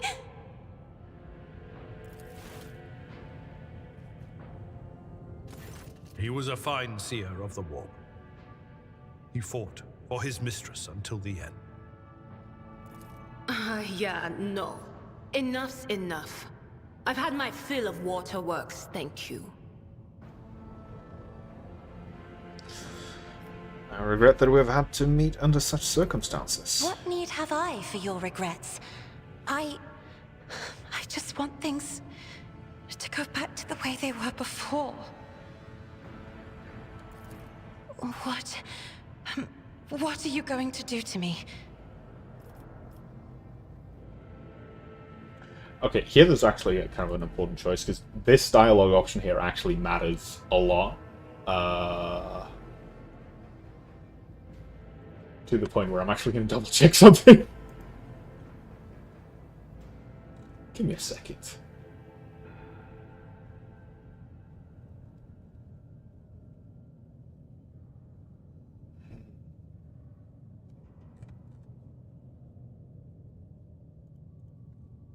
For God's sake, what was it again?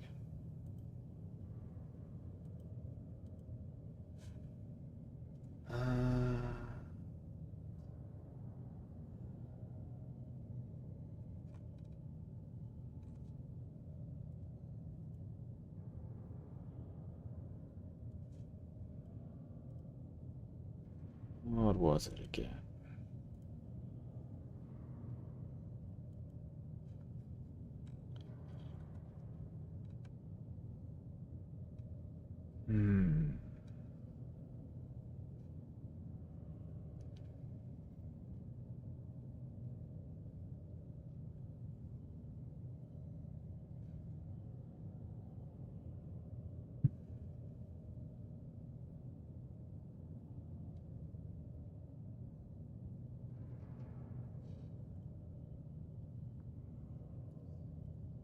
Lady Cassia, I, Constantine von Valancius, rogue trader of the Imperium of Man, offer you my protection and grant you shelter aboard my vessel.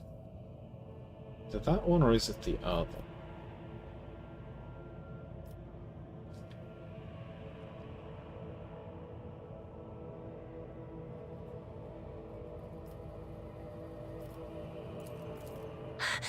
I beg your pardon, but what about my servants? Your Act 5 is still full of people loyal to House Orselio. All who can be saved will be given access to come with us.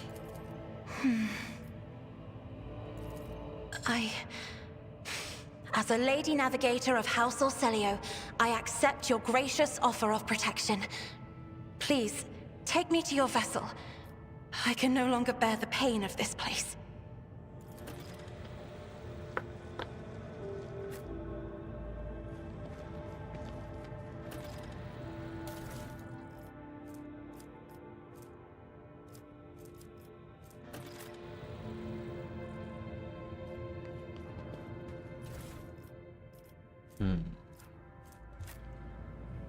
If there's anything else here to find. There it is.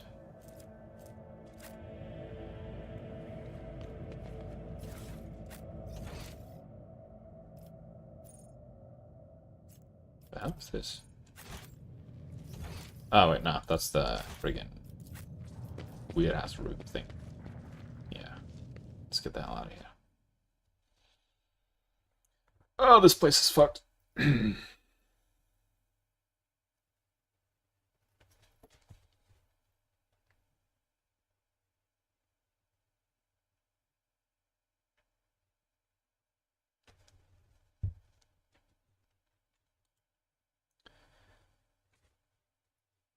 But we found a navigator. And we found Best Girl.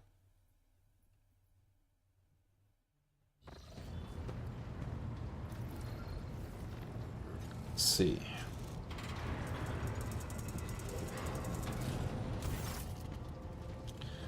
Lord Captain, Lady Navigator, welcome aboard. The Sanctum Navis has been prepared for the communion ritual. But if the Lady Navigator wishes to rest in her quarters first... Your heart starts beating furiously, your breaths become short and choppy, and your fingertips tingle unpleasantly. You notice that Vigdis is shivering slightly, and the crew are glancing around in puzzlement, searching for the source of this sudden wave of unease. You decided to not make use of the charm that could inhibit Cassio Solnus' power. Without even looking at the Voxmaster, Cassio waves her away. First, I wish to speak with the rogue trader. Leave us. Of course.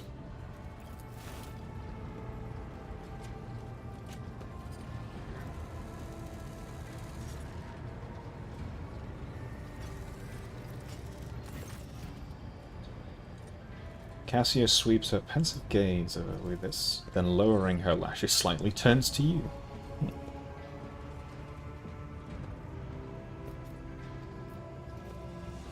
What did you wish to speak about?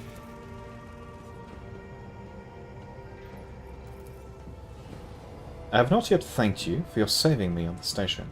My thoughts were clouded with so much mournful ash when Theobald's heart stopped. But you acted honourably and did not exploit me in my wretched position, and for that I am immeasurably grateful. I am also deeply grateful that you saved my servants, especially my valet. Juve served on the station for more than 5 years, much longer than any who preceded him.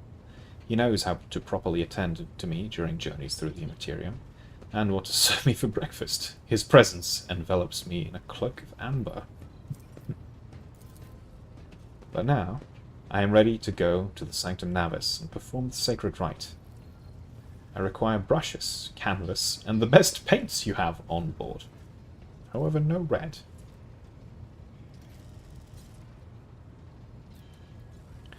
Tell me what this ritual entails. I doubt the uninitiated could understand the mysteries of navigation, but I shall try to explain the essence of it. I must merge my mind and will with the machine spirit of the ship, so that I become one with the vessel. After that, I use the House of Celia's ritual, which I am loath to reveal to you, to free my mind of all errant thought, and then it is time to open my third eye, peer into the depths of the warp itself.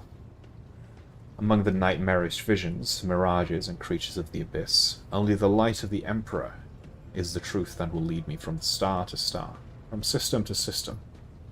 Oh, the light, the guiding thread, so fine it can slip from one's grasp at any moment. But you have nothing to worry about. The navigators of House Orselius never lose their course. Why do you refuse red paint? Juve will give his blood before the ritual, as always. Interesting. Well, I'll ensure that any necessary supplies are delivered to the Sanctum Navis. I shall take my leave. Your duration of the rite. I ask that you do not follow me. You can survive the gaze of my warp eye when it is opened.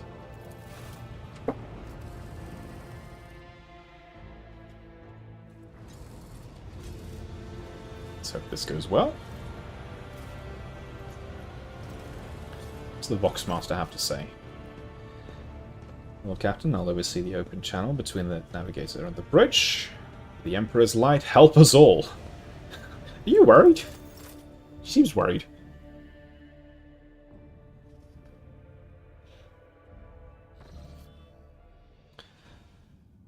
Voxcaster in the Sanctum Navis picks up the suscitation, clothes pious chanting in the metallic clinking of implants.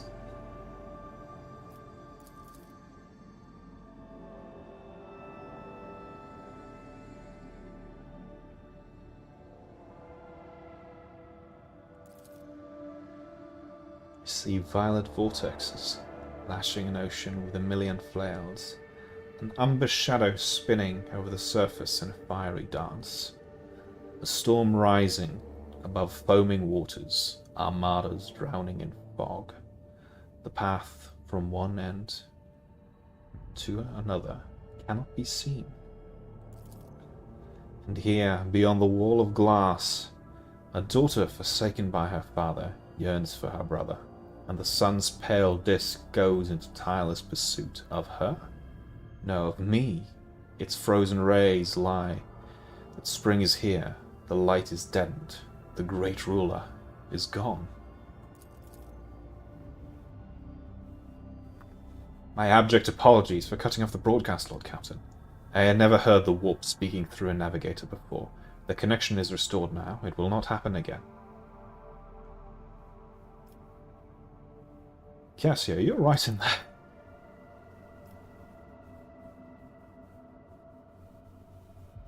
Oh, sake. It appears that the servants were part of the Lady's Navigator's right, as it was for her predecessors. I will arrange for the bodies to be removed from the Sanctum Navis after the ritual, or what is left of them. Rogue Trader, I fear I have unfortunate news. Endless blackness has spread across the canvas, dividing what should be whole in two, and my sight cannot glimpse the light of the Emperor as clearly as before. I cannot turn around. My brush only draws me onward. The way is blocked. By the Emperor's grace, the ritual was successful. Your vessel's temperament presented a challenge. Its cold steel grip did not allow me to breathe freely, even for a second. It was as if the depths of this ship housed not only machine spirits, but something other. Now I'll retreat to my chambers to recover my strength. Send for me if you have need. And Lord Captain, congratulations on acquiring a navigator. Please spare me for a few moments of your time, as there are several matters that require your attention. Amongst others, the condition of Urac 5. But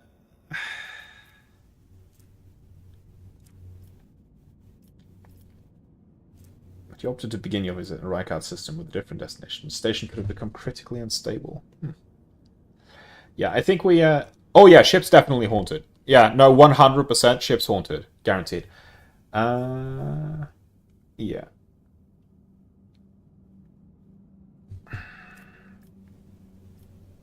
I think we'll gather components that might be useful for the ship. As much as having the extra profit factor would be nice, I think we want to be pragmatic here. I'd also like to remind you that we're still looking for an engine seer. I am aware. I am aware. It will be taken care of. But yeah, no, absolutely, 100%, ship's haunted. Ship's fucking haunted. To be fair, most ships in 40k are haunted. Like, most, like, older, greater ships are haunted to a greater or lesser extent. But, yeah. Let's see, where was the return to... There, back to bridge. Yeah. But I've already now pushed half an hour past what I'd actually planned to stream. But I wanted to finish the quest to get the navigator. Can't really title the stream I wanted to be a heretic, but that would make Best Girl sad without acquiring Best Girl. Ship's haunted, affectionate. That's fair, yeah. But yeah, this is this is Best Girl pay. Since you were mentioning you had no idea who I was referring to. She is a navigator. The young heiress of the Navis Nobilite House, a unique navigator gene allows her to guide humankind's void ships through the warp, gazing fearlessly into the depths of the Sea of Souls. The price for this incredible gift is terrifying mutations that devour their fragile body, further alienating them from mankind. After surviving an assassination attempt on the station of Urac 5, Cassia found herself and the Rogue Trader's crew much sooner than her mentors ever expected. Years spent studying tomes and maps failed to prepare the girl for the challenges of the outside world and of her own Navigator house, which is being torn apart by a power struggle for the Novator's throne. She is a young but incredibly powerful Navigator, and she is adorably naive, and to the people who actually understand her character, colloquially referred to as the incredibly powerful but incredibly naive autistic best girl. And it's a very apt description, not gonna lie. She is amazing, though. Now let's see about the level ups on her. She's got the Bring It Down. She has Finest Hour. She has Inspire Courage. Targets an ally with an ability for the first time in a round. Gain 10 wounds. So let's see what we can get her. I definitely know that we are stacking up willpower on her by a lot. But which talent do we want to start with from the weird-ass talents?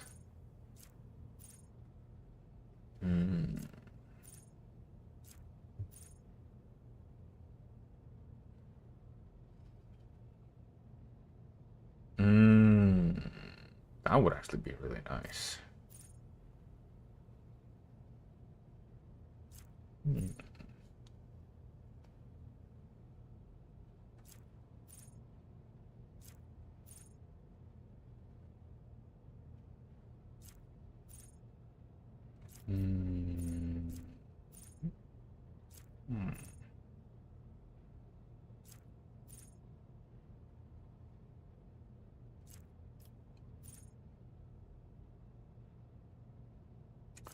Mind over mass is incredibly good.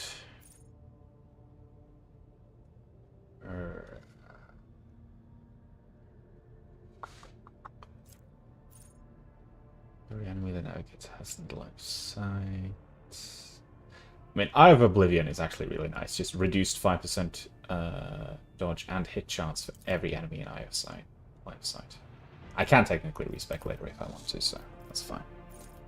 So let's see, you have the base Bring It Down.